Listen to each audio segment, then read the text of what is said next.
ಜನ್ಮಾದ್ಯಸ್ಯ ಯತೋನ್ವಯಾದಿತರತಶ್ಚಾರ್ಥೇಷ್ವಭಿಜ್ಞಸ್ವರಾಟ್ ತೇನೇ ಬ್ರಹ್ಮ ಹೃದಯ ಆದಿಕವಯೇ ಮುಹ್ಯಂತಿ ಯಂ ಸೂರಯಃ ತೇಜೋ ವಾರಿಮೃದಾಂ ಯಥಾ ವಿನಿಮಯೋ ಯತ್ರ ತ್ರಿಸರ್ಗೋ ಮೃಷಾ ಧಾಮ್ನಾ ಸ್ವೇನ ಸದಾ ನಿರಸ್ತಕುಹಕಂ ಸತ್ಯಂ ಪರಂ ಧೀಮಹಿ ಸೃಷ್ಟಿಸ್ಥಿತ್ಯಪ್ಯಯೇಹ ನಿಯತಿದೃಶಿತಮೋ ಬಂಧಮೋಕ್ಷಾಶ್ಚ ಯಸ್ಮಾತ್ ಅಸ್ಯ ಶ್ರೀ ಬ್ರಹ್ಮರುದ್ರ ಪ್ರಭೃತಿ ಸುರನರದ್ವೀಷ ಶತ್ರುತ್ಮಕಸ್ಯ ವಿಷ್ಣೋರ್ವ್ಯಸ್ತಾಃ ಸಮಸ್ತಾಃ ಸಕಲಗುಣನಿಧಿಃ ಸರ್ವದೋಷೋ ವ್ಯಪೇತಃ ಪೂರ್ಣಾನಂದೋ ವ್ಯಯೋ ಯೋ ಗುರುರಪಿ ಪರಮಶ್ಚಿಂತಯೇತಂ ಮಹಾಂತಂ ಸ್ವಾಂತಸ್ಥಾನಂತಶಯ್ಯಾಯ ಪೂರ್ಣಜ್ಞಾನರಸಾರ್ಣವೇ ಉತ್ತುಂಗವತ್ತರಂಗಾಯ ಮಧ್ವದುಗ್ಧಾಬ್ಧಯೇ ನಮಃ ಮೂಕೋಪಿ ಯತ್ಪ್ರಸಾದೇನ ಮುಕುಂದ ಶಯನಾಯತೆ ರಾಜರಾಜಾಯತೆ ರಿಕ್ತೋ ರಾಘವೇಂದ್ರಂ ತಮಾಶ್ರಯೇ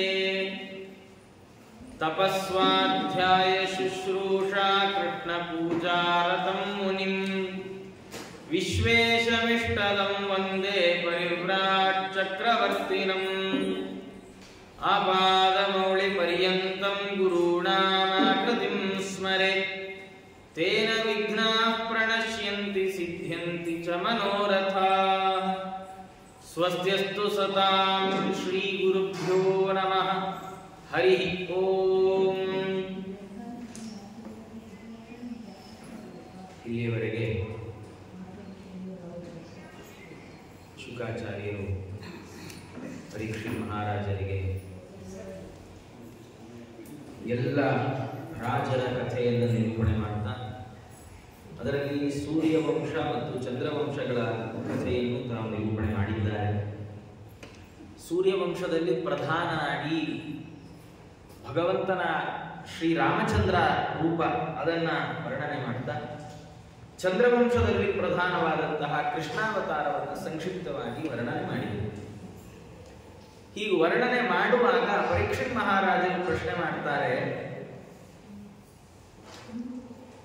ಯದೋಶ್ಚ ಧರ್ಮಶೀಲಸ್ಯ ನಿತರಾಂ ಮುನಿಸತ್ತಮ ತತ್ರಾಂಶೇನಾವತೀರ್ಣಸ್ಯ ವಿಷ್ಣೋರ್ವೀರ್ಯಾಣಿ ಶಂಸನಃ. ಸ್ವಾಮಿ, ಯದುವಂಶದಲ್ಲಿ ಅವತಾರ ಮಾಡಿದ ಕೃಷ್ಣ ಅವನ ಕಥೆಯನ್ನ ವಿಸ್ತಾರವಾಗಿ ಹೇಳ್ರಿ. ತಾನಿನೋ ವದ ವಿಸ್ತಾರ ಆತನ್ನ. ಅಲ್ಲ, ಯಾಕೆ ವಿಸ್ತಾರವಾಗಿ ಹೇಳ್ಬೇಕು? ಎರಡು ಪ್ರಶ್ನೆ ಶುಕಾಚಾರ್ಯಗೆ. ಒಂದು, ಇಷ್ಟೊತ್ತು ಕಥೆ ಕೇಳಿದಿ, ನಿಂಗೆ ಸುಸ್ತಾಗ್ಲಿಲ್ವಾ ಅಂತ ಒಂದು. ಎರಡನೇದ್ದು, ಉಳಿದ ಎಲ್ಲ ಕಥೆಗಳು ಎಷ್ಟೇ ಹೇಳಿದ್ರು ಪರವಾಗಿಲ್ಲ ಅಂತ ನೀನು ಕೃಷ್ಣಾವತಾರದ ಕಥೆಯನ್ನು ಮಾತ್ರ ವಿಸ್ತಾರವಾಗಿ ಹೇಳ್ರಿ ಅನ್ಲಿಕ್ಕೆ ಏನ್ ಕಾರಣ? ಅದಕ್ಕೆ ಪರೀಕ್ಷಿತ್ ಮಹಾರಾಜರಂತಾರೆ, ನಿವೃತ್ತ ತರ್ಷೈಃ ಉಪಗೀಯಮಾನಾತ್ ಭವೌಷಧಾತ್ ಶ್ರೋತ್ರ ಮನೋಭಿರಾಮಾತ್ ಕವುತ್ತಮ ಶ್ಲೋಕ ಗುಣಾನುವಾದಾತ್ ಉಮಾನ್ ವಿರಜ್ಯೇತ ವಿನಾಪಶುಘ್ನಾತ್.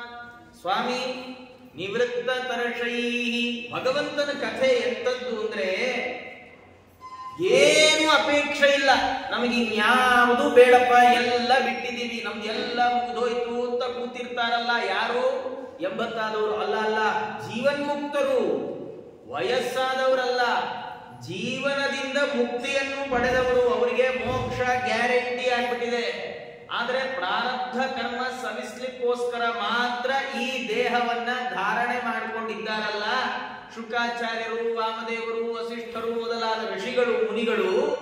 ಅಂಥವರು ಕೂಡ ಭಗವಂತನ ಕಥೆ ಅಂತ ಬಂದ್ರೆ ಅವರು ಕೊಂಡಾಡಿ ಬಿಡ್ತಾರೆ, ಕಿವಿಯಾರೆ ತುಂಬಿಕೊಳ್ತಾರೆ. ಯಾಕೆ?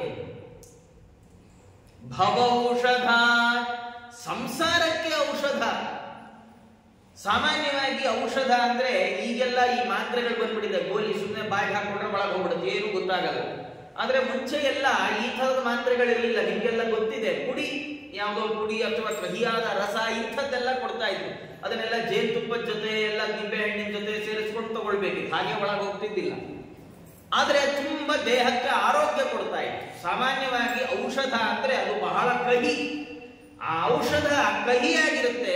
ಆದ್ರೆ ಇದು ಭವೌಷಧ, ಹಾಗಾದ್ರೆ ಇದು ಬಹಳ ಕಹಿಯ. ಭಾಗವತ ಅಂದ್ರೆ ಪರೀಕ್ಷಿತ್ ಮಹಾರಾಜರಂತಾರೆ ಶ್ರೋತ್ರ ಮನೋಭಿರಾಮ, ಕೇಳುವವನ ಕಿವಿಗೂ ಖುಷಿ ಕೊಡಬೇಕು, ಕೇಳುವನ ಮನಸ್ಸಿಗೂ ಆನಂದ ಕೊಡಬೇಕು. ಅಂಥದ್ದು ಭಗವಂತನ ಕಥೆ.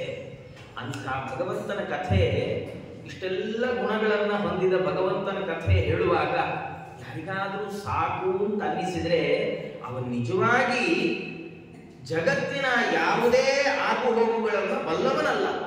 ಅವನು ಭಗವಂತನನ್ನ ತಿಳಿಯುವ ಬಯಕೆ ಇಟ್ಟುಕೊಂಡಿಲ್ಲ ಅಂತ ಅರ್ಥ. ದೇವರ ಕಥೆ ನಮಗೆ ಬೋರು ಬೇಜಾರು ಆಗಬಾರದು ಅಂತ ಪರೀಕ್ಷಿತ್ ಮಹಾರಾಜ.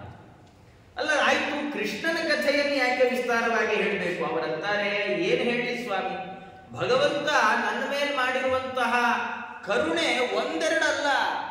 ಅವನಂತಾನೆ ಪಿತಾಮಹಾಮೇ ಸಮರೇವ ರಂಜಯೈ ದೇವವ್ರತಾದ್ಯಾತಿರಥೈಸ್ತಿಮಿಂಗಿಲೈ ದುರತ್ಯಯಂ ಕೌರವ ಸೈನ್ಯ ಸಾಗರಂ ಕೃತ್ವಾತರಂ ಕೃಷ್ಣ ವತ್ಸಪದಂ ಸ್ಮಯತ್ಪ್ಲವಾ.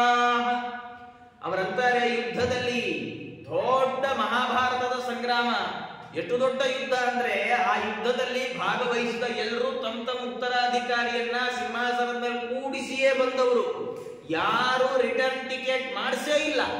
ಯಾಕೆಂದ್ರೆ ಎಲ್ರಿಗೂ ನಿಶ್ಚಯ, ನಾವು ಈ ಯುದ್ಧದಿಂದ ಜೀವಂತವಾಗಿ ನಮ್ಮ ಊರಿಗೆ ಹೋಗೋಲ್ಲ. ಆಮೇಲೆ ಇನ್ನೂ ಎಂಥ ಯುದ್ಧ ಗೊತ್ತೇನು? ಇಡೀ ಕುರುಕುಲಕ್ಕೆ ಪಿತಾಮಹರಾದವರು, ಕುರುವೃದ್ಧ ಅನ್ನಿಸಿಕೊಂಡವರು ಭೀಷ್ಮಾಚಾರ್ಯ. ಅವರು ಚಿಕ್ಕಪ್ಪ ಯುದ್ಧದಲ್ಲಿದ್ರು. ಯಾರು? ಬಾಲ್ಮೀಕ ಚಕ್ರವರ್ತಿಗಳು. ಬಾಲ್ಮೀಕರು ಅಂದ್ರೆ ಭೀಷ್ಮಾಚಾರ್ಯ ಚಿಕ್ಕಪ್ಪ. ಹಾಗಾದ್ರೆ ಭೀಷ್ಮಾಚಾರ್ಯವು ಒಂದ್ ತಲೆಮಾರು ಮೇಲಿಂದ ಶುರುವಾಗಿತ್ತು. ಬಾಲ್ಮೀಕರು ಭೀಷ್ಮಾಚಾರ್ಯರು. ಭೀಷ್ಮಾಚಾರ್ಯ ಮಕ್ಕಳು ಅಂದ್ರೆ ಯಾರು? ದ್ರುಪದ, ವಿರಾಟ, ಅವರೆಲ್ಲ ಮಕ್ಕಳ ಸಮಾನ. ಅವ್ರ ಮಕ್ಕಳು ಅಂದ್ರೆ ಯಾರು? ಅರ್ಜುನ, ಪಾಂಡವರೇ ಮೊದಲಾದವರು. ಅವರ ಮಕ್ಕಳು ಅಭಿಮನ್ಯು. 5 ತಲೆಮಾರುಗಳನ್ನ ಕಂಡ ಯುದ್ಧ ಆಗಿದ್ದು. ಜಗತ್ತಿನಲ್ಲಿ ನಡೆದಂತಹ ಅತ್ಯಂತ ದೀರ್ಘವಾದ, ಅಂದ್ರೆ ತಲೆಮಾರುಗಳನ್ನೇ ನಾಶ ಮಾಡಿಬಿಟ್ಟ ಯುದ್ಧ ಇತ್ತು. 5 ತಲೆಮಾರಿನಷ್ಟು ಮಂದಿ ಒಂದ್ಸರ್ತಿ ಜಗತ್ತಿಂದ ಆಚೆ ಹೊರಟು. ಅಂಥ ದೊಡ್ಡ ಯುದ್ಧ. ಅಂಥ ದೊಡ್ಡ ಯುದ್ಧದಲ್ಲಿ ಕೌರವ ಪಕ್ಷದಲ್ಲಿ 3 ಮಂದಿ ಬದುಕಿದ್ರು. ಒಂದು ಅಶ್ವತ್ಥಾಮಾಚಾರ್ಯರು, ಒಂದು ಕೃಪಾಚಾರ್ಯರು, ಮತ್ತೊಂದು ಕೃತವರ್ಮ. ಈ 3 ಜನ ಬದುಕಿದ್ದು. 8 ಅಕ್ಷೋಹಿಣಿ ಇತ್ತು ಅವ್ರದ್ದು, 11 ಅಕ್ಷೋಹಿಣಿ ಇತ್ತು. ಆಮೇಲೆ ಪಾಂಡವ ಪಕ್ಷದಲ್ಲಿ ಬದುಕಿದ್ದು 7 ಮಂದಿ. 5 ಜನ ಪಾಂಡವರು, ಒಬ್ಬ ಸಾತ್ಯಕಿ, ಮತ್ತೊಬ್ಬ ಧೃಷ್ಟದ್ಯುಮ್ನ. 7 ಮಂದಿ ಬದುಕಿದ್ದು. ಇಡೀ 18 ಅಕ್ಷೋಹಿಣಿಯಲ್ಲಿ ಬದುಕಿದವರ ಸಂಖ್ಯೆ ಎಷ್ಟು ಅಂದ್ರೆ 10. ಲೆಕ್ಕ ಹಾಕ್ಲಿಕ್ಕೆ ಎಷ್ಟು ಬೆಟ್ಟಿದೆಯೋ ಅಷ್ಟೇ ಜನ ಬದುಕಿದವರು. ಇನ್ನೊಂದು ಎಕ್ಸ್ಟ್ರಾ ಬೆಟ್ ಬದುಕಲೇ ಇಲ್ಲ. ಇದರಲ್ಲಿ ಇನ್ನೊಂದೇನು ವಿಶೇಷ ಅಂದ್ರೆ, ಪಾಂಡವರ ಪಕ್ಷದಲ್ಲಿ ಇದ್ದಿದ್ದು 7 ಅಕ್ಷೋಹಿಣಿ. ಆಮೇಲೆ ಅವರಲ್ಲಿ ದೊಡ್ಡ ದೊಡ್ಡ ಹೆಸರುಗಳು ಯಾರು ಇರಲಿಲ್ಲ. ಪಾಂಡವರ ಪಕ್ಷದಲ್ಲಿ ಇದ್ದವರೆಲ್ಲ ಯಾರು ಅಂದ್ರೆ, ಅದೇ ನಮ್ಮ ಮಾವ, ಅದೇ ನಮ್ಮ ಚಿಕ್ಕಪ್ಪ, ಅದೇ ನಮ್ಮ ದೊಡ್ಡಪ್ಪ, ಎಲ್ಲ ಇದ್ದವ್ರೆ. ಆದ್ರೆ ಕೌರವರ ಪಕ್ಷದಲ್ಲಿ ಯಾರ್ಯಾರಿದ್ರು? ಇಡೀ ಪಾಂಡವ ಪಕ್ಷದಲ್ಲಿರೋರಿಗೆಲ್ಲ ವಿದ್ಯೆ ಹೇಳ್ಕೊಟ್ಟ ಆಚಾರ್ಯರು. ಇಡೀ ಪಾಂಡವ ಪಕ್ಷದಲ್ಲಿರೋರಿಗೆಲ್ಲ ತಾತ ಅನ್ನಿಸ್ಕೊಂಡಿದ್ದ ಭೀಷ್ಮಾಚಾರ್ಯರು. ಇಡೀ ಪಾಂಡವ ಪಕ್ಷದಲ್ಲಿರೋ ಎಲ್ರಿಗೂ ಕುಲಗುರುಗಳಾದ ಕೃಪಾಚಾರ್ಯರು. ಇಡೀ ಪಾಂಡವ ಪಕ್ಷದಲ್ಲಿರೋ ಗುರುಗಳು ಯಾರು? ದ್ರೋಣಾಚಾರ್ಯರು, ಅವ್ರ ಮಗ ಅಶ್ವತ್ಥಾಮಾಚಾರ್ಯರು. ಪರಶುರಾಮ ದೇವರ ಹತ್ರನೇ ಅಸ್ತ್ರವಿದ್ಯೆಯನ್ನು ಅಭ್ಯಾಸ ಮಾಡಿದ ಕರ್ಣ. ಇಂಥ ಮಹಾಮಂದಿ ಇದ್ರು. ಪರೀಕ್ಷಿತ್ ಮಹಾರಾಜರಂತಾರೆ, ನಮ್ಮ ತಾತಂದ್ರು, ಪಿತಾಮಹರು ಸಮರದಲ್ಲಿ ಹೋಗಿದ್ದಾರೆ. ಯಾರಿದ್ದಾರೆ? ಅಮರಂಜಯೈಹಿ, ದೇವತೆಗಳನ್ನ ಗೆಲ್ಲಿಕ್ಕೆ ಸಾಮರ್ಥ್ಯ ಇರುವಂತಹ ಮಹಾರಥರಿದ್ದದ್ದು. ಯಾರು? ದೇವವ್ರತ, ಭೀಷ್ಮನೇ ಮೊದಲಾದ ಅನೇಕ ಮಂದಿ ಮಹಾರಥರಿದ್ದಂತಹ ದೊಡ್ಡ ಕೌರವರ ಸೈನ್ಯ ಸಮುದ್ರ. ಆ ಇಡೀ ಕೌರವರ ಸೈನ್ಯ ಸಮುದ್ರವನ್ನ ನನ್ನ ತಾತಂದ್ರು ಅನಾಯಾಸವಾಗಿ, ಗೋವಿನ ಹೆಜ್ಜೆಯನ್ನು ಮಕ್ಕಳು ದಾಟೋ ಹಾಗೆ ಅನಾಯಾಸವಾಗಿ ದಾಟಬಿಟ್ರಲ್ಲ. ಹೇಗೆ? ಕೃತ್ವಾತರನ್ನು ವತ್ಸಪದಂ ಸ್ಮಯತ್ಪ್ಲವಾ. ನಿನ್ನನ್ನ ಕೃಷ್ಣ ಅನ್ನುವ ದೋಣಿಯನ್ನ ಮಾಡಿಕೊಂಡು ಅನಾಯಾಸವಾಗಿ ದಾಟಬಿಟ್ರಲ್ಲ ಅಂಥ ಕೃಷ್ಣನ್ ಕತೆ ಹೇಳ್ರಿ. ಪರೀಕ್ಷಿತ್ ಮಹಾರಾಜರು ಅಂತಾರೆ, ನಮ್ ತಾತಂದ್ರು ಅವ್ರಿಗೆ ಗೊತ್ತಾಗಿದೆ ಅವ್ರು ಎಂಥ ಚಿಂತನೆಯಲ್ಲಿದ್ದಾರೆ ಅಂದ್ರೆ, ನಮ್ ತಾತಂದ್ರು ಯುದ್ಧ ಮಾಡುವಾಗ, ಅಸ್ತ್ರ ಪ್ರಯೋಗ ಮಾಡುವಾಗ, ಶಸ್ತ್ರಗಳನ್ನ ಬಿಸುಟುವಾಗ ಇವನನ್ನ ಕೊಲ್ಲಿಕ್ ಬಿಸಾಕ್ತಾ ಇದ್ದೇನೆ, ಇವನನ್ನ ಕೊಲ್ಲಿಕ್ಕೆ ಪ್ರಯೋಗ ಮಾಡ್ತಾ ಇದ್ದೇನೆ ಅಂತ ಮಾಡ್ತಿಲ್ಲಂತ. ಅವರು ಅರ್ಜುನ ಹೀಗೊಂದು ಬಾಣವನ್ನ ಹೂಡಿದ, ಭೀಷ್ಮಾಚಾರ್ಯ ಬಿಡ್ಬೇಕು ಅಂದ್ರೆ ಕೃಷ್ಣ ಅಂತ ಹೇಳ್ಕೊಂಡು ಬಿಡ್ತಿದ್ದ. ಯುಧಿಷ್ಠಿರ ಬಾಣ ಬಿಡುವಾಗ ಕೃಷ್ಣ ಅಂತ ಹೇಳ್ಕೊಂಡು ಬಾಣ ಬಿಡ್ತಾರೆ. ಪರೀಕ್ಷಿತ್ ಮಹಾರಾಜರಂತಾರೆ, ನಮ್ಮ ತಾತಂದ್ರು ಇಡೀ ಕೌರವ ಸೈನ್ಯ ಸಾಗರವನ್ನ ಕೃಷ್ಣ ಕೃಷ್ಣ ಕೃಷ್ಣ ಕೃಷ್ಣ ಅನ್ಕೊಂಡು ದಾಟು ಬಿಟ್ರಲ್ಲ, ಅಂಥ ಕೃಷ್ಣನ ಕಥೆ ನನಗೆ ಬರೀ ನಮ್ಮ ತಾತಂದ್ರು ಉಪಕಾರ ಮಾಡಿದಾರೆ ಕೃಷ್ಣ, ಹಾಗಾಗಿ ನನಗೆ ಅವನ ಋಣ ಇದೆ ಅಷ್ಟೇ ಅಲ್ಲ. ಅವರಂತಾರೆ, ದ್ರೌಣ್ಯಸ್ತ್ರ ವಿಪ್ಲುಷ್ಟಮಿದಂ ಮದಂಗಂ ಸಂತಾನ ಬೀಜಂ ಕುರು ಪಾಂಡವಾನಾಂ ಜುಗೋಪ ಕುಕ್ಷಿಂಗತ ಅರ್ಥ ಚಕ್ರಃ ಮಾತುಶ್ಚ ಮೇಯ ಶರಣಂಗತಾಯಾಃ. ಪ್ರಥಮ ಸ್ಕಂದದ ಕಥೆಯಲ್ಲಿ ನೆನಪಿಸ್ಕೊಳ್ಬೇಕು ನಾವು. ಭಗವಂತ ಅವರಂತಾರ ಪರೀಕ್ಷಿತ್ ಮಹಾರಾಜರು, ದ್ರೌಣ್ಯಸ್ತ್ರ ವಿಪ್ಲುಷ್ಟಮಿದಂ ಮದಂಗಂ, ಅಶ್ವತ್ಥಾಮಾಸ್ತ್ರದಿಂದ ಸುಟ್ಟು ಬೂದಿಯಾಗುವುದರಲ್ಲಿತ್ತು ನನ್ನ ಶರೀರ. ಅದು ಎಂಥ ಶರೀರ! ಇಡೀ ಕುರುಕುಲಕ್ಕೆ ನಾನೊಬ್ಬನೇ ಉಳಿದವನು ವಾರಸ್ದಾರ, ಇನ್ಯಾರಿಲ್ಲ. ಕೌರವರು 100 ಮಂದಿ, ಒಬ್ರಿಗೆ ಮಕ್ಕಳು ಉಳಿಲಿಲ್ಲ. ಪಾಂಡವರಲ್ಲಿ 5 ಮಂದಿ ಪಾಂಡವರು, ಅವ್ರದ್ದು ಒಬ್ರು ಮಕ್ಕಳು ಉಳಿಲಿಲ್ಲ.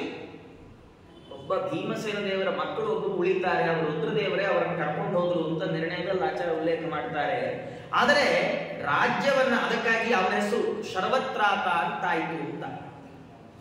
ಆದರೆ ರಾಜ್ಯವನ್ನ ಸಂಭಾಳಿಸಬಲ್ಲಂತಹ ಯಾರು ಉಳಿಲಿಲ್ಲ, ಅಂದ್ರೆ ದ್ರೌಪದಿಯ ಮಕ್ಕಳು ಉಳಿಲಿಲ್ಲ. ಈ ಶರ್ವತ್ರಾತ ಭೀಮಸೇನ ದೇವರಿಗೆ ಕಾಳಿ ದೇವಿಯಲ್ಲಿ ಹುಟ್ಟಿದ ಮಗ, ದ್ರೌಪದಿಯಲ್ಲಿ ಹುಟ್ಟಿದ ಮಗ ಅಲ್ಲ. ಹಾಗಾದ್ರೆ ಪಾಂಡವರಿಗೂ ದ್ರೌಪದಿಗೂ ಹುಟ್ಟಿದ ಮಕ್ಕಳ ಸಂತಾನದಲ್ಲಿ ನಾನೊಬ್ಬನೇ ಉಳಿದವನು. ಅದು ದ್ರೌಪದಿ ದೇವಿಯರ ಸಂತಾನವೂ ಅಲ್ಲ, ಇವನು ಅಭಿಮನ್ಯುವಿನ ಮಗ.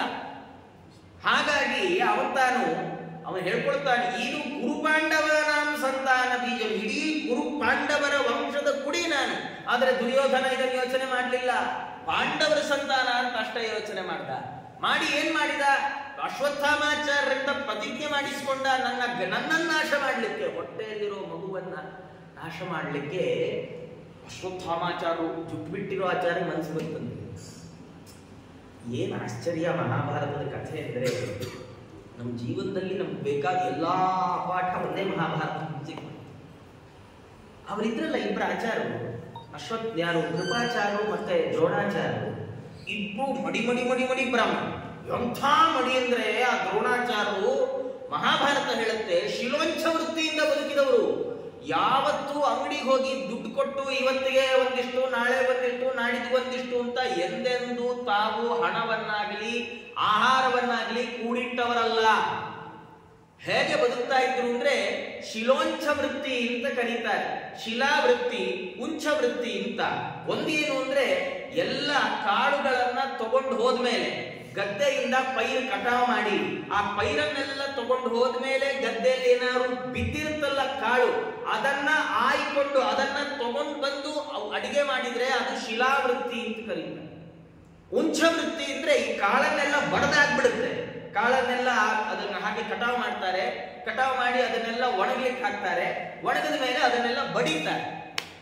ಈಗೆಲ್ಲ ರೋಡ್ಗಳೆಲ್ಲ ಹಾಕ್ಬಿಡ್ತಾರೆ, ಕಾರು ಗೀರು ಹೋದ್ರೆ ಅದೇ ಕೆಳಗೆ ಹೋಗ್ಬಿಡುತ್ತೆ. ಇಲ್ಲ ಮಿಷಿನ್ಗಳು ಬಂದ್ಬಿಟ್ಟಿದೆ, ಈ ಕಡೆ ಹಿಂಗೆ ಹಾಕ್ತಾರೆ, ಆ ಕಡೆ ಪ್ರಬರ ಅಂತ ಬರ್ತಾ ಹೋದ್ರಂತೆ. ಮಕ್ಳಿಗೆಲ್ಲ ಬಹಳ ಸಮಸ್ಯೆ, ಅಕ್ಕಿ ಎಲ್ಲಿಂದ ಬರುತ್ತೆ ಅಂದ್ರೆ ಅಂಗಡಿಯಿಂದ ಬರುತ್ತೆ ಅಂತ, ಹಾಲು ಎಲ್ಲಿಂದ ಬರುತ್ತೆ ಅಂತ ನಂದಿನಿ ಪ್ಯಾಕೆಟ್ ಇಂದ ಅಂತಾರೆ. ಮಕ್ಳಿಗೆ ಏನೋ ಗೊತ್ತೇ ಆಗೋಲ್ಲ. ಹಾಗೆ ಆ ಕಾಳುಗಳನ್ನ ಹೊಡೆದು ಆ ಕಾಳನ್ನೆಲ್ಲ ತಗೊಂಡು ಹೋಗ್ತಾರಲ್ಲ, ತಗೊಂಡು ಹೋದ್ಮೇಲೆ ಅಲ್ಲಿ ಉಳಿದದ್ದನ್ನ ಸ್ವೀಕಾರ ಮಾಡಿ ಅದರಿಂದ ಜೀವನವನ್ನ ನಿರ್ವಹಣೆ ಮಾಡಿದ್ರೆ ಅದನ್ನ ಉಂಚ ವೃತ್ತಿ ಅಂತ ಕರೀತಾರೆ. ಹೀಗೆ ಬದುಕ್ತಾ ಇದ್ದ ಮಹಾನುಭಾವರು ದ್ರೋಣಾಚಾರ್ಯರು. ಒಂದು ದಿವಸ ಒಬ್ಬರ ಹತ್ರ ಕೈ ನೀಡಿದವರಲ್ಲ. ಒಂದ್ ಸರ್ತಿ ಏನಾಗೋಯ್ತು, ಮಗ ಅಶ್ವತ್ಥಾಮ ದುರ್ಯೋಧನನ ಜೊತೆ ಆಡ್ಲಿಕ್ಕೆ ಹೋದರೆ. ಯಾಕೆ ಸಹವಾಸ ಸರಿ ಇರಬೇಕು, ಸಹವಾಸದಿಂದ ಸನ್ಯಾಸಿ ಕೆಟ್ಟ ಅನ್ನೋ ಗಾದೆ ಯಾಕೆ ಬಂತು ಅಂದ್ರೆ, ಇಂಥ ಅಪ್ಪನ ಮನೆಯಲ್ಲಿ ಹುಟ್ಟಿದ ಅಶ್ವತ್ಥಾಮಾಚಾರ್ಯರು ದುರ್ಯೋಧನನ ಮನೆಗೆ ಹೋದ್ರು. ಆ ದುರ್ಯೋಧನ ಪ್ರತಿನಿತ್ಯ ಆಟ ಆಡಕ್ ಬರುವಾಗ ಇವತ್ತಿನಮ್ಮನ ತರ ಅವತ್ತಿನಮ್ಮನು, ಅವಳು ಗಾಂಧಾರಿ. ದುರ್ಯೋಧನ ಹಾಲು ಕುಡ್ಕೊಂಡು ಹೋಗು ಗಲಾಟೆ ಮಾಡೋದು. ಸರಿ, ದುರ್ಯೋಧನ ಎಲ್ಲ ಮಧ್ಯಕ್ಕೆ ಡ್ರಿಂಕ್ಸ್ ಬ್ರೇಕ್, ಹಾಲು ಕುಡ್ಕೊಂಡ್ ಬರಕ್ ಹೋಗ್ತಿದ್ದ, ಅಶ್ವತ್ಥಾಮಾಚಾರ್ಯರು ಮನೆಗೆ ಬರೋದು. ಅವರು ಅಮ್ಮನ್ ಕೇಳಿದ್ರು, ಕೃಪಿ ಆಕೆ ಏನ್ ಕೇಳಿದ್ರು, ಅಮ್ಮ ಅದೇನೋ ದುರ್ಯೋಧನ ಎಲ್ಲ ಹಾಲು ಅಂತ ಕುಡಿತಾರಲ್ಲ, ಅದೇನ್ ಹಾಲು ನಮಗೂ ಬೇಕು. ಈ ಮಕ್ಕಳಿಗೆ ಏನು ಅಂತ ಗೊತ್ತಿರಲ್ಲ, ಫ್ರೆಂಡ್ಸ್ ತಂದು ಬಿಟ್ರೆ ಮುಗಿದೋಯ್ತು, ನಮಗೂ ಬೇಕು ನಮಗೂ ಬೇಕು, ಅದ್ರಿಂದ ನಮಗೇನು ಉಪಯೋಗ ಇದೆ ಗೊತ್ತಿಲ್ಲ, ನಮಗೂ ಬೇಕು ನಮಗೂ. ನೋಡಿ ಗಮನಿಸಿ, ಮಕ್ಕಳು ಇಂಪಾರ್ಟೆಂಟ್ ಅನ್ನೋ ಪದಾರ್ಥಗಳನ್ನು ತಗೊಳ್ಳೋದಕ್ಕಿಂತ ಅದು ನನ್ನ ಫ್ರೆಂಡ್ ಹತ್ರನೂ ಇದೆ, ನನ್ನ ಹತ್ರ ಮಾತ್ರ ಇಲ್ಲ ಅಂತ ತಗೊಳ್ಳೋದೇ ಜಾಸ್ತಿ. ಅವ ಅಶ್ವತ್ಥಾಮಾಚಾರ ನಂಗೂ ಹಾಲು ಕೊಡು ನಂಗೂ ಹಾಲು ಕೊಡು. ಕೃಪಿ ದ್ರೋಣಾಚಾರ ಮುಖ ನೋಡಿದ್ಲ, ಎಲ್ಲಿಂದ ಹಾಲು ಕೊಡೋದು, ಮನೆಯಲ್ಲಿ ಹಾಲು ಗೀಲು ಎಲ್ಲ ಇಲ್ವೇ ಇಲ್ಲ. ಸರಿ ಏನ್ ಮಾಡಿದ್ಲ ಆಕೆ ಬಹಳ ಗಟ್ಟಿಗಿತ್ತಿ, ಆಕೆ ಹಿಟ್ಟಿಗೆ ನೀರು ಹಾಕಿ ಅದನ್ನೇ ಕಲಸಿ ಕೊಟ್ಟಳು. ಅಶ್ವತ್ಥಾಮ ಹಾಲು ಕುಡಿದು ಗೊತ್ತಿಲ್ಲ ಅಶ್ವತ್ಥಾಮಾಚಾರ್ಯ. ಅವರು ಇದೇ ಹಾಲು ಅಂತ ಹೇಳಿ ಕುಡ್ಕೊಂಡು ನಾನು ಹಾಲು ಕುಡ್ದೆ ದಿನ ಹೇಳೋರ. ಒಂದ್ ದಿವಸ ದುರ್ದೈವ ಅಶ್ವತ್ಥಾಮಾಚಾರದಲ್ಲ, ಅವತ್ತು ಒಂದ್ ದಿವಸ ಅಶ್ವತ್ಥಾಮಾಚಾರ್ಯರು ಹಾಲು ಕುಡಿಯಕ್ಕೆ ಹೋಗಿದ್ರಿಂದ ಇಡೀ ಪಾಂಡವ ಕೌರವರ ಕುಲದ ಚರಿತ್ರೆ ಬದಲಾಗೋಯ್ತು. ಒಂದ್ ದಿವಸ ಹಾಲು ಕುಡಿಯಕ್ಕೆ ಹೋಗಿದ್ರಿ. ದುರ್ಯೋಧನ ತನ್ನ ಮನೆ ಕರ್ಕೊಂಡು ಹೋದ, ಹಾಲು ಕೊಟ್ಟ ಕುಡಿ ಇಂದ. ಅವರಂದ್ರು ಇದೇನು ಹಾಲಿದೆ, ಇದು ಹಾಲು ಅಲ್ಲ, ನಮ್ಮಮ್ಮ ಇಂಥದ್ದು ಕೊಡ್ತಿರ್ಲಿಲ್ವಲ್ಲ, ಇದು ಚೆನ್ನಾಗಿದೆ. ಇಲ್ಲ ನಿಜವಾದ ಹಾಲಿದೆ ಅಂತ ಕರ್ಕೊಂಡು ಹೋಗಿ ತೋರಿಸ್ಬಿಟ್ಟ. ಅವತ್ತಿಂದ ಮನೇಲಿ ಬಂದು ಗಲಾಟೆ ಅಶ್ವತ್ಥಾಮ, ನಂಗೆ ನಿಜವಾದ ಹಾಲು ಬೇಕು, ಏನೋ ಬೇರೆ ಕೊಡ್ತಾ ಇದ್ದೀನಿ. ಮೊಟ್ಟ ಮೊದಲ ಬಾರಿಗೆ ದ್ರೋಣಾಚಾರ್ಯರು ಮತ್ತೊಬ್ಬರ ಹತ್ರ ಕೈ ಚಾಚಿದ್ರು. ಯಾರ ಹತ್ರ? ದ್ರುಪದನ ಹತ್ರ. ಅವನ ಅವಮಾನ ಮಾಡಿದ. ಆ ಅವಮಾನದಿಂದ ದ್ರೋಣಾಚಾರ್ಯರು ತಾವು ಮೂಗ್ ಹಿಡ್ಕೊಳ್ಳೋದು ಬಿಟ್ಟು ಬಿಲ್ ಹಿಡ್ಕೊಂಡ್ರು. ಪರಶುರಾಮ ದೇವರ ಹತ್ರ ಹೋದ್ರು, ಬಿಲ್ ಹಿಡ್ಕೊಂಡ್ರು. ಅವ್ರು ಬಿಲ್ ಹಿಡ್ಕೊಂಡ್ರಲ್ಲ, ಕಲ್ತು ವಿದ್ಯೆಯನ್ನ ಯಾರಿಗೆ ಹೇಳ್ಕೊಟ್ರೆ ಧನ ಸಂಪಾದನೆ ಆಗುತ್ತೆ? ರಾಜಕುಮಾರರಿಗೆ ಹೇಳ್ಕೊಡ್ಬೇಕು. ಯಾಕೆಂದ್ರೆ ಹಾದಿ ಬೀದಿಲಿ ಹೋಗೋರ್ಗೆಲ್ಲ ಪರಶುರಾಮ ದೇವರ ಹತ್ರ ಕಲ್ತಿರೋ ಬಿಲ್ ವಿದ್ಯೆ ಬೆಲೆ ಗೊತ್ತಿರಲ್ಲ. ಸೀದಾ ಎಲ್ಲಿ ಬಂದ್ರು? ಕುರುಕುಲದಲ್ಲಿ ಹಸ್ತಿನಾಪುರಕ್ಕೆ ಬಂದ್ರು. ಅವ್ರ ಫ್ರೆಂಡು ಭೀಷ್ಮಾಚಾರಲ್ಲಿ ಇದ್ರಲ್ಲ, ರೆಕಮೆಂಡೇಶನ್ ಅಲ್ಲಿಗೆ ಬಂದ್ರು. ಅಲ್ಲಿ ಅವರು ಗುರುಗಳಾಗಿ ಕೂತ್ರು. ಅವರು ಗುರುಗಳಾಗಿ ಕೂತಿದ್ದಕ್ಕೆ ದುರ್ಯೋಧನಾದಿಗಳಿಗೆಲ್ಲ ಅಸ್ತ್ರವಿದ್ಯೆ ಬಂತು. ಅವರನ್ನ ನಂಬಿಕೊಂಡು ದುರ್ಯೋಧನ ಪಾಂಡವರ ವಿರುದ್ಧ ಮೀಸೆ ತಿರುಗಿದ. ಇವರು ಅನ್ನದ ಋಣಕ್ಕೆ ಬಿದ್ದು, ಧೃತರಾಷ್ಟ್ರ ಅನ್ನ ಹಾಕಿದಾನೆ, ಅವ್ರ ಮಗನ್ ನಾನು ಹೇಗೆ ವಿರೋಧ ಮಾಡ್ಲಿ ಅಂತ ಅನ್ನದ ಋಣಕ್ಕೆ ಬಿದ್ದು ಅಧರ್ಮವಾದ ಪರವಾಗಿ ಧರ್ಮದ ವಿರುದ್ಧ ಮೀಸೆ ತಿರುಗಿಸಿದವನ ಜೊತೆ ಯುದ್ಧಕ್ಕೆ ನಿಂತುಬಿಟ್ರು. ಎಂಥ ದುರ್ದೈವ! ಜೀವನ ಪೂರ್ತಿ ರಾಮಕೃಷ್ಣ ಅಂತ ಇದ್ದ ಆಚಾರ್ಯರು ರಾಮಕೃಷ್ಣನ್ ವಿರುದ್ಧನೇ ಹೋರಾಡೋ ಹಾಗಾಗುತ್ತೆ. ಒಂದಿನ ಕೆಟ್ಟ ಅನ್ನ ತಿಂದದ್ದರ ಫಲ. ಅದು ಯಾರು ಅವರೇ ತಿನ್ಲಿಲ್ಲ, ಯಾರು ತಿಂದಿದ್ದು? ಅವ್ರ ಮಗ ತಿಂದದ್ದು. ನಾವು ಜೀವನದಲ್ಲಿ ಇಡೀ ನಾವು ಸಪರಿವಾರರಾಗಿ ನಾವು ಚೆನ್ನಾಗಿರ್ಬೇಕಾದ್ರೆ ಇಡೀ ಪರಿವಾರ ಧಾರ್ಮಿಕವಾಗಿದೆಯಾ ನಾವು ನೋಡ್ಕೊಳ್ಬೇಕು. ಎಲ್ಲೋ ಊಟ ಏನ್ ಮಾಡ್ತೀರಿ ಆಚಾರ್ಯ, ಅಲ್ಲೆಲ್ಲೋ ಹೋಗ್ತಾ ಇದ್ದೀರಲ್ಲ, ಊಟ ಏನ್ ಮಾಡ್ತೀರಿ? ಏನೋ ಒಂದ್ ಆಗತ್ತ ಊಟಕ್ಕೇನು ಅಂತ ಯಾವ್ದೋ ಕಾಕ ಅಂದ್ರೆ ಎನ್ಸ್ಬಿಟ್ಟು ಒಂದು ಚಾಕ್ರೆ ಒಂದೇ ಒಂದು ಚಾಕ್. ನಾವ್ ಏನಿಲ್ಲ ಆಚಾರ್ಯ, ಊಟ ಗೀಟ ಎಲ್ಲ ಹೊರಗೆ ಮಾಡಲ್ಲ ಆಚಾರ್ಯ, ಊಟ ಎಲ್ಲ. ಮತ್ತೇನ್ ಮಾಡ್ತೀರಿ?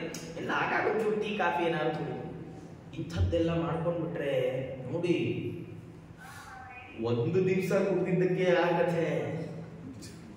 ನಾವು ದಿವಸ ಇರುತ್ತೆ ಇಂಥದ್ದೆಲ್ಲ ಇಲ್ಲ ಆಚಾರ್ಯ, ನಾವು ಮನೇಲೇ ತಿಂತೀವಿ. ನಮ್ಮ ಮನೇಲೇ ತಿಂತೀವಿ ನಿಜ, ಆದ್ರೆ ಪದಾರ್ಥಗಳನ್ನ ಎಲ್ಲಿ ತಂದಿದ್ದೇವೆ? ನಾವು ಬೆಳೆದಿದ್ದೇವ? ಪದಾರ್ಥಗಳ ಪ್ಯೂರಿಟಿ ನಮ್ಗೆ ಗ್ಯಾರಂಟಿ ಇದೆಯಾ? ಯಾರಾದ್ರೂ ಅದ್ರ ಮೇಲೆ ಲೇಬಲ್ ಹಾಕೊಟ್ಟಿದಾರ 100% ಪ್ಯೂರ್? ಹೋಗಿ ಆ ಲೇಬಲ್ ಹಾಕೊಟ್ಟಿದ್ರೆ ಅದು ನಾವು ನೆಟ್ಟಿರ್ತೀವ ಆರೋಗ್ಯವಂತರಾಗಿ? ಇಲ್ಲ. ಹಾಗಾದ್ರೆ ಏನ್ ಮಾಡ್ಬೇಕು ಪರಿಹಾರ? ಎಲ್ಲ ಪದಾರ್ಥಗಳನ್ನ ಪಾಕ ಮಾಡಿ ಅಡಿಗೆ ಮಾಡಿ ದೇವ್ರ ಮುಂದೆ ಇಟ್ಬಿಡ್ಬೇಕು. ಸ್ವಾಮಿ ಇದು ನಿನಗೆ ಫಸ್ಟ್. ದೇವ್ರು ಏನು ಅಂದ್ರೆ ಅವತ್ತೊಂದು ಸ್ವಭಾವ, ದೇವ್ರದ್ದು ವಾಯುದೇವರದ್ದೆಲ್ಲ ಏನ್ ಸ್ವಭಾವ ಅಂದ್ರೆ ಅವರು ವಿಷಭಕ್ತೃಗಳು. ಅವರು ಪದಾರ್ಥ ತಿನ್ನಲ್ಲ. ನೋಡಿ, ದೇವ್ರ ಮುಂದೆ ನೀವು 1.25 ಪಾವ್ ಅಕ್ಕಿ ಅನ್ನ ಮಾಡಿಟ್ರೆ ನೈವೇದ್ಯ ಆದ್ಮೇಲೆ ತಗೊಂಡೋಗುವಾಗ್ಲೂ 1.25 ಪಾವೇ ಇರುತ್ತೆ, 1.25 ಪಾವ್ ಆಗ್ಬಿಟ್ರಲ್ಲ. ದೇವ್ರ ಏನಾದ್ರೂ ತಗೊಳ್ಳೋಲ್ಲ. ಹಾಗಾದ್ರೆ ದೇವ್ರ ಮುಂದಿಟ್ಟು ಏನು ಉಪಯೋಗ? ಭಗವಂತ ಸಾರಭೋಕ್ತೃ, ಅವನ ಕಣ್ಣಿಂದ ಎಲ್ಲ ಪದಾರ್ಥಗಳ ಸಾರವನ್ನ ಸ್ವೀಕಾರ ಮಾಡ್ತಾನೆ. ದೇವರು ಸಾರವನ್ನ ಸ್ವೀಕಾರ ಮಾಡಿದ್ರೆ ಅದು ನಮಗೆ ಸಾರವಾಗಿ ಬದಲಾಗುತ್ತೆ. ಅದರಲ್ಲಿರುವ ವಿಷವನ್ನೆಲ್ಲ ಭಗವಂತ ಅಪಹಾರ ಮಾಡಿಬಿಡ್ತಾನೆ. ನಮ್ಗೇನು ತೊಂದರೆ ಆಗದೆ ಇರೋ ಹಾಗೆ ದೇವರು ನೋಡ್ಕೊಳ್ತಾನೆ. ವಿಷ ಕುಡಿದು ಬದುಕಿರೋ ಪ್ರಹ್ಲಾದರಾಜರ ಕಥೆ ಇದಕ್ಕೆ ಸಾಕ್ಷಿ. ಅವ್ರು ವಿಷ ಕುಡಿದು ಬದುಕಿದ್ರು, ನಾವು ಅನ್ನ ತಿಂದು ಡಯಾಬಿಟಿಸ್ ಬರುತ್ತೆ. ಎಂಥ ದುರ್ದೈವ! ಭಗವನ್ ನಿವೇದಿತವಾದಂತಹ ಪದಾರ್ಥಗಳನ್ನ ಸ್ವೀಕಾರ ಮಾಡ್ಬೇಕು. ಅದನ್ನ ಅಶ್ವತ್ಥಾಮಾಚಾರ್ಯ ಮಾಡ್ಲಿಲ್ಲ. ಅಶ್ವತ್ಥಾಮಾಚಾರ್ಯ ಒಬ್ರು ಅಂತ ತಿಂದಿದ್ದಕ್ಕೆ ಸಫರ್ ಆಗಿದ್ಯಾರು? ಅಶ್ವತ್ಥಾಮಾಚಾರ್ಯರು, ಅವರಪ್ಪ, ಅವರ ಭಾವನೆಂಟ ಯಾರು? ಕೃಪಾಚಾರ್ಯರು, ಅವ್ರ ಸ್ನೇಹಿತರು ಭೀಷ್ಮಾಚಾರ್ಯರು, ಅವ್ರ ಮಕ್ಕಳು, ಅವ್ರ ಮೊಮ್ಮಕ್ಕಳು, ಇಡೀ ಗುರುಕುಲ ಸಫರ್ ಆಯ್ತು. ಒಂದು ದಿವಸ ಒಬ್ಬ ಮೂಗಿಡ್ಕೊಳ್ಳೋ ಬ್ರಾಹ್ಮಣ ಕೆಟ್ಟ ಊಟ ಮಾಡಿ ಅವರೆಲ್ಲ ಗುರುಕುಲದಲ್ಲಿ ಗುರುಗಳ ಪಕ್ಷದಲ್ಲಿ ತಾವು ಯುದ್ಧಕ್ಕೆ ನಿಂತು ಬಿಟ್ರಲ್ಲ. ಎಲ್ಲ ಪಾಂಡವರ ಪರವಾಗಿಯೇ ಇದ್ದವರು ಎಲ್ಲ ಸಿಂಪತಿ ಪಾಂಡವರಿಗೆ, ನಮ್ದು ಬೆಂಬಲ ದುರ್ಯೋಧನಗೆ ಅಂದವರು ಎರಡೆರಡು ತಲೆ ಇಟ್ಕೊಂಡ್ಬಿಟ್ರು. ಅವ್ರಿಗೆ ಈ ಕಡೆ ಅದೇನಂದ್ರೆ ಅಲ್ಲಿ ಇರಲಾರೆ, ಇಲ್ಲಿ ಹೋಗಲಾರೆ ಅಂತ. ಇಲ್ಲಿ ಬಿಟ್ಟು ಬರೋ ಹಾಗಿಲ್ಲ ಅನ್ನೋದ್ರಣ, ಅಲ್ಲಿನೂ ಬಿಟ್ಟು ಬರೋ ಹಾಗಿಲ್ಲ. ಯಾಕೆ ಬಿಟ್ಟು ಬರೋ ಹಾಗಿಲ್ಲ? ಪಾಂಡವರು ನಿಜವಾಗಿ ಒಳ್ಳೆಯವರು, ಇವನು ಅನ್ನ ಹಾಕಿದವನು. ನಿಜವಾಗಿ ಏನ್ ಮಾಡ್ಬೇಕಿತ್ತು? ಋಣ ಇದ್ರೆ ಇರ್ಲಿಯಪ್ಪ, ಪರವಾಗಿಲ್ಲ, ಧರ್ಮದ ಕಡೆ ಹೋಗ್ತೇನೆ ಅಂತ ಹೋಗ್ಬೇಕಿತ್ತು. ಆದ್ರೆ ಕಲಿಯ ಋಣ ಅಷ್ಟು ಸುಲಭ ಕೂಡ ಯಾರಂತಂದು ನಿಲ್ಲಿಸ್ಬಿಟ್ಟ ದುರ್ಯೋಧನ. ನಿಲ್ಲಿಸ್ಬಿಟ್ರೆ ಅವರೆಲ್ಲ ಎದುರುಗಡೆ ನಿಂತ್ರೆ ಪಾಂಡವರೆಲ್ಲ ಹೀಗೆ ನೋಡಿದವರು ಸುಮ್ಮನೆ ಏನ್ ಚಿಂತೆ ಮಾಡಲಿಲ್ಲ. ಕೃಷ್ಣ ಕೃಷ್ಣ ಕೃಷ್ಣ ಹಾಕೊಂಡು ಯುದ್ಧಕ್ಕೆ ಹೋದ್ರು. ಯುದ್ಧ ಮುಗಿಯೋ ಹೊತ್ತಿಗೆ ಅಶ್ವತ್ಥಾಮಾಚಾರ ಒಬ್ರು ಬದುಕಿದ್ರಲ್ಲ ದುರ್ಯೋಧನ ಅಂತ, ಪಾಂಡವರ ಸಂತಾನವನ್ನು ನಾಶ ಮಾಡಬೇಕು ಅಂತ ನಮ್ಮ ಮಾತು ಕೊಡಲಿಲ್ಲ. ಇಡೀ ಶಿಬಿರದಲ್ಲಿ ಹೋಗಿ ದ್ರೌಪದಿ ಎಲ್ಲಾ ಮಕ್ಕಳನ್ನು ಕೊಂದ. ಇವನೊಬ್ಬ ಗರ್ಭದಲ್ಲಿ ಇದ್ದಿದ್ರಿಂದ ಬದುಕಿದ. ಅದು ಗರ್ಭದ ಮೇಲೆ ಬ್ರಹ್ಮಾಸ್ತ್ರ ಪ್ರಯೋಗ ಮಾಡಿದ್ರು, ಸುಟ್ಟೇ ಹೋಗ್ತಾ ಇತ್ತು. ಪರೀಕ್ಷಿತ್ ಮಹಾರಾಜರಂತಾರೆ, ಅಂಥ ನನ್ನನ್ನ ಜುಗೋಪ ಕುಕ್ಷಿಂಗತ ಅತ್ತ ಚಕ್ರ ಮಾತುಶ್ಚಮೇಯ ಶರಣಂ ಗತಾಯ. ನಮ್ಮಮ್ಮ ಓಡೋಡಿ ಬಂದು ಕೃಷ್ಣ ಕಾಪಾಡು ಅಂದ್ಲು. ಕೃಷ್ಣ ಹೊರಟ್ಬಿಟ್ಟಿದ್ದ, ಅವನಿಗೆ ಗೊತ್ತಿಲ್ವೇ? ಗೊತ್ತು. ಆದ್ರೂ ಏನು ಅಂದ್ರೆ ಭಕ್ತರು ಪ್ರಾರ್ಥಿಸಿದ್ರೆ ನಾನು ಕಾಪಾಡ್ತೇನೆ ಅಂತ ತೋರಿಸ್ಲಿಕ್ಕೆ ಹೊರಟು ನಿಂತ. ಉತ್ತರಾದೇವಿ ಬಂದ್ಲು, ಸ್ವಾಮಿ ನನ್ನನ್ನು ಸಂರಕ್ಷಣೆ ಮಾಡಬೇಡ, ಆದ್ರೆ ನನ್ನ ಗರ್ಭ ಏನು ಆಗದೆ ಇರೋ ಹಾಗೆ ನೋಡ್ಕೊಳ್ಳೋ ಜವಾಬ್ದಾರಿ ನಿಂದು ಅಂದ್ಲು. ಕೃಷ್ಣ ಏನ್ ಚಿಂತೆ ಮಾಡಬೇಡ ಅಂತ ಹೇಳಿ ಹೊಟ್ಟೆ ಒಳಗೆ ಕೂತ್ಕೊಂಡು ಆ ಗರ್ಭವನ್ನ ಸಂರಕ್ಷಣೆ ಮಾಡಿಬಿಟ್ನಲ್ಲ. ಯಾವುದೇ ವೈದ್ಯರು ಏನೇ ಆದ್ರೂ ಹೊಟ್ಟೆ ಒಳಗಿರೋ ಮಗು ಮೇಲೆ ಸರ್ಜರಿ ಮಾಡೋದು ಬಹಳ ಕಷ್ಟ. ಇವತ್ತಿಗೆ ವೈದ್ಯಕೀಯ ಶಾಸ್ತ್ರ ಲೋಕ ಎಷ್ಟೇ ಮುಂದುವರೆದಿದ್ರು ಬಹಳ ರಿಸ್ಕಿ ಅದು. ಎಷ್ಟೋ ಬಾರಿ ಹೇಳುವಾಗ ಮಕ್ಕಳನ್ನ, ಈ ಮಗುವನ್ನ ಹೊಟ್ಟೆಯಲ್ಲಿರೋದನ್ನ ಅವಾಯ್ಡ್ ಮಾಡಿ ಅಂತ ಹೇಳ್ತಾರೆ. ಅದಕ್ಕೆ ಹಾರ್ಟ್ ಬೀಟ್ ಇಲ್ಲ, ಅದಕ್ಕೆ ಏನೋ ಸಮಸ್ಯೆ ಆಗ್ಬಿಟ್ಟಿದೆ, ಇಲ್ಲ, ಈ ಹೊರಗೆ ಬಂದ್ರು ಸುಮ್ಮನೆ ಬರುತ್ತಷ್ಟೇ, ಅದು ಇನ್ನೇನು ಬೆಳೆಯೋದೆಲ್ಲ ಏನಿಲ್ಲ, ತಾಯಿ ಪ್ರಾಣಕ್ಕೆ ತೊಂದರೆ ಆಗತ್ತೆ, ಅದನ್ನ ಮುಗಿದು ತೆಗೆದು ಬಿಡಿ ಅದನ್ನ ಅಂತ ಇಷ್ಟು ಸುಲಭವಾಗಿ ಹೇಳ್ಬಿಡ್ತಾರೆ.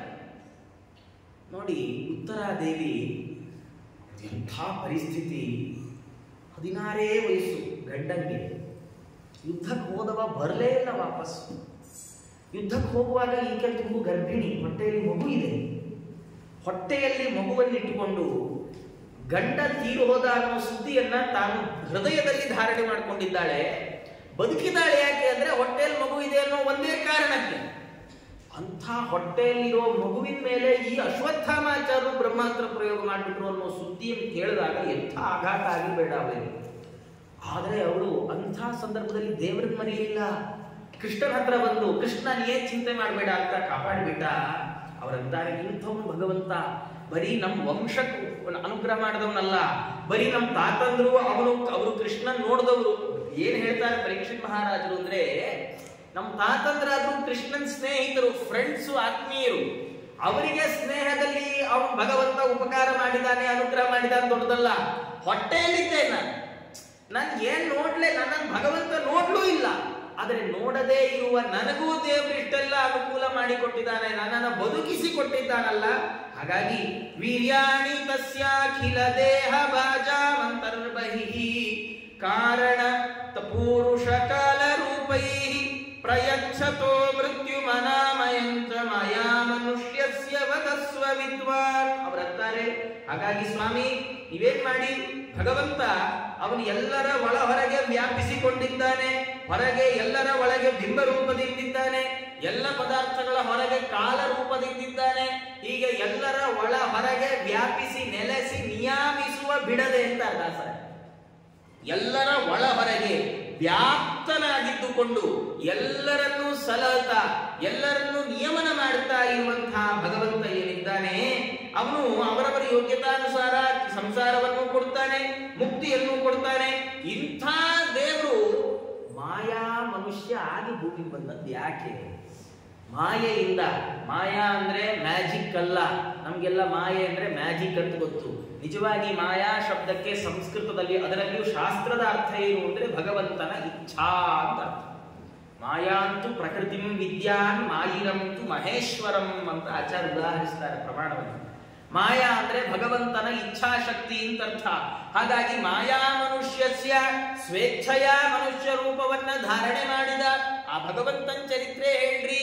ನಾವೆಲ್ಲ ಭೂಮಿಗೆ ಯಾಕೆ ಬಂದ್ವಿ ಗೊತ್ತಿಲ್ಲ, ಯಾವಾಗ ಹೋಗ್ತೀವಿ ಗೊತ್ತಿಲ್ಲ, ಬಂದಾಗ ಏನ್ ಮಾಡ್ಬೇಕು ಗೊತ್ತಿಲ್ಲ, ನಮ್ದೆಲ್ಲ ಅನ್ಸ್ಕ್ರಿಪ್ಟೆಡ್, ನಮ್ದು ಸ್ಕ್ರಿಪ್ಟೇ ಇಲ್ಲ, ಸುಮ್ಮನೆ ಯಾಕೆ ಬಂದ್ವಿ ಗೊತ್ತಿಲ್ಲ, ಹೋಗೋಷ್ಟ್ರೊಳಗೆ ಏನ್ ಮಾಡ್ಬೇಕು ಗೊತ್ತಿಲ್ಲ, ಸುಮ್ಮನೆ ಪ್ರವಾಹದಲ್ಲಿ ಈಜ್ಕೊಂಡು ಹೋಗ್ತಾ ಇದೀವಿ. ಈಜ್ಕೊಂಡು ಅಂದ್ರೆ ಪ್ರವಾಹದಲ್ಲಿ ಈಜೋದು ಅಂದ್ರೆ ನಾವೇನ್ ಕೈಕಾಲು ಬಡಿಬೇಕಿಲ್ಲ, ಬದುಕಿದ್ರೆ ಸಾಕು, ಅದೇ ಎಲ್ಲೋ ಕರ್ಕೊಂಡು ಹೋಗುತ್ತೆ.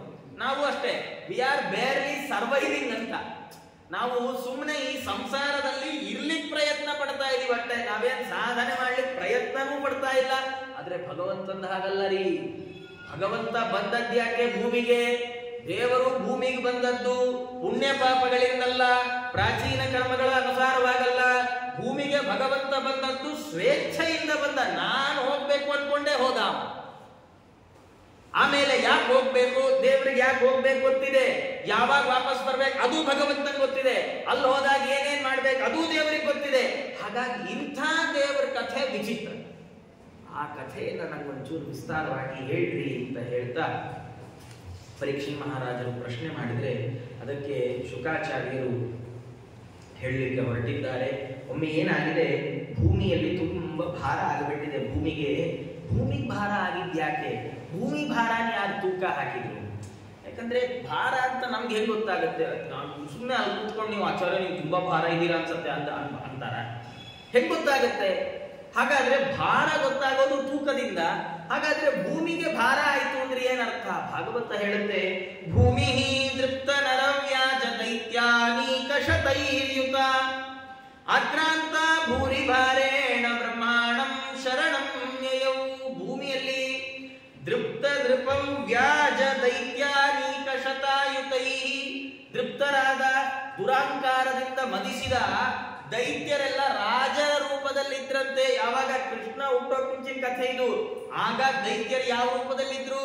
ಜನರನ್ನ ಆಳುವವರ ರೂಪದಲ್ಲಿದ್ರು. ಅವ್ರು ಯಾರು? ದೈತ್ಯರು. ನಾನ್ ದೈತ್ಯ ಅಂತ ಹೇಳಿ ಕೋರೆ ದಾಡೆ ಬಿಟ್ಕೊಂಡು, ಕೋರ ಮೀಸೆ, ಇಷ್ಟು ದೊಡ್ಡ ಮೀಸೆ ಬಿಟ್ಕೊಂಡು, ಕೂದಲೆಲ್ಲ ನಿಲ್ಲಿಸ್ಕೊಂಡು, ಕೈಯೆಲ್ಲ ಉಗುರು ಬಿದ್ರು ತುಂಬಿಕೊಂಡಿರ್ಲಿಲ್ಲ. ಅವರೆಲ್ಲ ಹೆಂಗಿದ್ರು? ರಾಜರಾಗಿದ್ರಂತೆ. ಯಾರು? ದೈತ್ಯರು. ಅಂಥ ರಾಜರೇ ಎಲ್ಲ ಇಡೀ ಜಗತ್ತನ್ನು ತುಂಬಿ ಹೋಗ್ಬಿಟ್ಟಿದ್ರು. ಭೂಮಿಗೆ ಭಾರ ಆಯ್ತು. ಯಾಕೆ ಭಾರ ಆಯ್ತು? ಭದ್ರಾಜಿಗಳು ಸಾರ್ವಭೌಮರು ಹೇಳುವಾಗ ಉಪದೇಶ ಅವರು ಅಂತಾರೆ,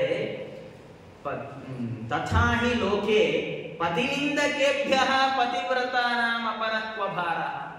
ಭೂದೇವಿ ವರಾಹದೇವರ ಮನೆಯವಳು, ಹೆಂಡತಿ. ಅವಳು ಬಹಳ ಒಳ್ಳೆ ಪತಿವ್ರತ ಸ್ತ್ರೀ. ಮನೆಯಲ್ಲಿ ಪತಿವ್ರತೆಯಾಗಿರುವ ಹೆಂಡತಿ ಮನೆಗೆ ಯಾರು ಬಂದ್ರು ಅವರಿಗೆ ಸತ್ಕಾರ ಮಾಡ್ತಾಳೆ, ಯಾರು ಬಂದ್ರು ಸತ್ಕಾರ ಮಾಡ್ತಾಳೆ. ಆದ್ರೆ ಗಂಡಂಗ ಆಗದೆ ಇರೋರು, ಗಂಡನ್ ಬೈಯವರು ಬಂದ್ರೆ ಮಾತ್ರ ಅವಳು ಒಂದು ಚೂರು ಸತ್ಕಾರ ಮಾಡಲ್ಲ. ಅವಳಿಗೆ ಬಹಳ ಕಿರಿಕಿರಿ ಆಗ್ತದೆ. ಭೂಮಿ ಎಷ್ಟು ಮಂದಿಯನ್ನು ಬೇಕಾದ್ರೂ ತಡ್ಕೊಳ್ತಾಳೆ, ಆದ್ರೆ ದೇವರನ್ನ ಬೈಯುವ ಒಬ್ಬರಿದ್ರೂ ಭೂಮಿಗೆ ಇರಿಸುವುದು ಸಾಗುತ್ತೆ. ಹಾಗಾಗಿ ಭೂಮಿ ಭಾರ ಆಯ್ತು ಅಂತ ಬ್ರಹ್ಮದೇವರ ಹತ್ರ ಹೋಗಿದ್ದಾಳೆ. ಕೋರೂಪವನ್ನು ತಗೊಂಡು ಹೋದ್ಲು.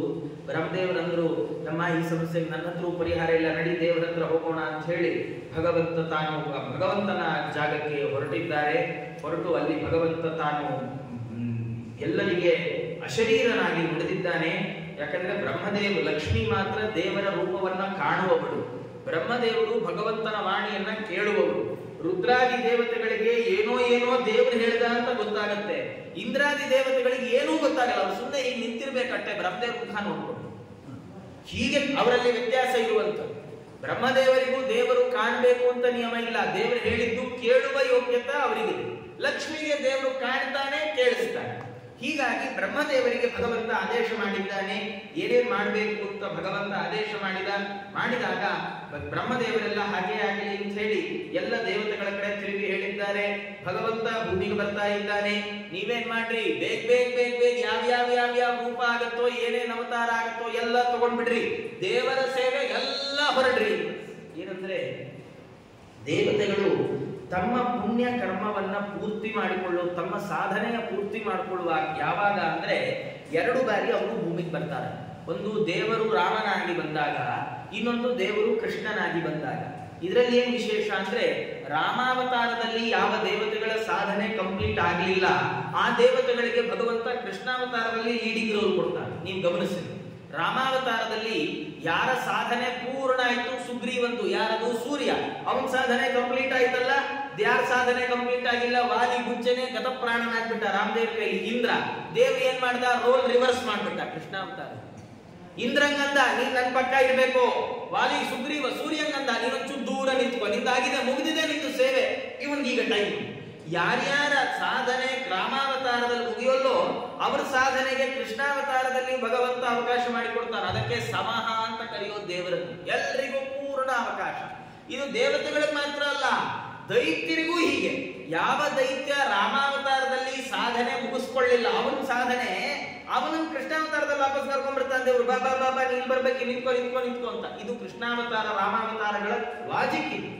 ಹಾಗಾಗಿ ನೋಡಿ, ಎರಡೇ ಅವತಾರದಲ್ಲಿ ಮಾತ್ರ ದೇವತೆಗಳು ಭೂಮಿಯಲ್ಲಿ ಅವತಾರ ಮಾಡಿದ್ರು ಅನ್ನೋ ಕಥೆಯನ್ನ ಭಾಗವತ, ಮಹಾಭಾರತ, ರಾಮಾಯಣಗಳು ಹೇಳ್ತಾರೆ. ಉಳಿದ ಯಾವ ಅವತಾರದಲ್ಲಿ ಈ ತರ ಮತ್ಸ್ಯ ಅವತಾರ ಮಾಡುವಾಗ ಭಗವಂತ ಎಲ್ಲಾ ದೇವತೆಗಳು ಸೇವೆಗಾಗಿ ಭೂಮಿ ಬಂದ್ರು ಹೇಳಲ್ಲ. ಯಾಕಂದ್ರೆ ದೇವರು ನಿಗದಿ ಮಾಡಿದ ಸಮಯ ಎರಡು. ನಾನು ರಾಮ ಆಗ್ತೀನಿ, ನೀವು ಬನ್ನಿ. ನಾ ಕೃಷ್ಣ ಆಗ್ತೀನಿ, ಉಳಿದವರೆಲ್ಲ ಬನ್ನಿ. ಯಾರ್ಯಾರು ಯಾವಾಗ ಅವಕಾಶ ಸಿಗುತ್ತೋ ಹಾಗೆ ನೀವೇ ಶಫಲ್ ಮಾಡಿಕೊಂಡು ನೀವೇ ನಿಮ್ಮ ಅವಕಾಶಗಳನ್ನು ಬಳಸ್ಕೊಂಡು ನನ್ನ ಸೇವೆ ಮಾಡಿ ಸಾಧನೆ ಮಾಡಿಕೊಳ್ಳ್ರಿ. ಇದು ಭಗವಂತನ ಆದೇಶ. ಹಾಗಾಗಿಯೇ ರಾಮಾವತಾರದಲ್ಲಿ ರಾಕ್ಷಸರ ಸಂಖ್ಯೆನೂ ಜಾಸ್ತಿ, ದೇವತೆಗಳ ಸಂಖ್ಯೆನೂ ಜಾಸ್ತಿ. ಕೃಷ್ಣಾವತಾರದಲ್ಲೂ ರಾಕ್ಷಸರ ಸಂಖ್ಯೆ ಜಾಸ್ತಿ, ದೇವತೆಗಳ ಸಂಖ್ಯೆನೂ ಜಾಸ್ತಿ. ಇದು ಭಗವಂತನ ಲೀಲಾ ವಿನೋದ ಅಂತ ಭಾಗವತ ವರ್ಣನೆ ಮಾಡ್ತಾ ಅವರು ಹೀಗೆಲ್ಲ ನಿಶ್ಚಯ ಮಾಡಿಕೊಂಡು ಹೊರಟ್ರೆ ಆ ಭೂಲೋಕದಲ್ಲಿ ಯದುವಂಶದಲ್ಲಿ ಶೂರರಾಜನ ಮಗ ವಸುದೇವ ಅಂತ ಇದ್ದಾನೆ. ಆ ವಸುದೇವ ಬಹಳ ಒಳ್ಳೆಯ ಸಂಪತ್ತಿನಿಂದ ಯುಕ್ತನಾದವ. ಅವನು ಏನಂದ್ರೆ ಕಶ್ಯಪ ಋಷಿಗಳು ಬ್ರಹ್ಮಶಾಪದಿಂದ ಅಲ್ಲಿ ಬಂದವರು. ಹಾಗಾಗಿ ಅವರು ವಸುದೇವ ಅನ್ನುವ ಹೆಸರಿನಿಂದ ಅವರು ಭೂಲೋಕಕ್ಕೆ ಬಂದಿದ್ದಾರೆ. ಆ ಭೂಲೋಕಕ್ಕೆ ಬಂದ್ರೆ ಅವರ ಜೊತೆಗೆ ಉಗ್ರಸೇನ ರಾಜನ ಮಗನಾದಂತಹ ಕಂಸ ತನ್ನ ತಂಗಿಯಾದ ದೇವಕಿಯನ್ನ ಅವಳ ಜೊತೆಗೆ ಕೊಟ್ಟು ವಾಸುದೇವರ ಜೊತೆಗೆ ಮದುವೆ ಮಾಡಿಸಿ ತಾನು ಆ ದಿಬ್ಬಣದ ರಥವನ್ನ ತಾನೇ ಹಿಡಿದುಕೊಂಡು ಹೊರಟ್ರೆ ಬೇಕಾದಷ್ಟು ಕೊಟ್ಟಿದ್ದ. ಚತುಶ್ಶತಂ ಪಾರಿವರಹಂ ಗಜಾನಾಂ ಹೇಮಮಾಲಿನಂ ಅಶ್ವಾನಾಮಯುತಂ ಸಾರ್ಥಂ ರಥಾನಾಂ ಚತ್ರಿಷಟ್ಶತಂ.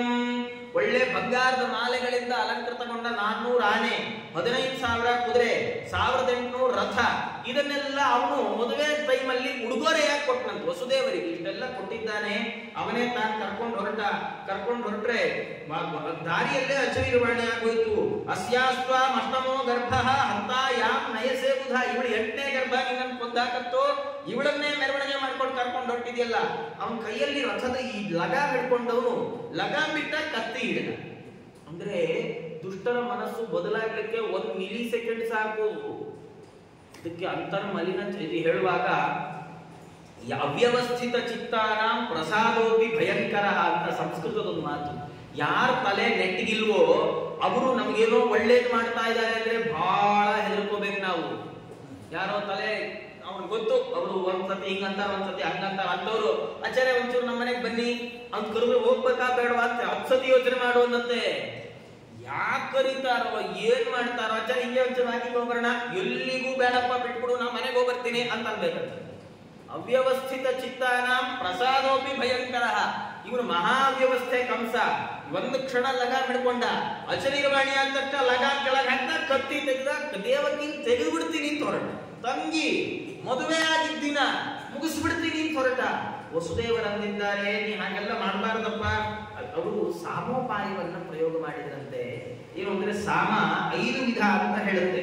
ಸಂಬಂಧ, ಲಾಭ, ಉಪಕೃತಿ, ಅಭೇದ, ಗುಣಕೀರ್ತನ ಅಂತ ನೆನ್ಪಿಟ್ಕೊಳ್ಬೇಕು. ನಮ್ಮ ಜೀವನದಲ್ಲಿ ತುಂಬಾ ಯೂಸ್ ಆಗುತ್ತೆ. ನಾವ್ ಎಲ್ಲಾ ಕಡೆ ಫೈಟಿಂಗ್ ಮಾಡಕ್ ಆಗಲ್ಲ.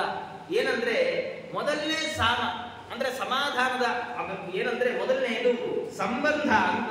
ಏನಂದ್ರೆ ನಮಗೂ ನಿಮಗೂ ಎಷ್ಟು ಒಳ್ಳೆ ಸಂಬಂಧ ಇದೆ, ನಮಗೆ ನೀವು ವರಸಲ್ಲಿ ಚಿಕ್ಕಪ್ಪ ಆಗ್ಬೇಕಲ್ವೇ, ಇಂತಹ ಸಂಬಂಧದ ಮಾತುಗಳನ್ನು ಆಡ್ಬೇಕಂತ. ಇದು ಎದುರುಗಡೆ ಇರೋ ಕೋಪ ಸ್ವಲ್ಪ ಕಮ್ಮಿ ಮಾಡುತ್ತೆ. ಮತ್ತೆ ಲಾಭ, ಇವತ್ತು ಈ ಕೆಲಸ ಮಾಡದೇ ಇದ್ರೆ ನಿಮ್ಗೆ ಎಷ್ಟು ಲಾಭ ಇದೆ ಗೊತ್ತಾ ಅಂತ ಅವರಿಗೆ ಪ್ರಾಫಿಟ್ ತೋರಿಸ್ಬೇಕಂತೆ. ಇದು ಇನ್ನೊಂದು ಸಾಮ. ಮತ್ತೆ 3ನೇದು ಉಪಕಾರ. ನೋಡಿ, ಇವತ್ತು ನೀವು ಹೀಗೆ ಮಾಡದೇ ಇದ್ರೆ ನಿಮಗೆ ಯಾವತ್ತಾರು ಸಮಯ ಬಂದಾಗ ನಾನ್ ನಿಮ್ ಜೊತೆ ನಿಂತಿರ್ತೇನೆ, ನನ್ನಿಂದ ನಿಮ್ಗೆ ಉಪಕಾರ ಆಗತ್ತೆ. ಉಪಕಾರ ಮಾಡೋ ಬುದ್ಧಿಯನ್ನ ಹೇಳಬೇಕು. ಜೊತೆಗೆ ಅಭೇದ. ಅಭೇದ ಅಂದ್ರೆ ಎಲ್ಲ ನಾವು ನೀವು ಒಂದೇ ಅಲ್ವೇ, ನಿಮಗ್ ತೊಂದ್ರೆ ಆದ್ರೆ ನಂಗೆ ತೊಂದ್ರೆ, ನಂಗೆ ತೊಂದ್ರೆ ಆದ್ರೆ ನಿಮಗ್ ತೊಂದ್ರೆ ಅಲ್ವಾ, ಎಲ್ಲ ಒಂದೇಪ್ಪ ಅಂತ ಹೇಳಿ ನಾವೆಲ್ಲ ಒಂದೇ ಅಂತ ಹೇಳ್ಬೇಕು. ಆಮೇಲೆ 5ನೇದು ಗುಣಕೀರ್ತನ. ನಿಮ್ಮಂಥವ್ರು ಇಂಥ ಕೆಲಸ ಮಾಡಬಾರ್ದು, ಎಂಥವ್ರು ನೀವು, ಎಷ್ಟು ದೊಡ್ಡವರು, ಏನ್ ಕಥೆ, ನಿಮ್ಮಂಥವ್ರು ಹೀಗೆ ಮಾಡಬಹುದೇ ಅಂತ ಅವರಲ್ಲಿ ಇಲ್ಲಿ ಇಲ್ಲದೆ ಇರಲಿ ಒಂದಿಷ್ಟು ಗುಣಗಳನ್ನ ಹೇಳ್ಬೇಕು.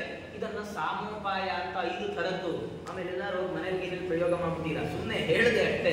ಇಂಥ ಸಾಮೋಪಾಯ ಇವೆಲ್ಲ ಇದನ್ನ ವಸುದೇವರು ಪ್ರಯೋಗ ಮಾಡಿದ್ದಾರೆ. ಅವರಂತಾರೆ, ಶ್ಲಾಘನೀಯ ಗುಣಶೂರೈ ಭವಾನ್ ಭೋಜ ಯಶಸ್ಕರ ಸಕಥಂ ಭಗಿನೀಂ ಹನ್ಯಾಹ ಸ್ತ್ರೀಯ ಮುದ್ವಾಹ ಪರ್ವಣಿ. ಅಲ್ಲಪ್ಪ, ನೀನು ಶೂರರೆಲ್ಲ, ಶೂರನ ವಂಶದವರೆಲ್ಲ ನಿನ್ನನ್ನ ಹಾಡಿ ಹೊಗಳುತ್ತಾರಲ್ಲೋ, ಇಡೀ ಯದುವಂಶಕ್ಕೆ ಕೀರ್ತಿ ತರುವನು. ಒಬ್ಬ ಸ್ತ್ರೀಯನ್ನ, ಅದರಲ್ಲೂ ನಿನ್ ತಂಗಿಯನ್ನ ಮದುವೆ ಆಗಿದ್ದಿನ ಹೆಂಗಪ್ಪ ಕೊಲ್ತಿ ಅಂತ 5 ಥರದ ಸಾಮವನ್ನು ಒಂದೇ ವಾಕ್ಯದಲ್ಲಿ ಹೇಳ್ಬಿಟ್ರು. ಅವರೇನು ಅಂದ್ರೆ, ನಿನ್ ತಂಗಿ ಸಂಬಂಧವನ್ನು ಹೇಳಿ, ಆಮೇಲೆ ಲಾಭವನ್ನ ಹೇಳಿದ್ರು. ಏನ್ ಲಾಭ? ನೀನ್ ಇವಳನ್ನು ಕೊಲ್ಲದೆ ಬಿಟ್ರೆ ನಿನ್ನಲ್ಲೆಲ್ಲ ಹೊಗಳ್ತಾರೆ, ಇದು ಲಾಭ, ಸಂಬಂಧ ಮತ್ತು ಲಾಭ.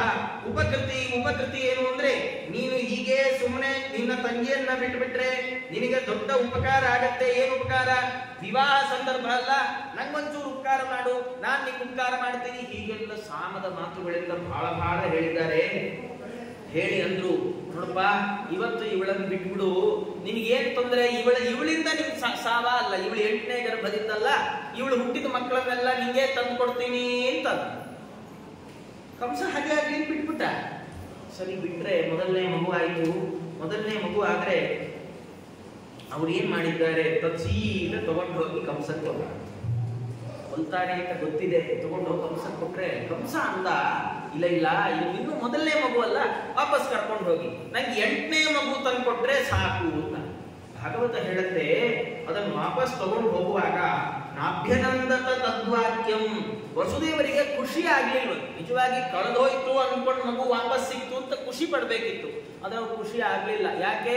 ಅಸತೋ ವಿಜಿತಾತ್ಮನಃ ಅನ್ನೋದು ಭಾಗವತ. ಅವನ ಸ್ವಭಾವ ಎಂತದ್ದು ಅಂತ ಅವ್ರಿಗೆ ಗೊತ್ತಿತ್ತು. ಇವನ್ ಇವತ್ತು ಲಗಾಮ್ ಹಿಡಿದವನು ಕತ್ತಿ ತೆಗೆದ 2 ಸೆಕೆಂಡ್ಗೆ, ಇವತ್ತು ವಾಪಸ್ ತಗೊಂಡು ಹೋಗುವಂತ ನಾಳೆ ವಾಪಸ್ ತಗೊಂಬ ಅಂತಾನೆ.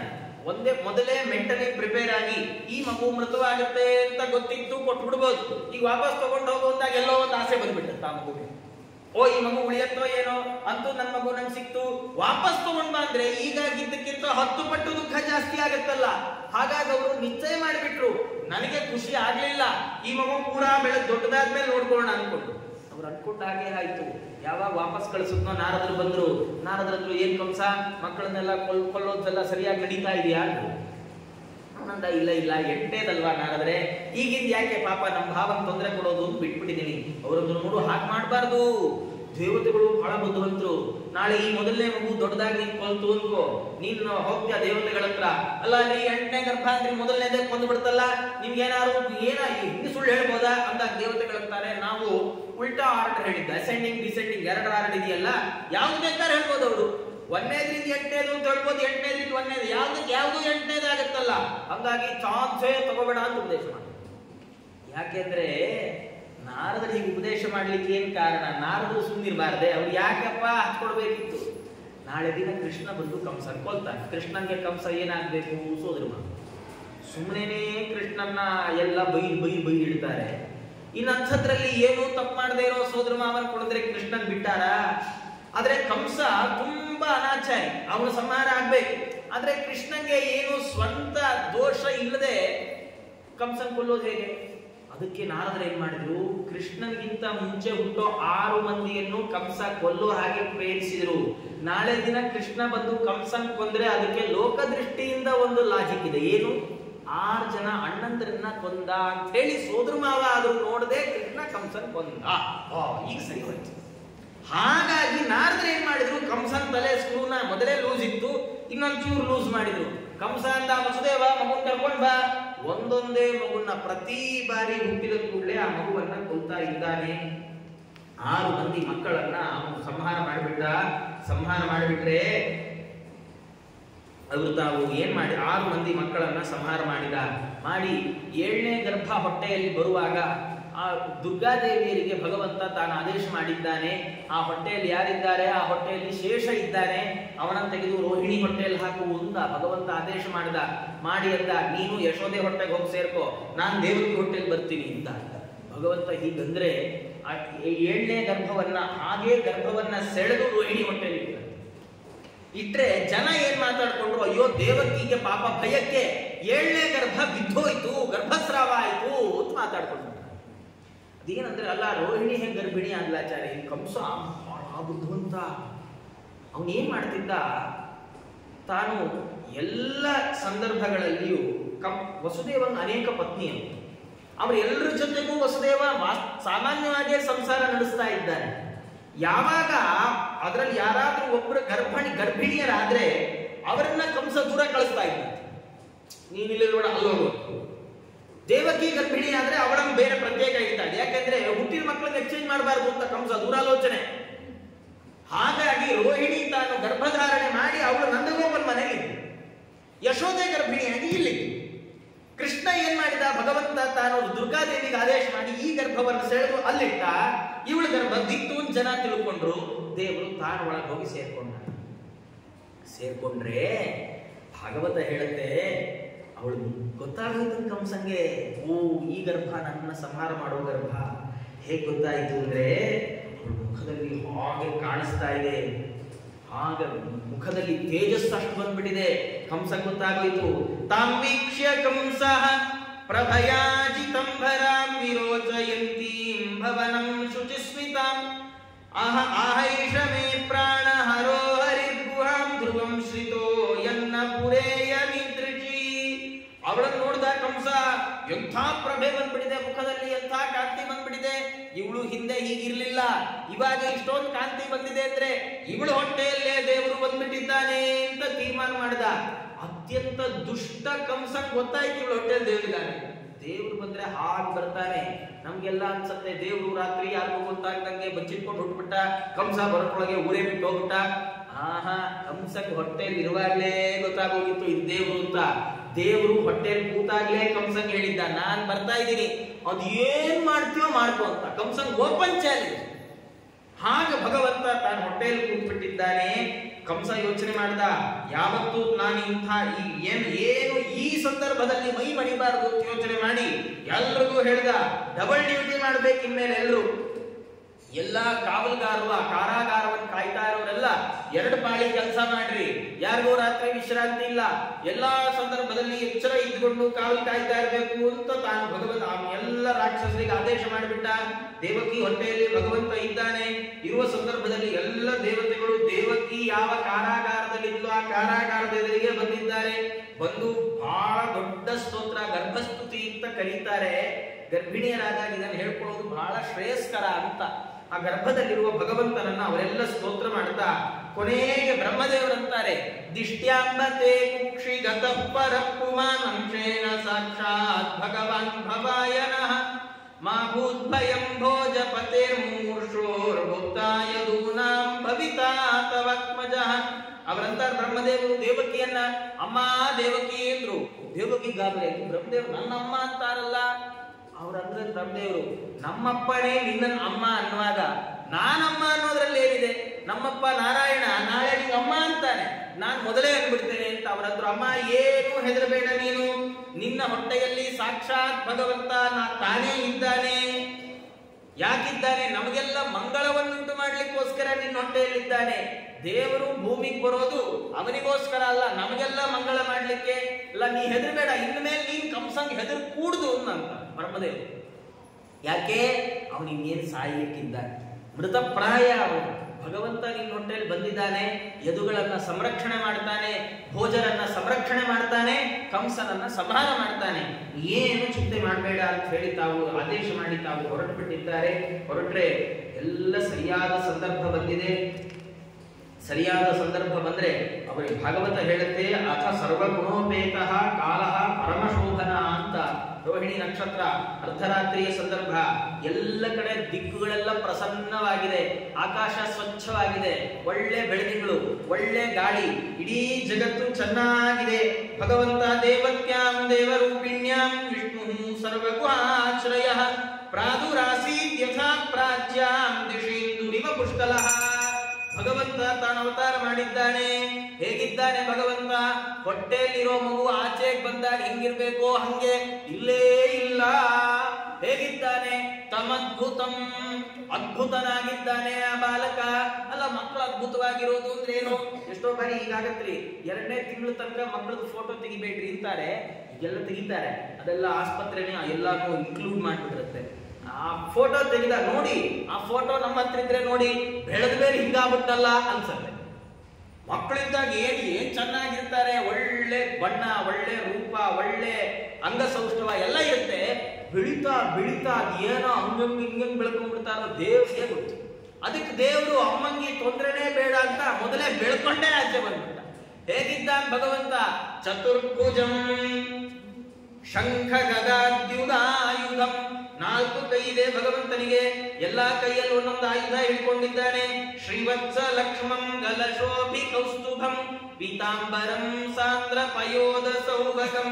ಶ್ರೀವತ್ಸ ಚಿಹ್ನೆ ಇದೆ, ಕುತ್ತಿಗೆಯಲ್ಲಿ ಕೌಸ್ತುಭಮಣಿ ಇದೆ, ಒಳ್ಳೆ ಪೀತಾಂಬರವನ್ನು ಧಾರಣೆ ಮಾಡಿದ್ದಾನೆ, ಒಳ್ಳೆ ಹಾರವನ್ನು ಹಾಕೊಂಡಿದ್ದಾನೆ, ಒಳ್ಳೆ ಕಿರೀಟ ಕುಂಡಲ ಇವುಗಳ ಕಾಂತಿಯಿಂದಾಗಿ ಸಾವಿರ ಸಾವಿರ ಸೂರ್ಯರಂತೆ ಬೆಳಗ್ತಾ ಇದ್ದಾನೆ. ಉದ್ದಾಮ ಕಾಂಚಂ ಗದ ಕಂಕಣಾದಿಭಿರ್ ವಿರೋಚಮಾನಂ ವಸುದೇವ ವೈಕ್ಷತ. ಒಳ್ಳೆ ಕಾಂಚಿ, ಒಳ್ಳೆ ಕಂಕಣ, ಇದನ್ನೆಲ್ಲ ತಾನು ಭಗವಂತ ಹಾಕೊಂಡಿದ್ದಾನೆ. ಇಂಥ ಭಗವಂತನನ್ನ ಅವರಪ್ಪ ವಸುದೇವ ಕಂಡ. ಕೊಂಡ್ರೆ ವಸುದೇವ ಕಣ್ಣು ಹೀಗಾಗೋಯ್ತು, ಅರಳ್ಕೊಂಡ್ಬಿಡ್ತು. ಅವನಿಗೆ ಆಶ್ಚರ್ಯ, ಅಯ್ಯಪ್ಪ ಇದೇನು ಇಂಥ ಭಗವಂತ? ಜೈಲು ಕೋಣೆಯಲ್ಲಿ ಬಂದು ದರ್ಶನ ಕೊಟ್ಟಾರಿ. ನಾವು ದೇವ್ರ ನೋಡ್ಕೊಂಡು ದೇವಸ್ಥಾನಕ್ಕೆ ಹೋದ್ರೆ ಎಷ್ಟೋ ಸರ್ತಿ ಕಾಣಲ್ಲ. ತಿರುಪತಿಗೆಲ್ಲ ಹೋದ್ರೆ ದರ್ಶನಕ್ಕೆ ನಿಂತ್ಕೊಂಡ್ರೆ ಎಲ್ಲ ಕೊನೆ ತನಕ ಚೆನ್ನಾಗಿರುತ್ತೆ. ಆ ದೇವಸ್ಥಾನದ ಒಳಗೆ ನುಗ್ಗುವಾಗ ಎಲ್ಲ ಒಟ್ಟು ಮಾಡಿ ಬೇರೆ ಬೇರೆ ಲೈನ್ಗೆ ಹೋಗ್ತೀವಲ್ಲ, ಆ ಒಟ್ಟು ಮಾಡುವಾಗ ಯಾರೋ 6-3 ಇರೋರು 4-3 ನಮ್ಮ ಎದುರುಗಡೆ ಬಂದು ನಿಂತ್ಕೊಳ್ತಾರೆ. ಮುಗೀತು, ಕೃಷ್ಣ. ನಮ್ಗೆ ದೇವ್ರು ಎಲ್ಲಿ ಕಂಡ ಅಂದ್ರೆ ಅವ್ರ ಬೆನ್ನಲ್ಲೋ ಅವ್ರ ತಲೆಯಲ್ಲೋ ಕಂಡ ಅಷ್ಟೆ. ತಿಮ್ಮಪ್ಪನ ಹತ್ರಕ್ಕೆ ಹೋದ್ರು ತಿಮ್ಮಪ್ಪ ಕಾಣಲ್ಲ ನಮ್ಗೆ ಎಷ್ಟೋ ಸರ್ತಿ. ವಸುದೇವರಿಗೆ ಭಗವಂತ ತಾನು ಕಾರಾಗಾರಕ್ಕೆ ಬಂದು ದರ್ಶನ ಕೊಟ್ಟ. ಅದು ಹೆಂಗ್ ಕೊಟ್ಟ? ಮಗುವಾಗಿ ದರ್ಶನ ಕೊಡ್ಲಿಲ್ಲ, ಸೀದಾ ಎಲ್ಲ ವಿತ್ ಏನಂತಾರೆ ಎಲ್ಲ ಪರಿಕರಗಳನ್ನು ಇಟ್ಕೊಂಡೇ ಬಂದ್ಬಿಟ್ಟ ಭಗವಂತ. 4 ಕೈ ಶಂಖ ಚಕ್ರ. ವಸುದೇವರು ಕನ್ಫ್ಯೂಸ್ ಆಗಬಾರ್ದು ಬಂದಿದ್ಯಾರು ಅಂತ. ಎಲ್ಲ ಗ್ಯಾರಂಟಿ ಆಗೋ ಹಾಗೆ ದೇವರು ಬಂದು ನಿಂತ್ಬಿಟ್ಟ. ಅವನು ಏನ್ ಮಾಡಿದ? ನೋಡಿದ ತಕ್ಷಣ ಯಾಕೆ ವಸುದೇವರು ಕೊಟ್ಟ ಅಂದ್ರೆ ಅವನು ಧಾರ್ಮಿಕ ಪ್ರಜ್ಞೆಯನ್ನು ಭಾಗವತ ಹೇಳುತ್ತೆ. ಕೃಷ್ಣಾವತಾರೋತ್ಸವ ಸಂಭ್ರಮೋಸ್ಪೃಶನ್ ಮುದಾ ದ್ವಿಜೇಭ್ಯೋ ಯುತಮಾಪ್ಲುತೋ ಗವಾಂ. ಕೃಷ್ಣಾವತಾರ ಆಯ್ತು ಅಂತ ಗೊತ್ತಾಯ್ತಲ್ಲ, ದೇವರು ಬಂದ್ಬಿಟ್ಟ ಅಂತ ಗೊತ್ತಾಯ್ತಲ್ಲ, ಮೊದಲನೇ ಥಾಟ್ ಅವನ ಮನಸ್ಸಲ್ಲಿ ಏನ್ ಬಂದಿದ್ದು ಅಂದ್ರೆ, ಅಪ್ಪ ಸ್ವಾಮಿ ಒಳ್ಳೆ ವಿಪ್ರರಿಗೆ 10,000 ಗೋದಾನ ಮಾಡ್ಬಿಡ್ತೀನಿ ಅಂತ ಮನಸ್ಸಲ್ಲಿ ಸಂಕಲ್ಪ ಮಾಡ್ತಾರೆ. ಶಾಸ್ತ್ರ ಹೇಳುತ್ತೆ, ಮಕ್ಕಳು ಹುಟ್ಟುವಾಗ ಮಕ್ಕಳು ಕರಳು ಬಳ್ಳಿಯನ್ನ ತುಂಡು ಮಾಡುವವರೆಗೂ ತಂದೆಯಾದವನಿಗೆ ಮೈಲಿಗೆ ಇಲ್ಲ, ತಂದೆಗಲ್ಲ ಯಾರಿಗೂ ಜಾತ ಶೌಚ ಇಲ್ಲ, ಅಶೌಚ ಇಲ್ಲ. ಅಷ್ಟ್ರ ಒಳಗೆ ಅವನು ಜಾತಕರ್ಮ ಮಾಡಬೇಕು ಅಂತ ಹೇಳುತ್ತೆ ಶಾಸ್ತ್ರ. ಎಷ್ಟರೊಳಗೆ? ಮಕ್ಕಳು ಬಳ್ಳಿ ತುಂಡು ಮಾಡೋದ್ರೊಳಗೆ. ಆದ್ರೆ ಜಾತಕರ್ಮ ಇಷ್ಟುದ್ದ ಪ್ರೊಸೀಜರ್, ಅಷ್ಟು ಬೇಗ ಮಾಡೋಕ್ಕಾಗಲ್ಲ ಅದನ್ನ. ಹಾಗಾದ್ರೆ ಏನ್ ಮಾಡಬೇಕು? ಹಾಗೊಂದು ಕ್ರಮ ಏನು ಅಂದ್ರೆ, ಮಕ್ಕಳು ಹುಟ್ಟುತ್ತಾ ಇದ್ದಾರೆ ಅಂತ ಗೊತ್ತಾದ ತಕ್ಷಣ ಅಲ್ಲೇ ಶ್ರೋತ್ರಾಚಮನ ಮಾಡಿ ಸರಿಯಾದ ದಿಕ್ಕಿ ಕೂತು ದೇವರನ್ನ ನೆನೆಸ್ಕೊಂಡು ಏನಾದರೂ ದಾನ ಮಾಡ್ತೇನೆ, ಮಗು ಹುಟ್ಟಿದ್ದಕ್ಕೆ ಭಗವಂತನ ಅನುಗ್ರಹ ಆಗಲಿ, ಇಂಥ ದಾನ ಮಾಡ್ತೇನೆ ಅಂತ ಮನಸ್ಸಲ್ಲಿ ಸಂಕಲ್ಪ ಮಾಡಿದ್ರು ಆ ದಾನ ಮಾಡಿದ ಫಲ ಬರುತ್ತೆ. ದೇವ್ರ ಹತ್ರ ಹೋಗ್ತೀವಿ, ತಿರುಗ್ತೀವಿ, ಸೊಂಟದಲ್ಲಿ 100 ರೂಪಾಯಿ ಇಟ್ಕೊಂಡು ಹೋಗಿದ್ರೆ ಅಲ್ಲೇ ಯಾರು ಕೊಟ್ಟು ನಮಸ್ಕಾರ ಮಾಡಬಹುದು, ಯಾರು ಹಿರಿಯರು. ಇಟ್ಕೊಂಡು ಹೋಗಿಲ್ಲ, ಏನ್ ಮಾಡೋದು? ದೇವ್ರ ನೋಡಿ ಕಣ್ಮುಚ್ಕೊಂಡು ದೇವ್ರ ದರ್ಶನ ಮಾಡ್ತೀವಲ್ಲ, ಮಾಡಿದ ತಕ್ಷಣ ಸ್ವಾಮಿ ಹೊರಗೆ ಹೋದ್ಮೇಲೆ ಯಾರು ಒಳ್ಳೆ ವಿಪ್ರರಿಗೆ ಏನಾದ್ರು ದಾನ ಮಾಡ್ತೀನಿ ಸಂಕಲ್ಪ ಮಾಡಿದ್ರೆ ಅಲ್ಲೇ ದಾನ ಮಾಡಿದ ಫಲ ಕೊಡ್ತಾರಂತೆ. ಸಂಕಲ್ಪ ಕಟ್ಟು ಮಹತ್ವ ಇದೆ. ಹಾಗಾಗಿ ಅವರು 10,000 ಹಸುವನ್ನು ದಾನ ಮಾಡ್ತೇನೆ ಸಂಕಲ್ಪ ಮಾಡಿದ್ರು. ಅವ್ರು ಮಾಡ್ಬೋದು, ಅವರು ಗೋಧನ ಸಮೃದ್ಧರಾಗಿತ್ತು ಅವ್ರ ಹತ್ರ. ನಾವೆಲ್ಲ 10,000 ಹಸು ಕೊಡ್ತೀವಿ ಅಂತೆಲ್ಲ ಸಂಕಲ್ಪ ಮಾಡಕ್ಕಾಗಲ್ಲ. 2 ಕಾರಣಕ್ಕೆ. ಕೊಡಕ್ ನಮ್ಗೆ ಸಿಗಲ್ಲ, ತಗೊಳ್ಳೋರು ಸಿಗಲ್ಲ. ಯಾರು ಕೊಡ್ಬೇಕು? ಕೆಲವು ಸರ್ತಿ ಈಗ ಆಗ್ಬಿಡುತ್ತೆ, ಆಚಾರ್ಯ ಬನ್ನಿ ನಿಮ್ಗೊಂದು ದಾನ ಕೊಡ್ತೀನಿ, ಪಾಪ ಮನೆ ಕರೆದು ಆಚಾರ್ಯ 2 ವೀಲರ್ ಹೋಗಿರ್ತಾರೆ, ಒಳ್ಳೆ ಚೆನ್ನಾಗಿರೋ ಹಾಸಿಗೆಯನ್ನ ಮಡಚಿ ಆಚಾರ್ಯ ತಗೊಳ್ಳಿ ದಾನ ಕೊಟ್ಬಿಟ್ಟು ಅವ್ರ ಪಾಡಿಗೂ ಆಫೀಸ್ಗೆ ಹೋಗ್ತಾರೆ. ಈ ಆಚಾರ ಹಾಸಿಗೆ ಹೊತ್ಕೊಂಡು ಬರದೆ, ಅಲ್ಲೇ ಇಟ್ಟು ಬರದೆ, ಏನ್ ಮಾಡ್ಬೇಕು? ಕೊನೆಗೆ ಅಲ್ಲೇ ಹಾಸ್ಕೊಂಡು ಮಲ್ಕೊಂಡಿದ್ದು ಬೆಳಗ್ಗೆ ಎದ್ದು ಹೋದ್ರೆ ಆಯ್ತು ಅಂತ ಆಗ್ಬಿಡುತ್ತೆ ಬರೀತೀವಿ. ದಾನ ಕೊಡುವಾಗ ತಗೊಳ್ಳೋ ಯೋಗ್ಯತೆ ಎಷ್ಟಿದೆ, ತಗೊಳ್ಳೋರು ಇದನ್ನ ತಗೊಳ್ಬಲ್ಲರ, ಅಥವಾ ನಾವು ಕೊಡುವಾಗ ಹೆಂಗ್ ಕೊಡಬೇಕು ಇತ್ಯಾದಿಗಳನ್ನೆಲ್ಲ ಗಮನಿಸಿಕೊಂಡು ಕೊಡಬೇಕು. ವಸುದೇವರು ಒಳ್ಳೆ ಯೋಗ್ಯರು ದಾನ ಮಾಡ್ಲಿಕ್ಕೆ. ಆಗ ದಾನ ತಗೊಳ್ಳೋಂಥವ್ರು ಸಿಗ್ತಾ ಇದ್ರು. ಆಗ ಗೋಧನವೇ ಧನ. ಹಾಗಾಗಿ ಅದನ್ನು ದಾನ ಮಾಡ್ತೇನೆ ಅಂತ ಸಂಕಲ್ಪ ಮಾಡಿದ್ದಾರೆ. ನೋಡಿ ಇನ್ನೊಂದು ಏನ್ ಕಥೆ ಅಂದ್ರೆ, ವಸುದೇವರು 10,000 ಹಸು ದಾನ ಮಾಡ್ತೀನಿ ಅಂತ ಸಂಕಲ್ಪ ಮಾಡುವಾಗ ಅವ್ರ ಕೈಯಲ್ಲಿ ಒಂದು ಹಸು ಇಲ್ಲ. ಯಾಕೆ? ಅವರೇ ಕಾರಾಗಾರದಲ್ಲಿ ಕೂತಿದ್ದಾರೆ, ಅವರಲ್ಲಿ ಆಚೆ ಹೋಗ್ತಾರ ಇಲ್ವಾ ಗೊತ್ತಿಲ್ಲ. ಆದ್ರೂ ದೇವರ ಅವತಾರ ಆಗಿದೆ, ನಾ ಸಂಕಲ್ಪ ಮಾಡ್ತೇನೆ ಅಂತ ಸಂಕಲ್ಪ ಮಾಡಿದ್ರು. ಮುಂದೆ ಏನಾಯ್ತು? ಕೃಷ್ಣ ತಾನು ಗೋಪಾಲಕ ಆದ. ಅಪ್ಪಂಗೆ ಹೇಳ್ದ, ಅಪ್ಪ ನೀ ಸಂಕಲ್ಪ ಮಾಡಿದ್ಯಲ್ಲ ಆ ಹಸು ನೀನ್ ಆಚೆ ಬರೋರ್ಗು ನಾ ಕಾಯ್ತೀನಿ ಇಂದ ದೇವರು. ತಾನು ಹಸುಗಳನ್ನು ಸಂರಕ್ಷಣೆ ಮಾಡಿ ಅವರಪ್ಪ ಹೊರಗೆ ಮೇಲೆ ದಾನ ಕೊಡಿಸ್ತಾನೆ ಭಗವಂತ. ಇದು ದೇವರ ಕಾರುಣ್ಯ ಅಂತ. ಹೀಗೆ ಭಗವಂತ ಕೃಷ್ಣನಾಗ ಅವತಾರ ಮಾಡಿದ್ದಾನೆ. ಮಾಡಿದಾಗ ವಸುದೇವರು ಸ್ತೋತ್ರ ಮಾಡಿದ್ದಾರೆ. ಸ್ತೋತ್ರ ಮಾಡಿದರೆ ದೇವಕಿಯು ಸ್ತೋತ್ರ ಮಾಡಿದ್ದಾಳೆ. ಸ್ತೋತ್ರ ಮಾಡಿ ಭಗವಂತನಿಗೆ ಅಂದಿದ್ದಾಳೆ, ಸ್ವಾಮಿ ನಿನ್ನ ಈ ದೊಡ್ಡ ರೂಪ ತಗೊಂಡು ನನ್ನ ಹೊಟ್ಟೆಯಲ್ಲಿ ಇದ್ದಿದ್ರೆ ನನಗೆ ಬಹಳ ಆಶ್ಚರ್ಯ ಆಗತ್ತಲ್ಲೋ, ಇಷ್ಟಾಣಿ ಹೊಟ್ಟೆಯಲ್ಲಿ ಇಷ್ಟು ದೊಡ್ಡ ರೂಪದಲ್ಲಿ ಇದ್ದೀಯಾ, ಭಾರಿ ಆಶ್ಚರ್ಯ ಸ್ವಾಮಿ ಅಂತೆಲ್ಲ ಸ್ತೋತ್ರ ಮಾಡುವಾಗ ಭಗವಂತ ಅಂತ ನೋಡಿ, ನೀವೇ ಹಿಂದಿನ ಅವತಾರದಲ್ಲಿ, ಹಿಂದಿನ ಜನ್ಮದಲ್ಲಿ ಸ್ವಯಂಭೂ ಮನ್ವಂತರದಲ್ಲಿ ಪ್ರಶ್ನೆಯಾಗಿ ನೀನಿದ್ದೀಯಮ್ಮ ದೇವಕಿ.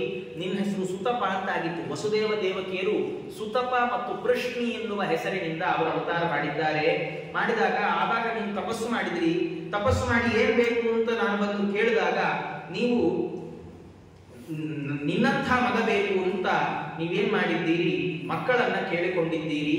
ಮಕ್ಕಳನ್ನ ಕೇಳಿದ ಸಂದರ್ಭದಲ್ಲಿ ನಾನು ಆ ಸಂದರ್ಭದಲ್ಲಿ ನಿಮಗೆ ಮಗನಾಗಿ ಅವತಾರ ಮಾಡಿದ್ದೆ. ನನ್ನ ಹೆಸರಾಗ ಪ್ರಶ್ನಿ ಗರ್ಭ ಅಂತ ಹೆಸರಾಗಿತ್ತು. ಆಮೇಲೆ ಅದೇ ನೀವು ಅದಿತಿ ಕಶ್ಯಪರಾಗಿ ಇನ್ನೊಂದು ಮುಂದಿನ ಜನ್ಮದಲ್ಲಿ ಬಂದ್ರಿ. ಅಲ್ಲಿ ನಾನು ಪುನಃ ನಿಮಗೆ ಉಪೇಂದ್ರನಾಗಿ ನಾನು ಪುನಃ ನಿಮ್ಗೆ ಅವತಾರ ಮಾಡಿದ್ದೇನೆ. ಈಗ ನಿಮ್ಗೆ 3ನೇ ಜನ್ಮ. ಈ ಜನ್ಮದಲ್ಲಿ ನೀವೇ ವಸುದೇವ ದೇವಕಿಯರಾಗಿದ್ದೀರಿ. ನಿಮಗೀಗ ನಾನು ಕೃಷ್ಣ ಅನ್ನುವ ಹೆಸರಿನಿಂದ ನಾನು ಅವತಾರ ಮಾಡಿದ್ದೇನೆ. ಮಾಡಿ ನೀವೇನ್ ಮಾಡಿದ್ದೀರಿ? ಚಿಂತಯಂತೌ ಕೃತ ಸ್ನೇಹೌ ಯಾಸ್ಯೇಥೇ ಮದ್ಗತಿಂ ಪರಾಂ. ನೀವು ನನ್ನನ್ನು ಮಗ ಅಂತ ಚಿಂತನೆ ಮಾಡ್ತೀರಿ, ನನ್ನ ದೇವರು ಅಂತ ಆಗಾಗ ಹೀಗೆ ಎರಡರ ಮಧ್ಯದಲ್ಲಿ ಚಿಂತನೆ ಮಾಡ್ತಾ ಮಾಡ್ತಾ ಒಳ್ಳೆ ಭಕ್ತಿಯನ್ನ ನನ್ನಲ್ಲಿ ಪಡೆದು ನೀವು ನನ್ನ ಸೇವೆಯಿಂದ ನನ್ನ ಲೋಕವನ್ನು ಪಡೀತೀರಿ ಅಂತ ಭಗವಂತ ಹೇಳಿದಾಗ ಹೇಳಿ ಅವನು ಏನ್ ಮಾಡಿದ್ದಾನೆ? ಪಿತ್ರೋ ಸಂಪಶ್ಯತೋ ಸದ್ಯೋ ಬಭೂವ ಪ್ರಾಕೃತ ಶಿಶು. ಇಷ್ಟೆಲ್ಲ ಹೇಳುತ್ತಲ್ಲ, ಹೇಳಿ ತಕ್ಷಣ ನೋಡ್ತಿದ್ದ ಹಾಗೆ ಸಣ್ಣ ಮಗು ಆಗ್ಬಿಟ್ಟ. ಮಗು ಆಗ್ಬಿಟ್ರೆ ಭಗವಂತ ಆದೇಶ ಮಾಡಿದ್ದ ಮುಂಚೆ ಯದಿ ಕಂಸಾದ್ ವಿಭೇಷಿತ್ವಂ ತರ್ಹಿ ಮಾಂ ಗೋಕುಲಂ ನಯ. ನೀನ್ ಏನ್ ಮಾಡು, ನನ್ನನ್ನ ಇಲ್ಲಿಂದ ಗೋಕುಲಕ್ಕೆ ಕರ್ಕೊಂಡು ಹೋಗು, ಅಲ್ಲಿಂದ ಯಶೋದೆ ಮಗುವನ್ನ ನಂದಗೋಪನ ಮಗುವನ್ನ ಇಲ್ಲಿಗೆ ತಗೊಂಡ್ ಬಾ ಅಂತ ಭಗವಂತ ಆದೇಶ ಮಾಡಿದ್ದ. ಆದೇಶ ಮಾಡಿದ್ರೆ ಹಾಗೆ ಆಗ್ಲಿ ಅಂತ ಹೇಳಿ ತಾನು ವಸುದೇವ ಭಗವಂತನ ತಗೊಂಡು ಹೋಗೋ ನಿರ್ಣಯವನ್ನ ಮಾಡ್ಕೊಂಡ್ರೆ ಅವನ್ ಏನ್ ಮಾಡಿದ್ದಾನೆ? ಬಾಗಿಲನ್ನೆಲ್ಲ ಕಾಯ್ತಾ ಇದ್ದಾರಲ್ಲ ಅವರೆಲ್ಲ ನೋಡಿ, ಅವ್ರ ಹೇಳಿ ಕೇಳಿ ರಾಕ್ಷಸರು ಅಂದ್ರೆ ಅವರಿಗೆ ರಾತ್ರಿ ಶಕ್ತಿ ಜಾಸ್ತಿ, ಅವರು ನೈಟ್ ಡ್ಯೂಟಿ ಮಾಡೋ ಅಭ್ಯಾಸ. ಅಂಥವ್ರ ಮಧ್ಯದಲ್ಲಿ ದೇವರು ರಾತ್ರಿನೇ ಅವತಾರ ಮಾಡ್ದ. ನಮ್ಗೇನ್ ಅನ್ಸತ್ತೆ, ದೇವರು ನೋಡು ಯಾರು ಎದ್ದಿಲ್ದೇ ಇರುವಾಗ ರಾತ್ರಿ ಅಲ್ಲ. ಹೇಗೆ ಹನುಮಂತ ದೇವರು ರಾಕ್ಷಸರ ಪಟ್ಟಣಕ್ಕೆ ರಾತ್ರಿನೇ ಪ್ರವೇಶ ಮಾಡಿದ್ರು, ಹಾಗೆ ದೇವರು ದೈತ್ಯರ ಮಧ್ಯದಲ್ಲಿ ರಾತ್ರಿಯೇ ಹುಟ್ಟದ. ನೀವು ಎದ್ದಿರುವಾಗಲೇ ನಿಮ್ ಡ್ಯೂಟಿ ಟೈಮಲ್ಲೇ ನಾ ಬರ್ತೀನಪ್ಪ, ಆದ್ರೂ ನೀವು ನಿದ್ದೆ ಮಾಡ್ತೀರಿ ನೋಡ್ಕೊಳ್ಳಿ ತಂದೆ. ಎಲ್ರೂ ಮಲಗಿಬಿಟ್ರು. ಇದು ಏನ್ ಕಥೆ ಅಂದ್ರೆ, ನಮ್ಗೆ ಹೇಳ್ತಾ ಇದ್ದಾರೆ ದೇವರು, ನೀವು ದಿನ ಬೆಳಗ್ಗೆ ಎದ್ದು ಏನೋ ಭಾರಿ ದೇವ್ರ ಪೂಜೆ ಮಾಡ್ತೇನೆ ಅಂತೆಲ್ಲ ಏನ್ ಬೇಕಾದ್ರೆ ಆಟ ಆಡ್ಬೋದು. ನಾನ್ ಮಧ್ಯರಾತ್ರಿ ಬರ್ತೀನಿ, 12:30 ಬರ್ತೀನಿ. ಅವಾಗ ನೀವು ಉಪವಾಸದಿಂದ ಎದ್ದಿದ್ದು ನಾನು ಬಂದ ಖುಷಿಗೆ ಸಂತೋಷಕ್ಕೆ ಅರ್ಘ್ಯ ಪ್ರದಾನ ಮಾಡಿದ್ರೆ ನನ್ನ ಭಕ್ತರು. ಅಯ್ಯೋ ನಾಳೆ ಬೆಳಗ್ಗೆ ಮಾಡಿದ್ರಾಯ್ತು, ಇಲ್ಲ ಸರಿ ನಾವು 10:00 ಅರ್ಘ್ಯ ಕೊಟ್ಟು ಮಲ್ಕೊಂಡ್ಬಿಡ್ತೀವಿ, ಇಂಥವೆಲ್ಲ ಮಾಡಿದ್ರು ನೀವು ನನ್ನ ಭಕ್ತರ ಅಲ್ಲ ಅಂತ ಅಂತೀವಿ. ಹೀಗೆ ಭಗವಂತ ಮಧ್ಯರಾತ್ರಿಯಲ್ಲಿ ಬಂದಿದ್ದಾನೆ. ಬಂದ್ರೆ ದುರ್ಗಾದೇವಿ ಆಜ್ಞೆ ಮಾಡಿದಂತೆ ಎಲ್ಲರನ್ನೂ ಮಲಗಿಸ್ಬಿಟ್ಟಿದ್ದಾಳೆ ದುರ್ಗಾದೇವಿ. ಕೆಲವು ಸರ್ತಿ ಹಂಗೆ ದಿನ ನಿದ್ದೆನೇ ಬರಲ್ಲ ಅಂದ್ರೆ ಬರಲ್ಲ. ಆದ್ರೆ ನಾಳೆ ಬೆಳಗ್ಗೆ 4 ಗಂಟೆಗೆ ಹೇಳ್ಬೇಕು, ಇವತ್ತೊಂದು 10 ಗಂಟೆಗೆ ಮಲ್ಕೊಂಡ್ಬಿಡೋಣ ಅನ್ಕೊಂಡಿರ್ತೀವಲ್ಲ, ನಿದ್ದೆನೇ ಬರಲ್ಲ.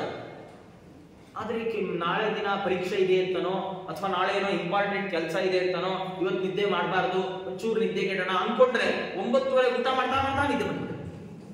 ನಮ್ದೆಲ್ಲ ಅದೇ ಪರಿಸ್ಥಿತಿ. ಅವ್ರು ಎಲ್ಲ ನಿದ್ದೆ ಮಾಡ್ಬಿಟ್ಟಿದ್ದಾರೆ. ನಿದ್ದೆ ಮಾಡಿದ್ರೆ ವಸುದೇವ ಕೃಷ್ಣನ್ ಹೊತ್ಕೊಂಡ್ರೆ ದೊಡ್ಡ ಬಾಗಿಲುಗಳು ಮುಚ್ಕೊಂಡ್ಬಿಟ್ಟಿದೆ, ಯಾರಿಗೂ ತೆಗಿಲಿಕ್ಕೆ ಆಗದೆ ಇರುವುದು. ಆದ್ರೆ ತಾ ಕೃಷ್ಣವಾಹೇ ವಸುದೇವ ಆಗತೆ ಸ್ವಯಂ ವಿಶೀರ್ಯಂತ ಯಥಾ ತಮೋರವೇ. ವಸುದೇವ ಕೃಷ್ಣನ್ ಹೊತ್ಕೊಂಡು ಬಾಗ್ಲ ಹತ್ರ ಬಂದ.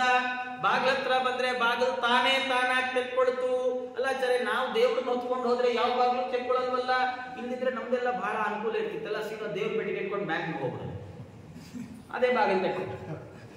ಅದಕ್ಕೆ ದೇವ್ರ ನಾವಿದ್ರೆ ಬಾಗಿಲು. ಭಗವಂತಂದು ಎಷ್ಟು ಆಶ್ಚರ್ಯ ಅಂದ್ರೆ, ವಸುದೇವರ ಕೈಯಲ್ಲಿ ದೇವರಿದ್ದಾಗ ಬಾಗಿಲು ಯಾಕೆ ತೆಕ್ಕೊಳ್ತು ಅಂದ್ರೆ, ದೇವರು ನನ್ನನ್ನು ಗೋಕುಲ ಕರ್ಕೊಂಡು ಹೋಗು ಅಂದ್ರೆ ವಸುದೇವರು ಅಲ್ಲ ಸ್ವಾಮಿ ಹೆಂಗ್ ಕರ್ಕೊಂಡು ಹೋಗ್ಲಿ, ನಾನು ಇಲ್ಲಿ ಬಂದಿಯಾಗಿದ್ದೀನಿ, ಬಾಗಿಲಾಗಿದೆ, ಹೊರಗೆ ರಾಕ್ಷಸರಿದ್ದಾರೆ, ವಾತಾವರಣ ಹೆಂಗಿದೆ ಗೊತ್ತಿಲ್ಲ, ಏನೂ ಕೇಳಲಿಲ್ಲ ದೇವರು.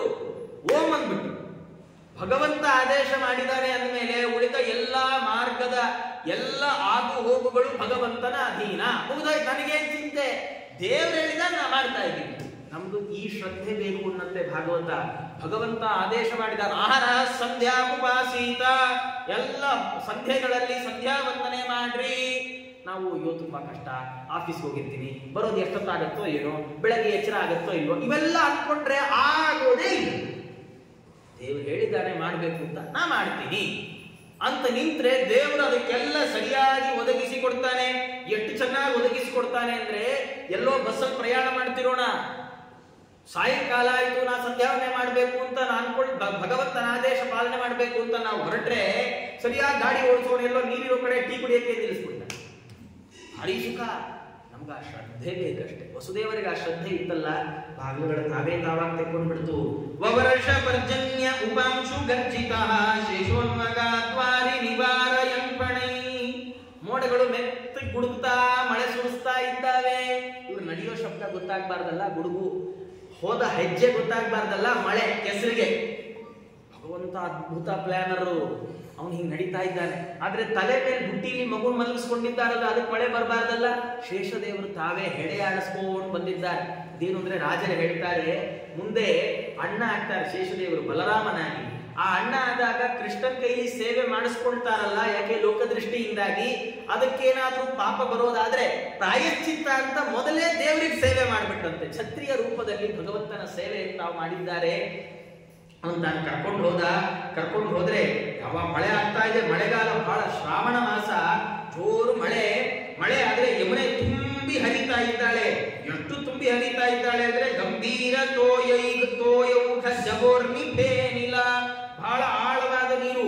ಪ್ರವಾಹ ಎಷ್ಟು ಜೋರಿದೆ ಅಂದ್ರೆ, ನೊರೆ ಬರುವಷ್ಟು ಜೋರಿದೆ, ಅಷ್ಟು ಜೋರು ಅಲೆ ಬರೋ ಹಾಗೆ ಪ್ರವಾಹ ಇದೆ. ಆದ್ರೆ ಕೃಷ್ಣ ಬಂದ್ರೆ ಭಯಂಕರವಾದಂತಹ ಯಮುನೆ ಅದ್ ಸೀದಾ ಮಾರ್ಗಂ ದದೌ, ಜಾಗ ಕೊಟ್ಬಿಟ್ಲು. ಅದೇನ್ ಜಾಗ ಕೊಟ್ಲು, ರಾಜರಂತಾರೆ, ಈಗ ಯಮುನೆ ಹರಿತಾ ಇತ್ತು, ಪ್ರವಾಹ ರಭಸವಾಗಿ. ಯಾವ ವಸುದೇವ ಬಂದಿಂತ ಯಮುನೆ ತಲೆನೇ ಕೆಡಿಸ್ಕೊಳ್ಳಿಲ್ಲ.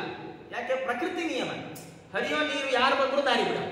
ಆದ್ರೆ ಈ ಹರಿಯುವ ಯಮುನೆ ವಸುದೇವನ ತಲೆ ಮೇಲೆ ಬುಟ್ಟಿ ನೋಡಿ, ಬುಟ್ಟಿ ಒಳಗೆ ಯಾರಿದ್ದಾರೆ ನೋಡಿದ್ರೆ ದೇವ್ರಿದ್ದ. ಅವಳದ್ ಭಯ ಆಯ್ತಂತೆ. ನಮ್ಮ ಯಜಮಾನರು ದಾರಿ ಬಿಡದೆ ದೇವ್ರ ಕೈಲಿ ಒಂದ್ಸತಿ ಒದೆ ತಿಂದಿದ್ದಾರೆ, ಯಾವಾಗ, ರಾಮಾವತಾರದಲ್ಲಿ. ಅಂತ ನಮ್ಮ ಯಜಮಾನ್ರೇ ದಾರಿ ಬಿಟ್ಟ ಮೇಲೆ ನಾನ್ ದಾರಿ ಬಿಡದೆ ಇದ್ರೆ ಹೇಗೆ ಅಂತ ಹೇಳಿ ಪತಿಮಾರ್ಗ ತತ್ಪರಳಾದ ಯಮುನೆ ತಾನು ಕೃಷ್ಣನ್ ದಾರಿ ಬಿಟ್ಬಿಟ್ಲು. ವಸುದೇವರು ಸುಖವಾಗಿ ಹೊರಟು ಬಿಟ್ರು. ರಾಜರಂತಾರೆ, ಕರಸ್ಥ ದೇವಸ್ಯ ಕುತೋಂತರಾಯ. ದೇವರನ್ನೇ ಕೈಯಲ್ಲಿ ಇಟ್ಕೊಂಡವರಿಗೆ ವಿಘ್ನ ಎಲ್ರಿಗೆ ಬರಬೇಕು. ನಮಗೆ ವಿಘ್ನ ಇದೆ, ಯಾಕೆ ಬರುತ್ತೆ ನಮ್ಗೆ ವಿಘ್ನ ಅಂದ್ರೆ, ಎಲ್ಲದಕ್ಕೂ ನಾನು ಅಂತ ಎದೆ ಕೊಡುತ್ತೇವೆ. ರಾಜರಂತಾರೆ, ಒಂದ್ಸರ್ತಿನಾದ್ರೂ ನೀವು ದೇವರನ್ನು ಮುಂದೆ ಮಾಡಿ, ದೇವರನ್ನ ಮುಂದಿಟ್ಟುಕೊಂಡು ನಾವು ನಿನ್ನ ಹಿಂದೆ ಸ್ವಾಮಿ ಅನ್ರಿ, ಅದ್ ಯಾವ ವಿಘ್ನ ನಿಮ್ ತನಕ ಬರ್ದೇ ಇರೋ ಹಾಗೆ ಭಗವಂತ ನೋಡ್ಕೊಳ್ತಾರೆ. ವಸುದೇವರೇ ಇದಕ್ಕೆ ಸಾಕ್ಷಿ. ಅವರು ಸೀದಾ ನಂದ ಗೋಕುಲಕ್ಕೆ ಹೋಗಿ ಎಲ್ಲ ಗೋಪರು ಮಲಗಿದ್ದಾರೆ. ಮಲಗಿದ ಸಂದರ್ಭದಲ್ಲಿ ತನ್ನ ಮಗುವಾದ ಕೃಷ್ಣನನ್ನ ಯಶೋದೆ ಹಾಸಿಗೆಯಲ್ಲಿಟ್ರು. ಯಶೋದೆ ಅವರ ಮಗು ಹಾಸಿಗೆಯಲ್ಲಿದ್ದ ಯಾವ ದುರ್ಗಾ ದೇವಿಯರನ್ನ ತಾವು ತಗೊಂಡು ಸೀದಾ ಹೊರಟು ಬಂದ್ಬಿಟ್ರು. ಆ ಅಮ್ಮ ಯಶೋದೆ, ಅವಳಿಗೆ ಹುಟ್ಟಿದ ಗಂಡೋ ಹೆಣ್ಣೋ ಗೊತ್ತಾಗ್ಲಿಲ್ಲ. ಹುಟ್ಟಿದೆ, ಮಗುವಾಗಿದೆ ಅಂತ ಗೊತ್ತಾಗಿದೆ. ಮಗುವಾಗಿದೆ ಅಂತ ಗೊತ್ತಾಗುವಷ್ಟರೊಳಗೆ ಅವಳಿಗೆ ಆ ಪ್ರಸವ ವೇದನೆಯಿಂದ ಶ್ರಮ ಆಗಿ ನಿದ್ದೆ ಬಂದ್ಬಿಡ್ತಾಳೆ. ಎಲ್ಲೋ ದುರ್ಗಾದೇವಿ ಇದ್ರೇನೆ ಟೋಪಿ ಹಾಕ್ತಾಳೆ, ಹೊಟ್ಟೆಲ್ಲೇ ಹುಟ್ಟಿದ ಮೇಲೆ ಬಿಟ್ಟಾಳ, ಸರಿಯಾಗಿ ಟೋಪಿ ಹಾಕಿ ಮಲಗಿಸ್ಬಿಟ್ರು. ಯಶೋದೆಗೆ ಮಗು ಆಗಿದೆ ಅಷ್ಟು ಗೊತ್ತಿದೆ, ಅದು ಗಂಡು ಹೆಣ್ಣು ಗೊತ್ತಿಲ್ಲ. ವಸುದೇವರು ಸೀದಾ ಗಂಡಲ್ಲಿಟ್ರು, ಹೆಣ್ಣನ್ನು ತಗೊಂಡ್ರು, ಸೀದಾ ಹೊರಟು ಬಿಟ್ರು. ನಮ್ಗೆಲ್ಲ ಅನ್ಸ್ಬೋದು, ಏನೇ ಆಗ್ಲಿ ಆಚಾರ್ಯ, ಇಂಥ ಕಳ್ತನ ಜಗತ್ತಲ್ಲಿ ಯಾರು ಮಾಡಿಲ್ಲ. ಅವರಪ್ಪ ಹಿಂಗ್ ಕಳ್ತನ ಮಾಡಿದ್ದಕ್ಕೆ ಮಗ ದೊಡ್ಡ ಕಳ್ಳಾದ ಅಂತ ಅಲ್ಲ. ಆದ್ರೆ ಹರಿವಂಶ ನಮ್ಗಿಲ್ಲೊಂದು ಕಥೆ ಉಲ್ಲೇಖ ಮಾಡುತ್ತೆ. ಇಡೀ ಯದುಕುಲದ ವೃದ್ಧರೆಲ್ಲ ಯದುಕುಲದ ಕ್ಷೇಮಕ್ಕೋಸ್ಕರ ಮೀಟಿಂಗ್ ಮಾಡಿದ್ರು.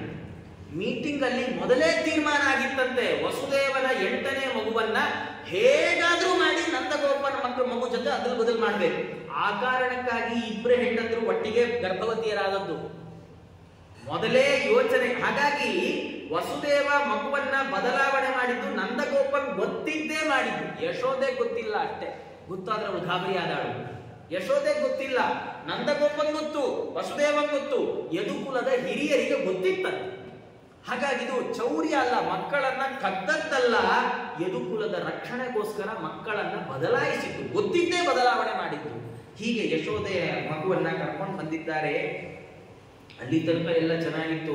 ವಸುದೇವರು ವಾಪಸ್ ಬರ್ತಿದ್ದ ಹಾಗೆ ಎಲ್ಲ ಬಾಗಿಲು ಮುಚ್ಕೊಳ್ತು. ಅಲ್ಲಿ ತನಕ ಸುಮ್ಮನೆ ಇತ್ತು ಮಗು, ಅಳ್ಳೇ ಇಲ್ಲ. ಅಳ್ಳೇ ಇಲ್ಲದ ಮಗು ಎಲ್ಲ ಬಾಗಿಲೆಲ್ಲ ಮುಚ್ಕೊಂಡು ಬೇಡಿ ಗಿಡಿ ಸರಪಳಿ ಬಿಟ್ಕೊಂಡ ತಕ್ಷಣ ಕುಯ್ಯೋ ಅಂತ ಅಳಕ್ ಶುರು ಮಾಡ್ತು. ಎಲ್ಲ ದ್ವಾರಪಾಲಕರು ಇದ್ರು, ಓ ಮಗು ಈಗ ಹುಟ್ಟು, ಮಗು ಈಗ ಹುಟ್ಟು ಅಂತ ಕಂಸಂಗ್ ಹೋಗಿ ಹೇಳಿದ್ರು. ಏನ್ ಮಗು ಈಗ ಹುಟ್ಟು? ಮಗು ಹುಟ್ಟಿ ವಸುದೇವ ಸ್ತೋತ್ರ ಮಾಡಿ, ದೇವಕಿ ಸ್ತೋತ್ರ ಮಾಡಿ, ಮಗು ಮಾತಾಡಿ, ಮಗುನ್ ಕರ್ಕೊಂಡು ನಂದಗೋಕುಲ ತಕ್ಕ ನಡ್ಕೊಂಡು ಹೋಗಿ ಅಲ್ಲಿಂದ ವಾಪಸ್ ಬಂದು ಆದ್ಮೇಲೆ ಇವ್ರಿಗೆಲ್ಲ ಎಚ್ಚರ, ಮಗು ಹುಟ್ಟಿದೆ, ಮಗು ಹುಟ್ಟಿದೆ, ಮಗು ಹುಟ್ಟಿದೆ, ಮಗು ಹುಟ್ಟಿದೆ. ನಮಗೂ ಎಷ್ಟೋ ಸರ್ತಿ ಮನೆಯಲ್ಲಿ ಕಳ್ಳರು ಬಂದು ಎಲ್ಲ ದೋಚ್ಕೊಂಡು ವಾಪಸ್ ಬಾಗಿಲು ಹಾಕೊಂಡು ಹೋಗುವಾಗ ಯಾರೋ ಬಾಗಿಲು ತೆಗೆದು ಒಂದು ಎಚ್ಚರ ಆಗತ್ತಲ್ಲ, ಹಾಗೆ ಬಾಗಿಲು ತೆಗೆದಿದ್ದಲ್ಲ ಹಾಕೊಂಡಿದ್ದು. ಇವ್ರು ಹಾಗೆ ಎದ್ದಿದ್ದಾರೆ. ಎದ್ದು ಎಲ್ಲ ಹೋಗಿ ಕಂಸಂಗೆ ಹೇಳಿದ್ರು.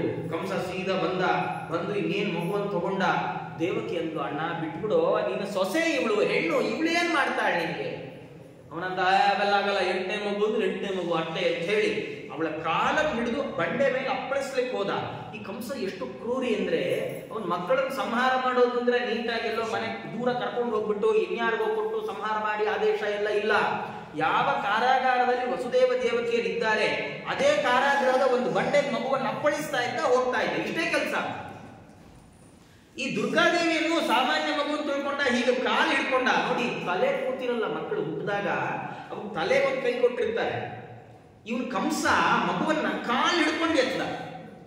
ಕಾಲು ಹಿಡ್ಕೊಂಡು ಎತ್ತಿ ಇನ್ನೇನ ತಿರುಗಿಸಿ ಬಂಡೆ ಮೇಲೆ ಅಪ್ಪಳಿಸ್ಬೇಕು ಅಂತ ಮೇಲೆ ಕೈ ಮಾಡ್ದ. ಅಪ್ಪಳಿಸೋಟದಿಗೆ ಮಗು ಚಿಮ್ತಂತ ಮೇಲೆ. ಮಕ್ಕಳು ಚಿಮ್ತಾವಲ್ಲ ಸಣ್ಣ ಮಕ್ಕಳು, ಹಾಗೆ ಮೇಲೆ ಚಿಮ್ಮಿದ್ರೆ ಮೇಲ್ಗಡೆ ದುರ್ಗಾದೇವಿಯ ರೂಪವನ್ನು ಸ್ವೀಕಾರ ಮಾಡಿದ್ದಾಳೆ. ಮಾಡಿ ಅವಳು 8 ತೋಳುಗಳ ರೂಪವನ್ನ ತಾನು ಸ್ವೀಕಾರ ಮಾಡಿದ್ದಾಳೆ. ಮಾಡಿ ಅವಳತ್ತ ಇದ್ದಾಳೆ, ನನ್ನನ್ನೇನ್ ಕೊಲ್ತೀಯೋ, ನಿನ್ನ ಜಾತಕಲು ಥವಾಂತಕಃ, ನಿನ್ನ ಮೃತ್ಯು, ನಿನ್ನ ಮರಣ ಮುಟ್ಟಿ ಆಗ್ಬಿಟ್ಟಿದೆ. ನೀನ್ ಏನ್ ಮಾಡಿದ್ರು ನಿನ್ನ ಮರಣವನ್ನ ತಪ್ಪಿಸಿಕೊಳ್ಳಿಕ್ಕಾಗೋಲ್ಲ. ನಿನ್ ತಂಗಿ ವ್ಯರ್ಥವಾಗಿ ಹಿಂಸೆ ಮಾಡಬೇಡ ಅಂತ ಹೇಳಿ ಅದೃಶ್ಯಳಾಗಿತ್ತು. ನೋಡುವರ ಕಣ್ಣಿಗೆ ಅದೃಶ್ಯಳಾಗಿದ್ದಾಳೆ. ಆದರೆ ಒಂದು ರೂಪದಿಂದ ತಾನು ದೇವಕಿಯ ತೊಟ್ಲಲ್ಲಿ ಮಲ್ಕೊಂಡು ದೇವಕಿಗೆ ಆನಂದ ನೀಡಿದ್ಲು ಅಂತ. ಯಾಕೆಂದ್ರೆ ಖುಷಿಯಾಗಿರ್ಲಿಕ್ಕೆ ಕಾರಣವೇ ಇಲ್ಲ ಅಂತ ಆಗ್ಬಿಡುತ್ತಲ್ಲ. ಕೊನೆಗೆ ಎಲ್ಲ 6 ಮಕ್ಕಳು ಹೋಗ್ಬಿಟ್ರು, 7ನೇ ಗರ್ಭ ಬಿದ್ದೋಯ್ತು, 8ನೇ ಮಗು ಹುಟ್ಟಿದ್ದನ್ನು ತಗೊಂಡೋಗಿ ಇನ್ನೆಲ್ಲೋ ಇಟ್ಟಿದ್ದಾಳೆ. ಈಗ ಇಲ್ಲಿರುವ ದೇವಕಿಗೆ ಆನಂದ ಕೊಡಬೇಡವೇ? ಭಗವಂತ ಅದಕ್ಕೊಂದು ವ್ಯವಸ್ಥೆ ಮಾಡಿದ್ದಾನೆ. ಏನ್ ಚಿಂತೆ ಮಾಡಬೇಡ, ದುರ್ಗಾದೇವಿ ಒಂದು ರೂಪದಿಂದ ನಿನ್ನ ಮಗಳಾಗಿರ್ತಾಳೆ ಅಂತ ಭಗವಂತ ಅನುಗ್ರಹ ಮಾಡಿದ್ದಾನೆ. ಒಂದು ರೂಪದಿಂದ ಅವಳಲ್ಲೇ ಇದ್ದಾಳೆ. ಕಂಸಂಗ ಬಹಳ ಗಲಿಬಿಲಿ ಆಗೋಯ್ತಾನೆ. ಸೀದಾ ವಸುದೇವನ ಕಾಲಿಗೆ ಬಿದ್ದ. ಅವನಂತ ಇಂಥದ್ದು ಏನಾದ್ರು ನಡೆಯುತ್ತೆ ಅಂತ ಯಾರಿಗಾರು ಗೊತ್ತಿತ್ತ? ದೇವತೆಗಳು ಸುಳ್ಳು ಹೇಳ್ತಾರೆ ಅಂತ ಯಾರು ಅನ್ಕೊಳ್ಬಹುದಾ? ನಿಮ್ 8ನೇ ಗರ್ಭ ಕೊಲ್ಲತ್ತೆ ಅಂತ ಮುಂಚೆ ಹೇಳಿ ನನ್ನ ಕೈ ನಿಮ್ 7 ಮಕ್ಕಳನ್ನು ಕೊಲ್ಲಿಸಿ ಈಗ ಇನ್ನೆಲ್ಲೋ ಹುಟ್ಟಿದೆ ಅಂತಾರೆ. ದಯಮಾಡಿ ಕ್ಷಮಿಸಿ ಅಂದ್ರೆ, ವಸುದೇವರು 6 ಮಕ್ಕಳನ್ನ ಕೊಂದವನು ಕಾಲಿಗೆ ಬಿದ್ರೆ ವಸುದೇವರಂತಾರಂತೆ, ಇಲ್ಲಿ ಬಿಡಪ್ಪ ಏನ್ ಮಾಡಕ್ಕಾಗ, ಎಲ್ಲಾರ್ಗೂ ನಡೆಯುವಂಥದ್ದೇ ಇದು, ತಪ್ಪುಗಳು ಮನುಷ್ಯ ಸಹಜ, ಇರ್ಲಿ ಬಿಡು ಅಂತ ಹೇಳಿ ಮನೆಗೆ ಕಳಿಸ್ಕೊಟ್ರು. ಕ್ಷಮಿಸಿ ಮನೆಗೆ ಕಳುಹಿಸಿ ಕೊಟ್ಟಿದ್ದಾರೆ. ಈ ಕಡೆ ಮನೆಗೆ ಬಂದ ಕಂಸ ತುಂಬಾ ಯೋಚನೆ ಮಾಡಿದ. ಎಲ್ಲಿದ್ದಾನೆ ಅಂತ ಯೋಚನೆ ಮಾಡಿ ತನ್ನ ಮಂತ್ರಿಗಳನ್ನೆಲ್ಲ ಕರೆದಂದ 10 ದಿವಸದ ಒಳಗಿನ ಎಲ್ಲಾ ಮಕ್ಕಳನ್ನು ಕೊಂದು ಹಾಕ್ಬಿಡ್ರಿ ಅಂತ ಆದೇಶ ಮಾಡಿ. ಎಲ್ಲ ಆಯ್ತು ಓಕೆ ಹೊರಟವಳಲ್ಲಿ ಒಬ್ಳು ಪೂತನ, ಅವಳು ಸೀದಾ ನಂದಗೋಕುಲಕ್ಕೆ ಬಂದ್ರೆ ಅವತ್ತು ಕೃಷ್ಣನ ತೊಟ್ಲಿಗೆ ಹಾಕೊಂಡು ಮುಟ್ತಾ, ಕೃಷ್ಣನ್ ತೊಟ್ಲಿಗೆ ಹಾಕಿ ತುಗಿ ತೂಗ್ತಾ ಇದ್ದಾರೆ. ಇಡೀ ನಂದಗೋಕುಲ ಒಳ್ಳೆ ಉತ್ಸವದ ಹಾಗೆ ಕಳೆಗಟ್ಟಿಬಿಟ್ಟಿದೆ. ಇವಳು ಪೂತನಿ ಮಕ್ಕಳನ್ನ ಕೊಲ್ಲಿಕ್ಕೆ ಬಂದವಳು ಹೆಂಗ್ ಬಂದ್ಲು ಅಂದ್ರೆ, ದೇವಲೋಕದ ಸಂಪತ್ತಿನ ಅಭಿಮಾನಿಯಂತೆ ವೇಷ ಹಾಕೊಂಡು ಬಂದ್ಲಂತೆ. ಎಲ್ಲಿ ತನಕ ಬಂದ್ಲು ಅಂದ್ರೆ ಕೃಷ್ಣನ್ ತೊಟ್ಲು ತನಕ ಬಂದವಳು ಸೀದಾ ಕೃಷ್ಣನ್ ಎತ್ಕೊಳಕ್ ಹೋದ್ರೆ ಎತ್ಕೊಳ್ಳುವಾಗ ಪೂತನಿ ನಕ್ಕಲಂತೆ, ಓಹೋ ಈ ಮಗುದ ನೆಕ್ಸ್ಟ್ ಸರದಿ ಅಂತ. ಮಲಗಿದ ಕೃಷ್ಣನು ನಕ್ಕಂತೆ, ಓಹೋ ನೀನಾ ಪಟ್ ಸರದಿ ಅಂತ. ಪೂತನಿ ಕೃಷ್ಣನ್ ಮಗು ಅಂತ ನೋಡ್ತಾ ಇದ್ದಾಳೆ. ಕೃಷ್ಣಂಗೆ ಪೂತನಿಯ ಒಳವೇಷ ಗೊತ್ತಾಗ್ಬಿಟ್ಟಿದೆ. ಬಾ ಬಾ ನಿನಗೇ ಕಾಯ್ತಾ ಇದ್ದೆ, ಇಲ್ಲಿಂದ ಶುಭಾರಂಭ ಮಾಡೋಣ ಅಂತ. ರಾಮಾವತಾರ ಕೃಷ್ಣಾವತಾರದ ಸಿಮಿಲಾರಿಟಿ ಏನು ಅಂದ್ರೆ, ರಾಮನು ಮೊದಲು ಕೊಂದಿದ್ದ ಹೆಣ್ಣ, ಕೃಷ್ಣನು ಮೊದಲು ಕೊಂದಿದ್ದ ಹೆಣ್ಣ. ನಿಜವಾಗಿ ಸಮಾನತಾವಾದಿ ಕೃಷ್ಣ. ತಪ್ಪು ಮಾಡಿದ್ರೆ ನನಗೆ ಗಂಡು ಹೆಣ್ಣು ಅನ್ನೋ ವ್ಯತ್ಯಾಸ ಇಲ್ಲ, ಎಲ್ಲರನ್ನೂ ಶಿಕ್ಷೆಗೊಳಪಡಿಸಿದೆ. ಹಾಗಾಗಿ ಪೂತನೆ ಬಂದ್ಲು, ಕೃಷ್ಣನ್ ಎತ್ಕೊಂಡು ತೊಡೆ ಮೇಲೆ ಹಾಕೊಂಡು ಹಾಲು ಕೊಡ್ಲಿಕ್ಕೆ ಶುರು ಮಾಡಿದ್ಲಂತೆ. ಅವರಮ್ಮ ಅಲ್ಲೇ ನಿಂತಿದ್ದಾಳೆ ಯಶೋದೆ. ರಾಕ್ಷಸಿ ಮಾಯೆ ಎಷ್ಟು ವಿಚಿತ್ರ ಅಂದ್ರೆ ನೋಡಿ, ಸುಮ್ನೆ ಮನೆಯಲ್ಲಿ ಮಕ್ಕಳು ಹುಟ್ಟಿದ್ರೆ ತೊಟ್ಲಿಗೆ ಹಾಕೋ, ಸುಮ್ನೆ ತಿಂಗಳು ಮುಗ್ದಿಲ್ಲ ಇನ್ನು, ಅಷ್ಟು ಸಣ್ಣ ಮಕ್ಕಳು ಮನೆಯಲ್ಲಿದ್ರೆ ಫಸ್ಟ್ ಆಫ್ ಆಲ್ ನಾವು ಇವತ್ತಿಗೆ ದೊಡ್ಡ ಫಂಕ್ಷನ್ ಮಾಡಲ್ಲ. ಯಾಕೆ ಮಾಡಲ್ಲ? ಇಂಥ ಕಿರಿಕಿರಿಗಳಿಗೆ. ಇನ್ನು ಫಂಕ್ಷನ್ ಮಾಡಿದ್ರು ಫಂಕ್ಷನ್ ಯಾರು ಮನೆಗೆ ಬರ್ತಾರಲ್ಲ ಮಕ್ಕಳು ಹುಟ್ಟಿದೆ ಅಂತ ನೋಡಕ್ಕೆ ಬಂದ್ರು, ಅವ್ರನ್ನ ಮಕ್ಕಳು ಬಾಣಂತಿ ಇರೋ ರೂಮಿಗೆ ಬಿಡ್ತಾರ? ಬಿಡಲ್ಲ. ಹಾಗೂ ಏನಾದ್ರೂ ತಂದೆ ತಾಯಿ ಅನ್ನಿಸ್ಕೊಂಡವ್ರೆ ಒಳಗೆ ಹೋಗ್ಬೇಕಾದ್ರೂ ಕೈ ಕಾಲು ಎಲ್ಲ ತೊಳ್ಕೊಂಡು ಕ್ಲೀನಾಗಿ ಹೋಗಿ ಮಗುನ ಎತ್ಕೋತಾರೆ. ಕಣ್ಕಂಡವ್ರು ಕೊಡೋದೇ ಇಲ್ಲ. ಈ ಯಶೋದಮ್ಮ ಪಕ್ಕದಲ್ಲೇ ನಿಂತಿದ್ದಾಳೆ. ಪೂತನಿ ಸೀದಾ ಬಂದು ತೊಟ್ಲು ಕೈ ಹಾಕಿ ಮಗುನ ಎತ್ಕೊಂಡು ತೊಡೆ ಮೇಲೆ ಮಲಗಿಸ್ಕೊಂಡು ಹಾಲು ಕೊಡ್ಲಿಕ್ಕೆ ಶುರು ಮಾಡಿ. ಯಶೋದೆ ಹಾಗೆ ಬಿಳಿ ಬಿಳಿ ಅಂತ ಕಂಡ್ಬಿಡ್ತಾ ನಿಂತೇ ಇದ್ದಾಳೆ. ದೇವ್ರು ಬುದ್ಧಿನೇ ಪ್ರೇರಣೆ ಮಾಡ್ಲಿಲ್ಲ ಅಂತ. ಯಾಕೆ? ನಾನ್ ಕಲ್ತ್ಕೊಂಡು ನೀನ್ ಹೋಗು, ನಿನ್ ಕೆಲಸ ನೀನ್ ನೋಡ್ಕೊಂಡು ನಮ್ ಕೆಲಸ ನಾ ಮಾಡ್ಕೊಳ್ತೀನಿ ಅಂತ ಭಗವಂತ. ದೇವರು ಹಾಲು ಕುಡಿತಾ ಇದ್ದಾನೆ. ಕುಡಿತಾ ಏನಾಯ್ತು, ಆ ಭಗವಂತ ದೇವರು ಅವನು ಕೂತರಿ ಪ್ರಾಣನೇ ಹೀರ್ಬಿಟ್ಟ. ಅವಳು ಒತ್ತಾಡ್ತಾ ಇದ್ದಾಳೆ, ಬಿಡು ನಾನು ಬಿಟ್ಬಿಡು. ದೇವರಂದ ಒಂದ್ಸರ್ತಿ ಕೊಡೋ ತನಕ ನಿಂದು, ಕೊಟ್ಟ ಮೇಲೆ ಎಷ್ಟು ತಗೋಬೇಕು ಅಂತ ನಾ ಡಿಸೈಡ್ ಮಾಡ್ಕೊಳ್ತೀನಿ ಇಂದ. ಏನ್ ಕಥೆ ಅಂತ ರಾಜರು ವರ್ಣನೆ ಮಾಡ್ತಾರೆ. ದೇವರು ಅವನು ಭಗವಂತ ಸರ್ವಭಕ್ಷ, ಎಲ್ಲವನ್ನೂ ಸ್ವೀಕಾರ ಮಾಡ್ತಾನೆ. ನೋಡಿ, ನಾವು ಉಳಿದ ದೇವತೆಗಳಿಗೆ ನೈವೇದ್ಯ ಮಾಡುವಾಗ ಮಾಡಿದ ಪಾತ್ರೆಯಿಂದ ಚೂರು ತೆಗೆದು ನೈವೇದ್ಯ ಮಾಡ್ತೀವಿ ಹಸ್ತೋದಕ ಮಾಡುವಾಗ. ಆದ್ರೆ ದೇವ್ರಿಗೆ ನೈವೇದ್ಯ ಮಾಡುವಾಗ ಪೂರಾ ಪಾತ್ರೆನೇ ತಂದಿಡು ಅಂತ ದೇವ್ರು. ನೀ ಚೂರು ಪಾರು ಕೊಡ್ಬೇಡ ನಂಗೆ, ನೀ ಕೊಟ್ರೆ ಫುಲ್ ಕೊಡ್ಬೇಕು. ಪೂತನಿ ಚೂರು ಹಾಲು ಕೊಟ್ರೆ ದೇವ್ರಂತ ನಂಗೆ ಚೂರು ಪಾರು ಹಾಲಾಗಲ್ಲ, ನಿನ್ನ ಹತ್ರ ಏನಿದೆ ಫುಲ್ ಅದೇ ನಂಗೆ ಬೇಕು ಅಂತ ದೇವ್ರು ಪೂರಾ ಹೀರ್ಬಿಟ್ಟ. ಹೀರುವ ಭರದಲ್ಲಿ ಪ್ರಾಣವನ್ನು ಹೀರಿಬಿಟ್ಟಿದ್ದಾನೆ. ಇನ್ನೊಂದೇನ್ ಕಥೆ ಮೊನ್ನೆ ನಾ ಹೇಳಿದೆ, ಪೂತನ ಹರಿಪದಾರ್ಥ ಮಾಯೆಯು ಕೊಟ್ಟುದ ಮರಳಿ ತನಗರ್ಪಿಸಲು ಅನಂತ ಮಡಿ ಮಾಡಿ ಕೊಡುವ. ಈ ದೇವರು ಪಾಲಿಸಿ ಪೂತನಿಗೆ ಗೊತ್ತಿಲ್ಲ. ಅವಳು ನಾವು ದೇವರಿಗೆ ನೋಡಿ, ನಾವು ದಿನ ಪೂಜೆ ಮಾಡುವಾಗ ದೇವರಿಗೆ ಒಳ್ಳೆ ಅಲಂಕಾರ ಮಾಡ್ತೇವೆ. ಯಾಕೆ ಮಾಡಬೇಕು ಅನ್ನಂತೆ ಶಾಸ್ತ್ರ ನಮಗೆ ಒಳ್ಳೆ ರೂಪ ಕೊಡ್ತಾರೆ. ದೇವರಿಗೆ ನಾವು ಖರೀದಿ ಮಾಡುವ 50 ರೂಪಾಯಿ ಹೂವು ಹಾಕಿದ್ರೆ ದೇವ್ರು ಹೂವು ಹಾಕ್ಬಿಟ್ಟಿಯಪ್ಪ ಒಳ್ಳೆ ಘಮಘಮ ಅಂತ ಇದೆ ಅನ್ನಲ್ಲ ದೇವರು. ಆದ್ರೂ ನಾವು ಭಗವಂತನಿಗೆ ಯಾಕೆ ಅಲಂಕಾರ ಮಾಡಬೇಕು ಅಂದ್ರೆ ನಮಗೆ ಒಳ್ಳೆ ರೂಪ ಬರಲಿ. ನಾವು ದೇವರ ಮುಂದೆ ದೀಪ ಯಾಕೆ ಹಚ್ಚಿಡ್ಬೇಕು? ಹಚ್ಚಿಡದಿದ್ರೆ ದೇವರು ಕತ್ತಲು ತಡಕಾಡ್ಕೊಂಡು ಕಾಲ್ಚಾರಿಯಲ್ಲೂ ಬೀಳಲ್ಲ. ಆದ್ರೆ ಯಾಕೆ ಹಚ್ಚಿಡ್ಬೇಕು? ನಮ್ಮ ತಲೆಯಲ್ಲಿರೋ ಅಜ್ಞಾನ ಅನ್ನುವ ಕತ್ತಲು ಹೋಗಿ ಅಂತ ದೀಪ ಹಚ್ಚಿಡ್ತೇನೆ ಅಲ್ಲ. ಹಾಗಾದ್ರೆ ದೇವರಿಗೆ ಏನ್ ಮಾಡಿದ್ರು ದೇವರು ಅದನ್ನು ವಾಪಸ್ ನಮ್ಗೆ ಕೊಡ್ತಾನೆ. ಭಗವಂತ ಕನ್ನಡಿ ಇದ್ದಾಗ ಅವ ರಿಫ್ಲೆಕ್ಟ್ ಮಾಡ್ತಾನೆ. ಅಲ್ಲ, ಪೂತನಿಗೆ ಗೊತ್ತೇ ಇಲ್ಲ, ಅವಳು ಯಾವ ಪ್ರವಚನ ಕೇಳಿಲ್ಲ. ನಾವು ಕೇಳ್ತಾ ಇರೋದ್ರೆ ನಾವು ಯಾರು ಪೂತನಿ ಶಕ್ತಾಸುರ ಅಲ್ಲ ಅಂತ. ಅವಳು ಏನ್ ಮಾಡಿದ್ರು, ಸೀದಾ ತಂದೆ ಅವ್ರಿಗೆ ವಿಷ ಕೊಟ್ಲು. ದೇವರಂತ ಓಹೋ ವಿಷ ಕೊಟ್ಟಿಯಾ, ಅಮೃತ ಕೊಟ್ಟಿದ್ರೆ ಅದನ್ನ ಡಬಲ್ ಡೋಸ್ ಕೊಡ್ತಾ ಇದ್ದೆ, ವಿಷ ಕೊಟ್ಟಿದ್ಯಾ ಅದೇ ಡಬಲ್ ಡೋಸ್ ಕೊಡ್ತೀನಿ ಅಂತ ದೇವರು ಕೊಟ್ಟ ವಿಷ ಅವಳಿಗೆ ವಾಪಸ್ ಬಂತು. ವಾಪಸ್ ಬಂದದ್ದಕ್ಕೆ ಏನಾಯ್ತು, ಆ ವಿಷ ಸ್ವೀಕಾರ ಮಾಡಿ ಅವಳು ಸತ್ತೋದ್ಲು. ಸಾಯುವಾಗ ದೊಡ್ಡ ರೂಪ ಬಂತು. ಅವರೆಲ್ಲ ಬಂದಿದ್ದಾರೆ, ಗೋಪಾಲಕರೆಲ್ಲ ಬಂದು ಅವಳ ದೇಹನ ತುಂಡು ಮಾಡಿ ಚಿತೆಗೆ ಏರಿಸಿದ್ರಂತೆ. ಅವಳ ದೇಹ ಸುಡುವಾಗ ಒಳ್ಳೆ ಪರಿಮಳ ಬಂತಂತೆ. ಒಳಗೆ ಇಬ್ಬರು ಇದ್ರು, ಒಬ್ಳು ದುಷ್ಟೆ, ಒಬ್ಳು ಊರ್ವಶಿ ಹಾಲು ಕೊಡುವಾಗ ಭಗವಂತನ ಅಂಗಸ್ಪರ್ಶ ಆಗ್ತಾ ಇದೆ ಅನ್ನುವ ಭಕ್ತಿಯಿಂದ ಅವಳು ಹಾಲು ಕೊಟ್ಟಿದ್ದಾಳೆ. ಅವಳು ಮುಕ್ತಳಾಗ್ಬಿಟ್ಟಿದ್ದಾಳೆ. ದೈತ್ಯ ಕೊಲ್ಲಬೇಕು ಅಂತ ಕೊಟ್ಟಿದ್ರಿಂದ ಅವಳು ಅಂಧನ್ ತಮಸ್ಸಿಗೆ ಹೋದ್ಲು ಅಂತ ಈಗ ಆಚಾರ್ಯರು ಮತ್ತು ರಾಜರು ನಿರ್ಣಯವನ್ನು ಹೇಳ್ತಾ, ಈ ಭೂತನೇ ಸಂಹಾರ ಆಗಿದೆ. ಸಂಹಾರ ಆದ್ರೆ ಮುಂದೊಬ್ಬ ಬಂದ, ಅವನೇನು ಅಂದ್ರೆ ತೃಣಾವರ್ತ. ಅವನು ಬಂದ, ಅವನು ಏನಾಗಿದೆ, ಯಶೋದಮ್ಮ ತೊಡೆ ಮೇಲೆ ಕೃಷ್ಣನ್ ಹಾಕೊಂಡಿದ್ದಾಳೆ. ಹಾಕೊಂಡ್ರೆ ಯಾಕೋ ಸಡನ್ ಆಗಿ ಕೃಷ್ಣ ಭಾರ ಅನ್ನಿಸ್ಬಿಟ್ಟ. ಯಶೋದೆ ಅನ್ಕೊಂಡ್ಲು, ಇದು ಏನಪ್ಪ ಇಷ್ಟೊಂದು ಭಾರ ಆಗ್ಬಿಡ್ತಿ ಮಗು ಅಂತ. ಹಾಗೆ ಸುಮ್ಮನೆ ಕೆಳಗಿಟ್ಟಿದೆ. ಇಟ್ಟು ಒಳಗೆ ಹೋದ್ಲು. ಅವನೊಬ್ಬ ಕಾಯ್ತಾ ಇದ್ದ. ಯಾರದು? ತೃಣಾವರ್ತ. ವಾತರೂಪಧರ ಅಂತ, ಸವಾತರೂಪಿ ದಿತಿಜಃ. ಅವನು ಜೋರಾಗಿ ಗಾಳಿ ರೂಪದಲ್ಲಿ ಬಂದು ಸೀದಾ ಬಂದು ಅಂತ ಮಗುನ ಎತ್ಕೊಂಡು ಹೋಗ್ತಾನೆ. ಎತ್ಕೊಂಡು ಹೋದ್ರೆ ಮೇಲ್ ಹೋಗೋ ತಕ್ಕ ಕೃಷ್ಣನು ಸುಮ್ಮನಿದ್ದ. ಯಾವಾಗ ಮೇಲ್ ಹೋದ್ನೋ ಕೃಷ್ಣ ಅವನು ಕುತ್ತಿಗೆ ಹಿಡ್ಕೊಳಕ್ ಶುರು ಮಾಡಿದ. ಇಷ್ಟೊತ್ತ ತನಕ ನೀನ್ ನನ್ನ ಹಿಡ್ಕೊಂಡಿದ್ಯಲ್ಲ, ಈಗ ನನ್ ಪಾಳಿ ಇಲ್ಲ, ನಾನ್ ನಿನ್ನ ಹಿಡ್ಕೊಳ್ತೀನಿ. ಹಿಡ್ಕೊಂಡ್ರೆ ಏನಾಯ್ತು ಅವನಿಗೆ, ಸವಾತರೂಪಿ ದಿತಿಜೋ ಮುಕುಂದ ಭರಾಸ ಹಿಷ್ಣುರ್ನಿಪಪಾತ ಭೂಮೌ. ಅವನು ದೇವ್ರ ಭಾರ ತಡಿಲಿಕ್ಕಾಗದೆ ಉಸಿರುಗಟ್ಟಿ ಮೇಲೆ ಬಿಚ್ಚೋದ. ನೋಡಿ ಏನ್ ಮಜಾ ಇದೆ ಕಥೆ. ಅವನು ಯಾವ ರೂಪದ ರಾಕ್ಷಸ? ಗಾಳಿ ರೂಪದ ರಾಕ್ಷಸ. ಕಾಸ್ ಆಫ್ ಡೆತ್ ಏನು? ಸಾವಿರ ಕಾರಣ ಗಾಳಿ ಸಿಗದೆ ಇರೋದು ಉಸಿರಾಡಕ್ಕೆ. ಗಾಳಿ ರೂಪದ ಅಸುರನಿಗೆ ಗಾಳಿ ಸಿಗದೆ ಇರೋ ಹಾಗೆ ಮಾಡಿ ಕೊಂದ ಭಗವಂತ. ದೇವರು ಮನೆಯಲ್ಲಿ ಕ್ಷಮೆಯ ತಾಳ್ದ ವೀರಭಟ ರಣರಂಗದಲ್ಲಿ ಕ್ಷಮಿಸುವನೆ. ಅಣುವಾಗಿ ನಮ್ಮ ಮನಕ್ಕೆ ಹಿತಕ್ಕೆ ಮನದೊಳಗಿನ ಕೃಷ್ಣ ಮುನಿವ ಕಾಲಕ್ಕೆ ಮಹತ್ತಾಗುವ ಶೋಭಾನೆ ಅಂತ ರಾಜರು. ದೇವರು ನಮ್ಮೊಳಗೆ ಇರ್ತಾನೆ. ನಮ್ಮ ಅನುಕೂಲಕ್ಕಾಗಿ ಭಗವಂತ ನಮ್ಮನ್ನು ರಕ್ಷಣೆ ಮಾಡಬೇಕು ಅಂತ ನಿಶ್ಚಯ ಮಾಡಿರೋವರೆಗೂ ಮಾತ್ರ ನಾವು ಸುರಕ್ಷಿತರು. ಇಲ್ಲದೇ ಇದ್ರೆ ಒಮ್ಮೆ ಭಗವಂತನ ಕರುಣೆ ತಪ್ಪಿತು ಅಂದ್ರೆ ನಾವು ಹೆಂಗೆ ನಾವು ಜೀವನದಲ್ಲಿ ಹಾಳಾಗಿ ಹೋಗ್ತೀವಿ ನಮಗೆ ಗೊತ್ತಾಗಲ್ಲ ಅಂತ.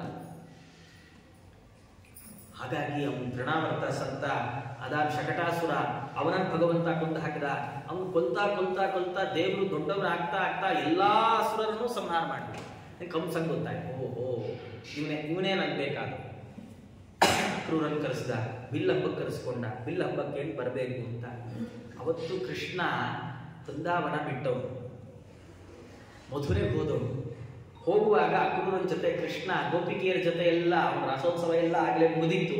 ಗೋಪಿಕೆಯರೆಲ್ಲ ಬಹಳ ವಿರಹ ವೇದನೆಯಿಂದ ಕಾಯ್ತಾ ಇದ್ರು, ಕೃಷ್ಣ ಯಾವಾಗ ಬರ್ತೀನಿ, ಹೋಗ್ಲೇಬೇಡ ಅದು. ಕೃಷ್ಣ ಅಂತ ಇಲ್ಲ, ದೊಡ್ಡ ರಾಜಕಾರ್ಯ ಇದೆ. ರಾಜಕೀಯ ಅದು, ರಾಜಕಾರ್ಯ ಅಲ್ಲ, ರಾಜಕಾರ್ಯ ಇದೆ.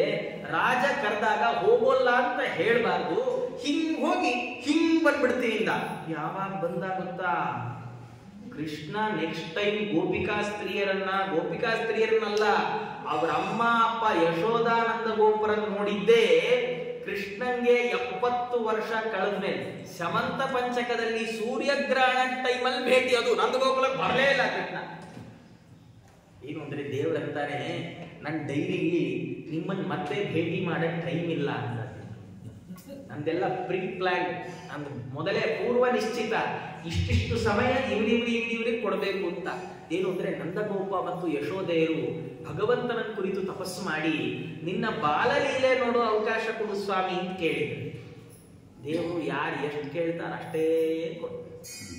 ಸ್ವಾಮಿ ನಂಗೆ 10,000 ಸಂಬಳ ಇರೋ ಕೆಲಸ ಕೊಡು ಅಂತ ನಾವೇನಾದ್ರು ಕೇಳ್ಕೊಂಡ್ರೆ 50,000 ಸಂಬಳಕ್ಕಿರೋ ಇಂಟರ್ವ್ಯೂಗೆ ಹೋದ್ರೆ ನಾವು ಸೆಲೆಕ್ಟೇ ಆಗಲ್ಲ. 10,000 ಸಂಬಳ ಇರೋ ಇಂಟರ್ವ್ಯೂಲೇ ಸೆಲೆಕ್ಟ್ ಆಗ. ದೇವರು ಏನ್ ಕೇಳ್ಕೊಳ್ತೀವಿ ಅಷ್ಟೇ ಕೊಡ್ತಾನೆ. ಹಾಗಾಗಿ ನಾವು ಏನು ಕೇಳಬಾರ್ದು ದೇವ್ರ ಹತ್ರ. ನಂಗೆ ಯಾವುದು ಒಳ್ಳೇದೋ ನೀನು ಕೊಡು ಅಂತ ಕೇಳು. ಸುಮ್ಮನೆ ನಾವು ಸ್ವಾಮಿ ನಂಗೆ ಒಂದು ಡಬಲ್ ಬೆಡ್ರೂಮಿನ ಮನೆ ಕೊಡು ಅಂತ ಕೇಳೋದು. ನಮ್ಮ ಹಣೆಯಲ್ಲಿ 4 ಬೆಡ್ರೂಮಿನ ಮನೆ ಬರ್ದಿದ್ರೆ ದೇವ್ರ ಹತ್ರ ಓಹೋ ಪಾಪ ಇವ್ ಅಲ್ಪ ತೃಪ್ತ ಅನ್ಸತ್ತೆ, 4 ಬೆಡ್ರೂಮಿನ ಬೇಡ, ನಮ್ ದೇವ್ರೆ ಅಳಿಸ್ಬಿಡ್ರಪ್ಪ 2 ಬೆಡ್ರೂಮ್ ಬರೋದು ಬೇಡ ಅಂತ ಭಗವಂತ. ಅವರು ಭೂಲೋಕದಲ್ಲಿ ಭಗವಂತನ ಬಾಲಲೀಲೆ ನೋಡೋ ಅನುಗ್ರಹ ಮಾಡಿ ಕೇಳ್ಕೊಂಡಿದ್ರು. ಅಷ್ಟನ್ನು ಕೊಟ್ಟ ದೇವರು ಸೀದಾ ಹೊರಟು ಬಿಟ್ಟ. ಈ ಗೋಪಿಕೆಯರೆಲ್ಲ ಭಗವಂತನ ಅಂಗಸಂಗ ಆಗಲಿ ಅಂತ ಕಾತ್ಯಾಯಿನಿ ವ್ರತ ಮಾಡಿದ್ರು. ಅಂಗಸಂಗ ಕೊಟ್ಟ ಹೊರಟ ದೇವರು. ನೀವ್ ಏನ್ ಕೇಳ್ತೀರ ಅಷ್ಟು ಕೊಡ್ತೀನಿ ನಾನು, ಎಕ್ಸ್ಟ್ರಾ ಕೊಡು ಅಂತ ಕೇಳಬೇಡ ನೀವು ಅಂತ ಭಗವಂತ. ಈಗ ಮಧುರೆಗೆ ಹೊರಟು ಬಿಟ್ಟ. ಬಿಲ್ಲು ಹಬ್ಬ, ಕಂಸನ ಶಿವಧನುಸ್ಸನ್ ಮುರಿದ, ಕೂಲೆಯಾಪೀಡನ್ ಕೊಂದ. ಅಲ್ಲಿ ಚಾಣೂರ ಮುಷ್ಟಿಕಾಂತಿಬ್ರು ಅವರು ದೈತ್ಯರು, ಮಲ್ಲ ಜಟ್ಟಿಗಳು, ಅವರ ಜೊತೆ ಯುದ್ಧ ಮಾಡಿದ ಕಂಸ. ಇವನು ಯಾರು? ಕೃಷ್ಣ ಒಬ್ಬನ ಜೊತೆ ಬಲರಾಮ, ಕೃಷ್ಣ ಚಾಣೂರ, ಬಲರಾಮ ಮುಷ್ಟಿಕನ್ ಜೊತೆ ಚೆನ್ನಾಗಿ ಮಲ್ಲ ಯುದ್ಧ ತರ ಮಾಡಿ ಕೃಷ್ಣ ಚಾಣೂರನ್ ಕೊಂದ, ಬಲರಾಮ ಮುಷ್ಟಿಕನ್ ಕೊಂದ. ಇನ್ನೂ 5-6 ಮಂದಿ ಮಲ್ಲರಿದ್ರು, ಅವ್ರನ್ನೆಲ್ಲ ಕೊಂದು ಹಾಕಿದ್ರು. ಉಳಿದವರೆಲ್ಲ ಓಡೋದ್ರು. ಕಂಸ ಸೈನ್ಯ ಕಳಿಸಿದ, ಇಡೀ ಸೈನ್ಯವನ್ನ ಕೊಂದ್ರು. ಕಂಸ ಮೇಲ್ ಕೂತಿದ್ದ ಸಿಂಹಾಸನದಲ್ಲಿ, ಕೃಷ್ಣ ಮೇಲ್ ಹಾರ್ದ, ಕಂಸನ್ ತಲೆಯಿಂದ ಕೆಳಗೆ ಎಸ್ದ. ಈ ಕಂಸನ್ನ ಎಸೆದು ಮೇಲಿಂದ ಕಂಸನ್ ಎದೆ ಮೇಲೆ ಜಂಪ್ ಮಾಡಿದ್ರೆ ವಾಯುದೇವರು, ದೇವರು ಬಂದಲ್ಲ ನಾನ್ ಬಂದ್ಬಿಟ್ಟೆ ಅಂತ ಕಂಸನ ಹೃದಯದಿಂದ ವಾಯುದೇವರು ಆಚೆ ಬಂದ್ಬಿಟ್ಟು. ಈಗ ಕಂಸನನ್ನ ಸಂಹಾರ ಮಾಡಿದ. ತಂದೆ ತಾಯಿಗಳನ್ನ ಸೆರೆಮನೆಯಿಂದ ಬಿಡಿಸಿ ಅಪ್ಪ ಅಮ್ಮಂಗೆ ನಮಸ್ಕಾರ ಮಾಡಿ ಅಂತಾನಂತೆ. ಅಪ್ಪ ಕ್ಷಮಿಸ್ರಿ, ನೀವು ಕಾರಾಗೃಹದಲ್ಲಿ ಇದ್ದೀರಿ, ಜೈಲಲ್ಲಿ ಅಂತ ನಂಗೆ ಗೊತ್ತಿತ್ತು, ಆದ್ರೂ ಏನು ಮಾಡಕ್ಕಾಗಿಲ್ಲ. ಕಂಸನ ಹೆದರಿಕೆಯಿಂದ ನಾವೆಲ್ಲ ಅಡಗಿಕೊಳ್ಬೇಕಾದ ಪರಿಸ್ಥಿತಿ ಇತ್ತು ನನ್ನ ಕೃಷ್ಣ. ನಿಜವಾಗಿ ಕಂಸನಿಂದ ಬಚ್ಚಿಟ್ಕೊಂಡ. ರಾಜರಂತಾರೆ, ದೇವರು ಮಥುರೆಯಲ್ಲೇ ಇದ್ದಿದ್ರೆ ಅವನು ಹುಟ್ಟಿದ ತಕ್ಷಣ ಕಂಸನ ಕಂಡ ತಕ್ಷಣ ಕೊಂದು ಹಾಕ್ಬಿಡ್ತಿದ್ದ ಕಂಸನ. ಅದರಿಂದ ಏನ್ ದೊಡ್ಡ ಲಾಸ್ ಇಲ್ಲ. ಆದ್ರೆ ಯಾಕೆ ಕೃಷ್ಣ ನಂದಗೋಕುಲಕ್ಕೆ ವೃಂದಾವನಕ್ಕೆ ಬಂದ ಅಂದ್ರೆ ಕಂಸ ತನ್ನ ಒಂದಿಷ್ಟು ಆತ್ಮೀಯರನ್ನು ಕಳಿಸ್ಬೇಕು, ಅವರನ್ನು ಕೃಷ್ಣ ಕೊಲ್ಬೇಕು. ಆತ್ಮೀಯರ ಸಾವಿನ ನೋವನ್ನು ಕಂಸ ಅನುಭವಿಸ್ಬೇಕು. ಸುಮ್ಮನೆ ಸುಖವಾದ ಮೃತ್ಯು ಕಂಸಂಗ್ ಬರಬಾರದು. ಅವನ್ ಮಾಡಿರೋ ಅನಾಚಾರಕ್ಕೆ, ಅವನ್ ಮಾಡಿರೋ ಜಗತ್ತಿನಲ್ಲಿ ಅವನ್ ಮಾಡಿರೋ ಹಾನಿಗೆ ಪ್ರತಿಯಾಗಿ ಕಂಸಂಗೆ ಅಷ್ಟೇ ಭಯಂಕರವಾದ ಮರಣ ಬರಬೇಕು. ಅಂದ್ರೇನು? ತನ್ನ ಕಣ್ಣು ಮುಂದೆ ತನ್ನವರೆಲ್ಲ ಸಾಯ್ಬೇಕು, ತನ್ನವರನ್ನೆಲ್ಲ ಕಳ್ಕೊಂಡ ಕಂಸ ನಾನಿನ್ನು ಏಕಾಂಗಿಯಪ್ಪ ಅನ್ನೋ ಭಾವನೆ ಬರುವಾಗ ಅವನನ್ನು ಸಂಹಾರ ಮಾಡ್ತೇನೆ ನಾನು ಅಂತ ಹೀಗೆ ನಿಶ್ಚಯ ಮಾಡಿದ್ದಕ್ಕೋಸ್ಕರ ಕಂಸನನ್ನ ಕೊಲ್ಲದೆ ಭಗವಂತ ಬಿಟ್ಟ. ಕಂಸನಿಗೆ ಹೆದರಿಕೊಂಡಲ್ಲ. ಯಾಕೆ ಅಂತ ಭಗವಂತನಿಗೆ ಅವನ ಗುಣವನ್ನ ಹೇಳ್ತಾ ಹೀಗೆ ಭಗವಂತ ಕಂಸನನ್ನ ಸಂಹಾರ ಮಾಡಿದ್ದಾನೆ.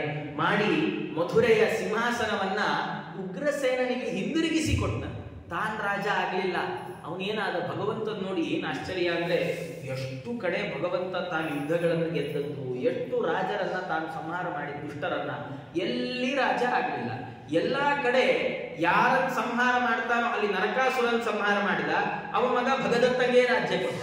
ಪೌಂಡ್ರಕ ವಾಸುದೇವನನ್ನು ಸಂಹಾರ ಮಾಡಿದ, ಅವರು ಮುಂದೆ ಅಲ್ಲಿಗೆ ರಾಜ್ಯವನ್ನ ಹೋಗುವ ಹಾಗೆ ಮಾಡಿದ. ಎಲ್ಲಿ ಭಗವಂತ ಶೃಗಾಲ ವಾಸುದೇವನನ್ನು ಕೊಂದ, ಅವನ ಮಕ್ಕಳಿಗೆ ರಾಜ್ಯ ಕೊಟ್ಟ. ಎಲ್ಲಿಯೂ ಭಗವಂತ ತಾನು ರಾಜನಾಗಿ ಅಧಿಕಾರ ಚಲಾಯಿಸಲೇ ಇಲ್ಲ. ಹಾಗಾಗಿ ದೇವರು ಅಂದ್ರೆ ಅವನು ಬಹಳ ತೂಕದ ವ್ಯಕ್ತಿ. ಕೃಷ್ಣ ಅಂದ್ರೆ ನಾವು ಸಾಮಾನ್ಯವಾಗಿ ಭಾಗವತವನ್ನ ಅಥವಾ ಮಹಾಭಾರತವನ್ನು ಅರ್ಥ ಮಾಡ್ಕೊಳ್ಳುವಾಗ ಕೃಷ್ಣ ಅನ್ನೋ ಒಬ್ಬ ವ್ಯಕ್ತಿಯನ್ನು ತೆಗೆದ್ರೆ ಇಡೀ ಕಥೆಯಲ್ಲಿ ಸತ್ವವೇ ಇಲ್ಲ, ಫುಲ್ ಜೊಳ್ಳು. ಕೃಷ್ಣ ಅನ್ನೋ ಒಬ್ಬ ವ್ಯಕ್ತಿಯನ್ನು ಸೇರಿಸ್ಬಿಟ್ರೆ ಈ ಹಿಂದಿನ ಕಾಲದ ಮನೆಗಳಲ್ಲಿ ಪರಿಚಯ ಕೀ ಸ್ಟೋನ್ ಅಂತ ಇದು ಕಿಟಕಿ ಮೇಲೊಂದು ಸಣ್ಣ ಕಲ್ಲದು, ವಾಸ್ತವಿಕವಾಗಿ ಅದನ್ನು ಕೀ ಸ್ಟೋನ್ ಅಂತ ಕರಿತೀವಿ. ಇವತ್ತಿಗೆಲ್ಲ ಅಲ್ಲ. ಆ ಕಲ್ಲನ್ನು ಒಂದನ್ನು ತೆಗೆದ್ರೆ ಮನೆ ಇಡೀ ಕುಸಿದು ಹೋಗುತ್ತೆ ಅಂತ ಹೇಳು. ನೀವು ಇವತ್ತು ಎಲ್ಲ ಸರ್ಚ್ ಮಾಡಿದ್ರೆ ನಿಮ್ಗೆ ಸಿಗುತ್ತೆ ಪ್ರಾಯ. ಹಾಗ ಕೀ ಸ್ಟೋನ್ ಅಂತ ಅದೇನಂದ್ರೆ ಭಗವಂತನ ಪಾತ್ರ ಏನಿದೆ, ಆ ಭಗವಂತನ ಅವತಾರ ಇಡೀ ಮಹಾಭಾರತ ಮತ್ತು ಭಾಗವತದ ಕಥೆಗಳಿರೋದು ಕೀ ಸ್ಟೋನ್. ಅದು ತೆಗೆದು ಬಿಟ್ರೆ ಇಡೀ ಮಹಾಭಾರತ ಹಾಗೆ ಹಾಗೆ ಉದುರಿ ಬಿದ್ದು ಹೋಗ್ಬಿಡುತ್ತೆ, ಏನೂ ಇಲ್ಲ ಮಹಾಭಾರತ. ಅಷ್ಟು ದೊಡ್ಡ ಪಾತ್ರವನ್ನ ಭಗವಂತ ತಾನು ನಿಭಾಯಿಸಿದ, ನಿರ್ವಹಣೆ ಮಾಡಿದ, ಮನುಷ್ಯರಿಗೆ ತೋರಿಸಿದ ಹೇಗಿರಬೇಕು ಜೀವನದಲ್ಲಿ ಅಂತ. ಹೀಗಿರೋ ಕಾಲಕ್ಕೆ ರುಕ್ಮಿಣೀ ದೇವಿಯರು ಭೀಷ್ಮಕ ರಾಜನ ಮಗಳು, ಲಕ್ಷ್ಮೀ ದೇವಿ ಅವತಾರ. ಆಕೆಯನ್ನ ಶಿಶುಪಾಲನ್ ಕೊಟ್ಟು ಮದುವೆ ಮಾಡೋದು ನಿಶ್ಚಯ ಆಗ್ಬಿಟ್ಟಿದೆ. ಆಕೆ ತಾವು ಪತ್ರ ಬರೆದ್ರ ಭಗವಂತನಿಗೆ ಪತ್ರ ಬರೆದಿದ್ದಾರೆ. ಸ್ವಾಮಿ, ನಿನ್ನನ್ನು ಮದುವೆ ಆಗ್ಬೇಕು ಅನ್ಕೊಂಡಿದ್ದೇನೆ. ಅಲ್ಲ, ನನ್ನ ಬಗ್ಗೆ ನಿನ್ಗೆ ಹೆಂಗ್ ಗೊತ್ತು, ನೋಡಿದ್ಯಾ ಏನಾದ್ರು? ಈಗಾದ್ರೆಲ್ಲ ಆನ್ಲೈನ್ ಇಂಟರ್ನೆಟ್ ಅಲ್ಲೇ ನೋಡ್ಕೊಳ್ತಾರೆ, ಇಂಟರ್ನೆಟ್ ಅಲ್ಲೇ ಮಾತುಕತೆ ಆಗ್ಬಿಡುತ್ತೆ. ಎಷ್ಟೋ ಬಾರಿ ಅಪ್ಪ ನಾಳೆ ಮದುವೆ ಇದೆ ಅಂತ ಅಪ್ಪ ಅಮ್ಮಂದ್ರನ್ನ ಕರೀತಾರೆ. ಹೀಗೆಲ್ಲ ಪರಿಸ್ಥಿತಿ. ಆವಾಗ ಹಾಗಿರ್ಲಿಲ್ಲ. ಭಗವಂತ ಕೇಳಿದ್ನಲ್ಲ, ನನ್ ಎಲ್ಲಿ ನೋಡಿದ್ದೀನಿ, ನನ್ನ ಬಗ್ಗೆ ನಿನ್ಗೆ ಹೆಂಗ್ ಗೊತ್ತು? ರುಕ್ಮಿಣಿ ದೇವಿಯರಂತಾರೆ, ಸ್ವಾಮಿ ನೀನ್ ನೋಡಿಲ್ಲ, ಆದ್ರೆ ನಿನ್ ಬಗ್ಗೆ ತುಂಬಾ ಕೇಳಿದ್ದೀನಿ. ಶುತ್ವಾ ಗುಣಾನ್ ಭುವನ ಸುಂದರ, ನಿನ್ನ ಗುಣಗಳನ್ನ ಕೇಳಿ ಕೇಳಿ ಮದುವೆ ಆದ್ರೆ ನಿನ್ನನ್ನ ಮದುವೆ ಆಗ್ಬೇಕು ನಿಶ್ಚಯ ಮಾಡಿದ್ದೇನಪ್ಪ. ಹಾಗಾಗಿ ದಯಮಾಡಿ ಬಂದು ನನ್ನನ್ನು ಕರ್ಕೊಂಡು ಹೋಗ್ಬಿಡು. ಅಲ್ಲ, ಕರ್ಕೊಂಡು ಹೋಗು ಅಂದ್ರೆ ಹೆಂಗ್ ಬರ್ಲಿ? ನೀನ್ ಎತ್ಕೊಂಡು ಹೋಗುವಾಗ ಅಂತಃಪುರಕ್ಕೆ ಬಂದು ಯಾರಾದ್ರೂ ಅಂತಃಪುರದಲ್ಲಿ ಎದುರುಗಡೆ ಅಡ್ಡ ಬಂದು ನಿಮ್ ಸಂಬಂಧಿಕರು ಚಿಕ್ಕಪ್ಪ ದೊಡ್ಡಪ್ಪ ಅವ್ರಿಗೆ 4 ಏಟು ಬಡದು ನೀನ್ ಕರ್ಕೊಂಡು ಹೋಗ್ಬಿಡ್ಬೋದು. ಆದ್ರೆ ನಾಳೆ ದಿನ ಮೊದಲನೇ ದೀಪಾವಳಿಗೆ ಇಲ್ಲೇ ಬರ್ಬೇಕಲ್ಲ ವಾಪಸ್. ಆ ಬಡಿಸ್ಕೊಂಡ್ರ ಚಿಕ್ಕಪ್ಪ ನಾನು ನೋಡಿದಾಗೆಲ್ಲ ಹೀಗೆ ದುರು ಅಂದ್ರೆ ಚೆನ್ನಾಗಿರಲ್ಲಮ್ಮ, ಏನ್ ಮಾಡ್ಲಿ? ಅದಕ್ಕೆ ರುಕ್ಮಿಣಿ ದೇವಿಯರೇ ಪ್ಲಾನ್ ಹೇಳ್ಕೊಟ್ರಂತೆ. ಅವರಂತಾರೆ, ಅಂತಃಪುರಾಂತರ ಚರಾನ್ನ ನಿಹತ್ಯ ಬಂಧೂನ್ ಸ್ವಾಮುದ್ವಹೇ ಕಥಮಿತಿ ಪ್ರವದಾಮ್ಯುಪಾಯಂ. ಉಪಾಯ ಹೇಳ್ತೇನೆ. ಏನು ಉಪಾಯ? ಪೂರ್ವೇದ್ಯುರಸ್ತಿ ಮಹತಿ ಕುಲದೇವಿ ಯಾತ್ರ ತತ್ರೈತ್ಯಮಾಂ. ಭಗವಂತನಂದ್ರು, ನೋಡು ಸ್ವಾಮಿ, ಹಿಂದಿನ ದಿವಸ ಕುಲದೇವತಾ ಯಾತ್ರೆ ಇದೆ. ನಾನು ಮನೆಯಿಂದ ಹೊರಗೆ ಬಂದು ಹಸಿಮೈ ಮನೆಯಿಂದ ಹೊರಗೆ ಬರೋ ಹಾಗಿಲ್ಲ. ಆದ್ರೆ ಕುಲದೇವತಾ ಯಾತ್ರೆಗೆ ಮಾತ್ರ ನಾನು ಮನೆಯಿಂದ ಹೊರಗೆ ಬರ್ತೇನೆ. ಬಂದು ಕುಲದೇವಿಯ ದರ್ಶನವನ್ನು ಮಾಡಿಕೊಂಡು ವಾಪಸ್ ಮನೆಗೆ ಹೋಗೋ ಕಾರ್ಯಕ್ರಮ ಇದೆ. ಭರ್ಜರಿ ಟೈಮ್ ಸಿಗುತ್ತೆ. ಆವಾಗ ನೀನು ಎಲ್ಲ ಚತುರಂಗ ಸೈನ್ಯ ತಗೊಂಡ್ ಬಂದು ನನ್ನನ್ನು ಕರ್ಕೊಂಡು ಹೋಗು. ಅವಳಿಗೂ ಗೊತ್ತಿತ್ತು ಇವರೆಲ್ಲ ಸುಮ್ಮನೆ ಬಿಡಲ್ಲ, ಕೃಷ್ಣ ಒಬ್ಬನೇ ಬರೋದು ಬೇಡ, ಚತುರಂಗ ಬಲ ತಗೊಂಡ್ ಬರ್ಲಿ ಅಂತ ಭಗವಂತನಿಗೆ ಪ್ರಾರ್ಥನೆ ಮಾಡಿದ್ರೆ ದೇವ್ರು ಹಾಗೆ ಆಗ್ಲಿ ಅಂತ ಹೊರಟು ಬಂದ. ಸರಿಯಾಗಿ ಕುಲದೇವಿ ಯಾತ್ರೆ ಮುಗಿಸ್ಕೊಂಡು ಪಾರ್ವತಿಯನ್ನು ದರ್ಶನ ಮಾಡ್ಕೊಂಡು ಬರೋ ಹೊತ್ತಿಗೆ ಭಗವಂತ ಆ ರುಕ್ಮಿಣೀ ದೇವಿಯರ ನಡುವಿಗೆ ತನ್ನ ಎಡಗೈ ಹಾಕಿ ಅನಾಮತ್ಯತ್ಯ ಅವ್ನ ರಥದಲ್ಲಿ ಕೂತ್ಕೊಂಡು ಹೊರಟೇ ಬಿಟ್ರೆ ಎಲ್ಲ ಜರಾಸಂಧನೆ ಮೊದಲಾದವರೆಲ್ಲ ಹಿಂದೆ ಓಡ್ ಬಂದ್ರು. ಬಲರಾಮ್ ದೇವರು ಇಡೀ ಯಾದವ ಸೈನ್ಯ ಕರ್ಕೊಂಡು ಬಂದಿದ್ರಲ್ಲ, ಅವರೆಲ್ಲ ಇಡೀ ಜರಾಸಂಧನ ಸೈನ್ಯವನ್ನು ತಡೆದು ನಿಲ್ಲಿಸ್ಬಿಟ್ರು. ಒಬ್ಬ ಮಾತ್ರ ರುಕ್ಮಿ ಹಿಂದೆನೇ ಓಡ್ದ. ಕೃಷ್ಣನ್ನ ಕೊಲ್ಲದೆ ರುಕ್ಮಿಣಿಯನ್ನ ವಾಪಸ್ ಕರ್ಕೊಂಡು ಬರ್ದೆ ನಾವು ಊರು ಸೇರಲ್ಲ, ಮನೆಗೆ ಹೋಗಲ್ಲ ಅಂತ ಪ್ರತಿಜ್ಞೆ ಮಾಡ್ಕೊಂಡು ಬೇರೆ ಹೋಗ್ಬಿಟ್ಟ. ಅವನು ಮೂರ್ಖತನ. ಕೃಷ್ಣ ಅವನನ್ನು ಹಿಡ್ದ, ಚೆನ್ನಾಗಿ ಬಡದ 4. ಇನ್ನೇನ್ ಕುತ್ತಿಗೆ ತೆಗಿಬೇಕು ರುಕ್ಮಿಣಿ ಎಂದು. ಸ್ವಾಮಿ, ಅಣ್ಣನ್ ಕೊಲ್ಬೇಡ. ಯಾಕೆ? ಮದುವೆ ಇದೆ ಮುಂದೆ, ಸೂತ್ಕ ಬಂದ್ರೆ ಕಷ್ಟ ಆಗತ್ತೆ, ಅಣ್ಣನ್ ಕೊಲ್ಬೇಡ. ಕೃಷ್ಣ ಹಾಗಾದ್ರೆ ಏನ್ ಚಿಂತೆ ಮಾಡಬೇಡ ಅಂತ ಹೇಳಿ ಅವ್ನ ತಲೆ ಬೋಳಿಸಿ 5 ಕಡೆ ಮಾತ್ರ ತುಂಡು ಕೂದಲು ಬಿಟ್ಟು ಕಳಿಸ್ಬಿಟ್ಟು, ನೀವು ಹೋಗೋ ನೀನು. ಅವನು ಎಂಥ ದುರ್ದೈವ ಆಗೋಯ್ತು ಅಂದ್ರೆ ಕೃಷ್ಣನ್ನ ಸಂಹಾರ ಮಾಡದೆ ರುಕ್ಮಿಣಿಯನ್ನು ಕರ್ಕೊಂಡು ಹೋಗಲ್ಲ ಅಂತ ಹೇಳಿದ್ನಲ್ಲ. ಭೋಜ ಕಟ ಅಂತ ಒಂದು ಊರು ನಿರ್ಮಾಣ ಮಾಡ್ಕೊಂಡ, ಅಲ್ಲಿ ವಾಸ ಮಾಡ್ದ, ರುದ್ರದೇವರ ಕುರಿತು ತಪಸ್ ಮಾಡ್ದ, ಮಾಡಿ ಒಳ್ಳೆ ಧನುಸ್ಸನ್ನು ತಗೊಂಡ. ಕೊಡುವಾಗಲೇ ರುದ್ರದೇವರಂದ್ರಂತೆ ಕೃಷ್ಣನ್ ವಿರೋಧ ಮಾಡಿದ್ರೆ ಈ ಧನುಸ್ ವಾಪಸ್ ಬಂದ್ಬಿಡುತ್ತೆ ನನ್ನ. ಅವನು ತಪಸ್ ಮಾಡಿದ್ರೆ ಅದಕ್ಕೆ, ಆದ್ರೆ ಆ ಫಲವೇ ಕೊಡ್ಲಿಲ್ಲ. ಜೀವನ ಪೂರ್ತಿ ತಾನು ತನ್ನ ಕುಂಡಿನ ಪುರಕ್ಕೆ ಹೋಗ್ಲೇ ಇಲ್ಲ. ಯಾಕೆ? ಪ್ರತಿಜ್ಞೆ ಮಾಡ್ಬಿಟ್ಟಿದೆ. ದೇವರನ್ನು ಎದುರು ಹಾಕೊಂಡ್ರೆ ತಲೆ ಕೂದಲು ಹೋಗುತ್ತೆ, ತಪಸ್ಸಿನ ಶ್ರಮ ವ್ಯರ್ಥ, ಮನೆ ಹೋಗುತ್ತೆ, ಮಠ ಹೋಗುತ್ತೆ, ಹೆಂಡತಿ ಮಕ್ಕಳು ಹೋಗ್ತಾರೆ, ಏನು ಗಿಟ್ಟಲ್ಲ ಆಗ್ಲಿಕ್ಕೆ ಈ ಕಥೆ ಸಾಕ್ಷಿ. ರುಕ್ಮಿಣಿಯನ್ನು ಕರ್ಕೊಂಡು ಬಂದ ಭಗವಂತ. ಬಂದು ಮೂಲ ಮಾಧವ ಅಂತ ಆ ಜಾಗಕ್ಕೆ ಭಗವಂತ ತಾನು ಕರ್ಕೊಂಡು ಬಂದಿದ್ದಾನೆ. ಇವತ್ತು ನಾವು ಈ ದ್ವಾರಕೆ ಹತ್ರ ಮಾಧವಪುರ ಅಂತ ತೋರಿಸ್ತಾ ಇವತ್ತು ಈ ಜಾಗವನ್ನು. ಕೃಷ್ಣ ರುಕ್ಮಿಣಿಯರ ಮದುವೆಯಾದ ಜಾಗ ಮೂಲ ಮಾಧವ ಅಂತ ಹೆಸರು. ಅಲ್ಲಿ ಭಗವಂತ ತಾನು ಕರ್ಕೊಂಡು ಬಂದಾಗ ಮದುವೆ ಮಾಡ್ಕೊಳ್ಳೋದು ನಿಶ್ಚಯ ಆಯಿತು. ಆದ್ರೆ ಎಲ್ಲಿ ವಧು ಪಕ್ಷದವ್ರು ಯಾರೂ ಇಲ್ಲ, ಹುಡುಗಿನ ಮಾತ್ರ ಎತ್ಕೊಂಡ್ ಬಂದಿದ್ದಾನೆ. ಸರಿ, ಭಗವಂತ ಯಾದವರಲ್ಲೇ ಕೆಲವರು ವಧು ಪಕ್ಷದವರು, ಕೆಲವರು ವರ ಪಕ್ಷದವರಾಗಿದ್ದಾರೆ. ಎಲ್ಲ ಜಾತಕ ಗೀತ್ಕ ಕೂಡುತ್ತಾ ನೋಡ್ರಿ ಅಂದ್ರು. ಇನ್ನೇನ್ ನೋಡೋದು, ಎತ್ಕೊಂಡು ಬಂದಾಗ ಹೋಗಿದೆ, ಕೂಡದಿದ್ರೆ ವಾಪಸ್ ಬಿಡ್ತಾನ? ಇಲ್ಲ. ಆದ್ರೆ ನೋಡೋರಿಗೆ ಕಾನ್ಫಿಡೆನ್ಸ್ ಅಂದ್ರೆ ಇದು ನಾರಾಯಣ, ಇದು ಲಕ್ಷ್ಮಿ, ಇವರಿಬ್ಬರ ಜಾತಕ ಕೂಡದೇ ಇರ್ಲಿಕ್ಕೆ ಹೇಗೆ ಸಾಧ್ಯ? ನೋಡಿದ್ರು ಅವರಂದ್ರು ಎಲ್ಲಾ ಗುಣಗಳು ಕೂಡತ್ತೆ, ಮದುವೆ ಮಾಡ್ಕೊಳ್ಬಹುದು ಅಂದ್ರು. ಹುಡುಗಿ ಕಡೆಯವರಂದ್ರು ನಮ್ದು ಒಂದಿಷ್ಟು ಕಂಡೀಷನ್ನು ಅಂತ. ದ್ವಾಪರ ಯುಗದಲ್ಲೇ ಹುಡುಗಿ ಕಂಡೀಷನ್ ಶುರುವಾಗೋಗಿದೆ, ಕಲಿಯುಗದಲ್ಲ. ನಮ್ಗೊಂದಿಷ್ಟು ಕಂಡೀಷನ್ ಇದೆ. ಏನ್ ಕಂಡೀಷನ್ನು? ನಮ್ಮ ಹುಡುಗಿ ಕೈಲಿ ಮನೆ ಕೆಲಸ ಮಾಡಿಸಬಾರ್ದು, ಮೊದಲನೇ ಕಂಡೀಷನ್. ಆಮೇಲೆ ನಮ್ಮ ಹುಡುಗಿನ ಯಾವಾಗ ಫೋನ್ ಮಾಡಿದ್ರೆ ತಕ್ಷಣ ವಾಪಸ್ ಕಳಿಸ್ಕೊಟ್ಬಿಡ್ಬೇಕು, ಮೂರನೇ ಕಂಡೀಷನ್. ಹುಡುಗಿ ಮನೆಯವ್ರನ್ನ ಮರಿಬಾರ್ದು, ಆಗಾಗ ಫೋನ್ ಮಾಡಿ ವಿಚಾರಿಸ್ಕೊಳ್ತಾ ಇರ್ಬೇಕು.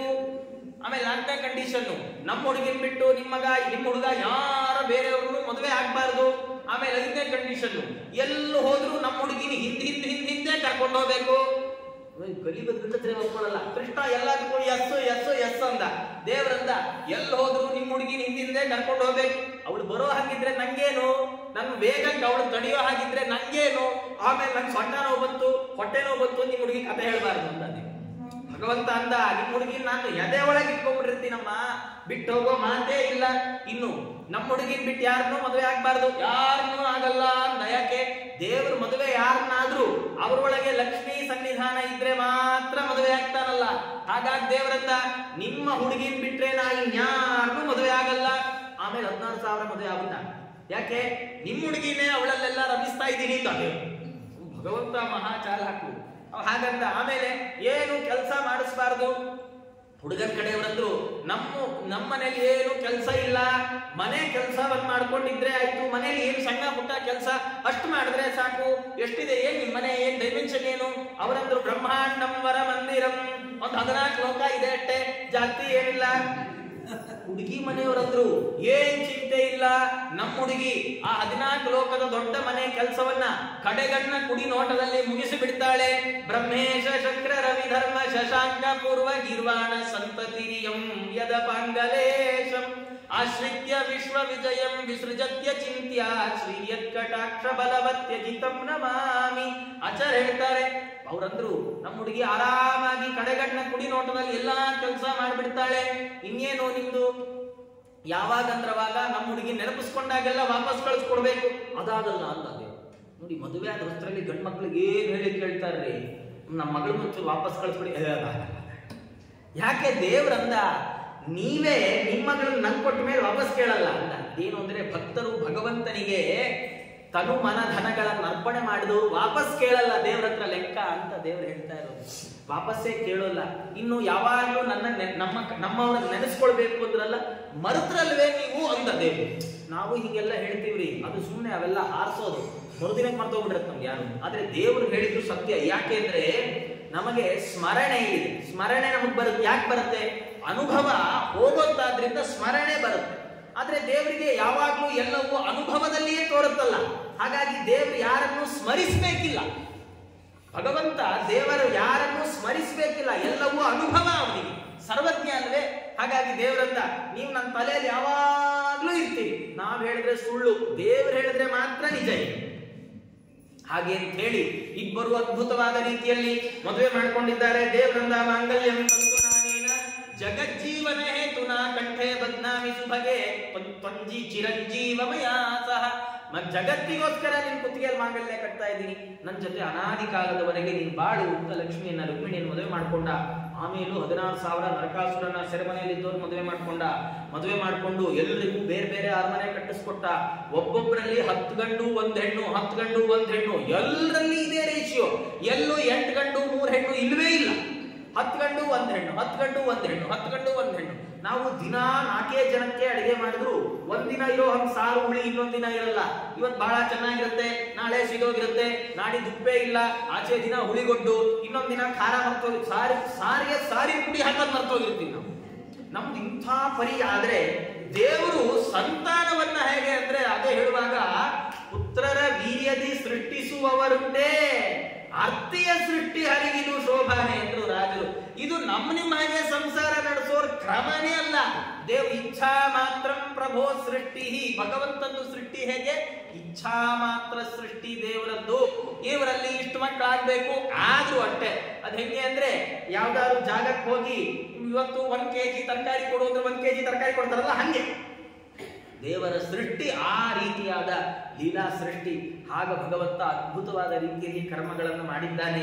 ಯುದ್ಧ ಮಾಡಿದ, ಪಾಂಡವರಿಗೆ ರಾಜ್ಯ ಕೊಡಿಸಿದ, ತಾನು ತನ್ನ ಜೀವನದ ಅನೇಕ ಸಂವತ್ಸರಗಳನ್ನ ಭೂಮಿಯಲ್ಲಿ ಪೂರೈಸಿದ, ಯಾದವರ ಕುಲವನ್ನ ನಾಶ ಮಾಡಿಸಿದ, ಪರಂಧಾಮಕ್ಕೆ ಹೊರಡಬೇಕು ಅಂತ ನಿಶ್ಚಯ ಮಾಡಿದ, ಜರ ಅನ್ನುವ ವ್ಯಾಧ ಬಿಟ್ಟ, ಬಾಣ ಕಾಲಿಗೆ ಚುಸ್ತು ಅನ್ನೋ ನೆಪದಲ್ಲಿ ಪರಂಧಾಮ ಸೇರ್ಕೊಂಡು. ಯೋಚನೆ ಮಾಡಿ, ಭಗವಂತ ಮಹಾಭಾರತ ಯುದ್ಧದಲ್ಲಿ ದೇಹಕ್ಕೊಂದು ಗಾಯ ಮಾಡ್ಕೊಳ್ಳದೆ ವಾಪಸ್ ಬಂದು, ಆದ್ರೆ ತಾನು ಭೂಮಿಯನ್ನು ಬಿಡ್ಲಿಕ್ಕೆ ಏನನ್ನ ರೀಸನ್ ಮಾಡ್ಕೊಂಡ ಅಂದ್ರೆ ಅಯ್ಯೋ ನನ್ನ ಕಾಲಕ್ಕೆ ಬಾಣ ಚುಚ್ಚಿಬಿಡ್ತು ಅನ್ನೋದನ್ನ ರೀಸನ್ ಮಾಡ್ಕೊಂಡ.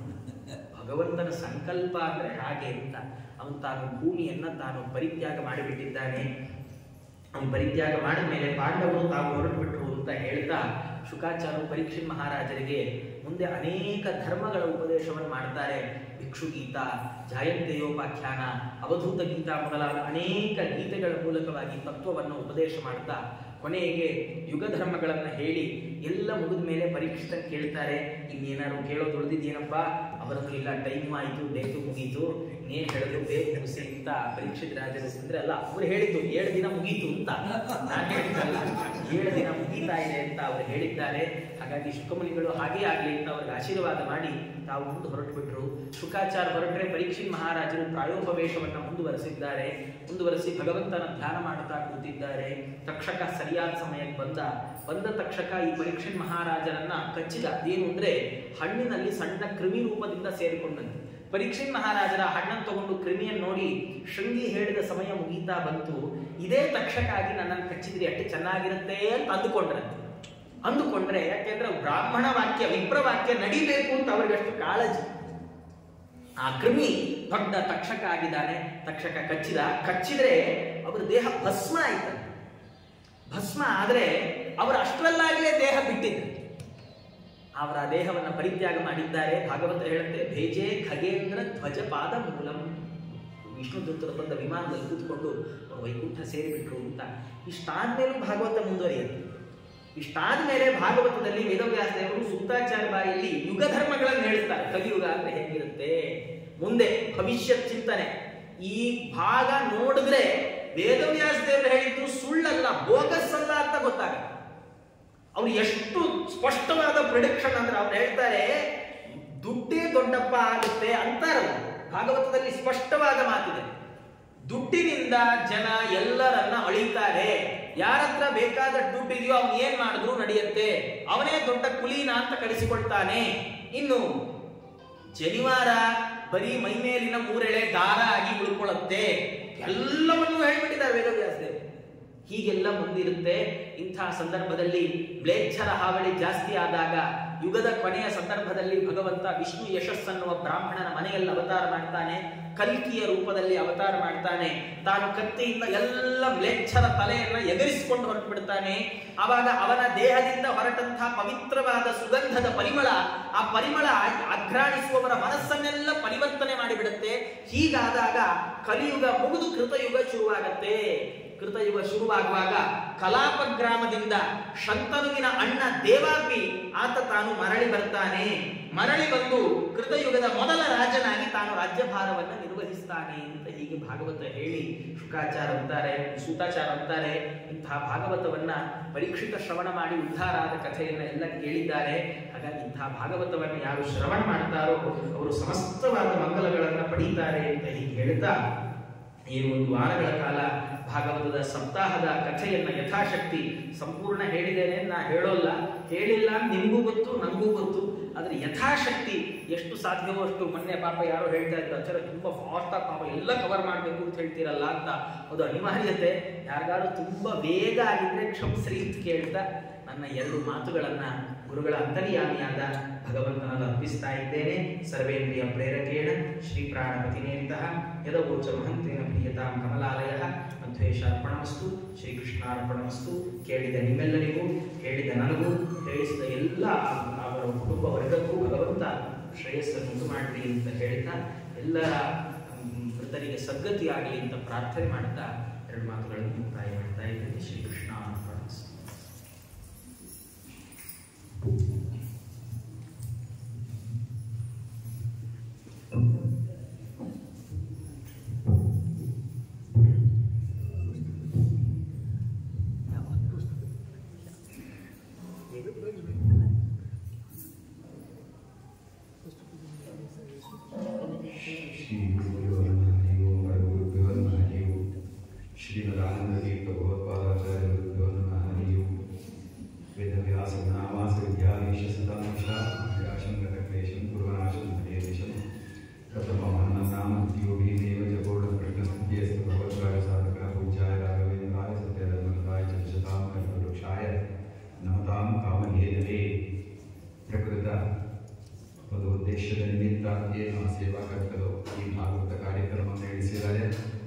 ಅದರ ಸಫಲವಾಗಲಿ ಅಂತ ಹೇಳಕ್ಕೆ 2 ಹೇಳ್ತಾರೆ. ಶ್ರದ್ಧೆಯಿಂದ ಕೆಲಸ ಮಾಡಬೇಕು ಅಂತ ನಾವು ಈ ಮಠದಲ್ಲಿ ಬಹಳ ದಿವಸ ನೋಡಿದ್ದೀವಿ.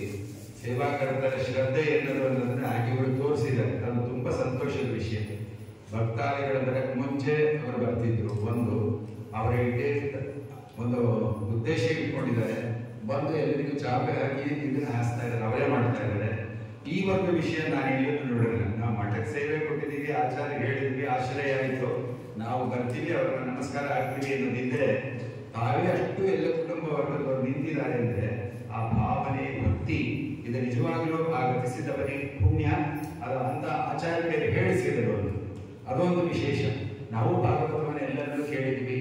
ಪರಮಾತ್ಮ ಅವರು ಹೇಳಿದ ಒಂದೇ ಒಂದು ಹೇಳಿದವರು, ನಾನು ಹೇಳಿದ್ದಲ್ಲ, ನಮ್ಮ ಗುರುಗಳು ಅವರು ನಿಂತು ರೂಪಿಸಿದ್ದಾರೆ ಅಂತ. ಇದು ಅಕ್ಷರಶಃ ಸಾಕ್ಷಿಯಂತೆ ಅವರ ತಂದೆಯವರ ಶ್ರೀರೂಪದಂತೆ ಕಾಣ್ತಾರೆ, ಪ್ರತಿಬಿಂಬದಂತೆ ಇರತಕ್ಕ ಅವರ ಮಕ್ಕಳು ಐದರಿ ಆಚಾರ್ಯರು. ಆ ಬ್ರಹ್ಮಣಾಚಾರ್ಯನೆಲ್ಲ ಕೇಳಿದ್ದೀವಿ. ಅವರ ಉಪನ್ಯಾಸಗಳನ್ನ ಹಾಗೇ ನೆಲೆಸಿದ್ದಾರೆ.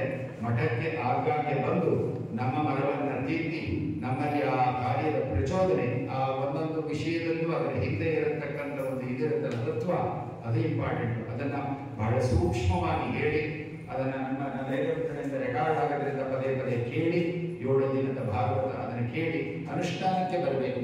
ಒಂದು ಮಾತು ಹೇಳಿದ್ರೆ ಅವರು, ಆ ಮಕ್ಕಳ ವಿಷಯ ಬಂದಾಗ ನಾವು ಕೇಳ್ಬಿಡ್ತೀವಿ, ಮಕ್ಕಳದ್ದು ಎಲ್ಲೆಲ್ಲಿ ಪರ್ಯಾವಸಾನ ಆಗ್ತಿದೆ ನೋಡಿ. ಒಬ್ರು ಮಕ್ಕಳಿಂದ, ನಮ್ಮ ಮಕ್ಕಳಿಂದ ಹೇಳಿ ನಾನು ಹೇಳ್ತಿದ್ದೀನಿ, ಮಕ್ಕಳಿಂದ ಬರಬೇಕು. ಅದು ಯಾವತ್ತಾಗುತ್ತೋ ನಿಜವಾಗ್ಲೂ ಅವತ್ತು ಅವ್ರು ಹೇಳಿದ್ರಲ್ಲ ಈ ಕೃತಿಯುಗದ ಪ್ರಾರಂಭ ಅಂತ. ನಾವು ಆ ಕೃತಿಯುಗದ ಪ್ರಾರಂಭ ಅಂತಲೇ ಅನ್ಕೋಬೇಕು ಕಲಿಯುಗದಲ್ಲಿ ಇದ್ರು. ಆ ರೀತಿಯಲ್ಲಿ ಅವರು ಧರ್ಮದ ಪ್ರಚೋದನೆ ಯಥಾವತ್ತಾಗಿ ಹೇಳಿದ್ದಾರೆ. ಪದೇ ಪದೇ ನಮ್ಮ ಆಚಾರ್ಯ ನಮ್ಮ ಮಠಕ್ಕೆ ಬಂದು ಈ ಜ್ಞಾನ ಕಾರ್ಯದಲ್ಲಿ ಭಾಗವಹಿಸಿ ನಮ್ಮನ್ನೆಲ್ಲ ಉದ್ಧಾರ ಮಾಡಬೇಕು ಅಂತ ಭಕ್ತಿ ವಿನಯಪೂರ್ವಕವಾಗಿ ಒಂದು ಸೇವಾಕರ್ತರ ಪರವಾಗಿ ಹಾಗೂ ಶ್ರೀಮಠದ ಪರವಾಗಿ ಅವರನ್ನ ಭಕ್ತಿ ಜ್ಞಾನದಿಂದ ಅಭಿನಂದಿಸ್ತಾ ಇದ್ದೀವಿ. ಶ್ರೀಕೃಷ್ಣ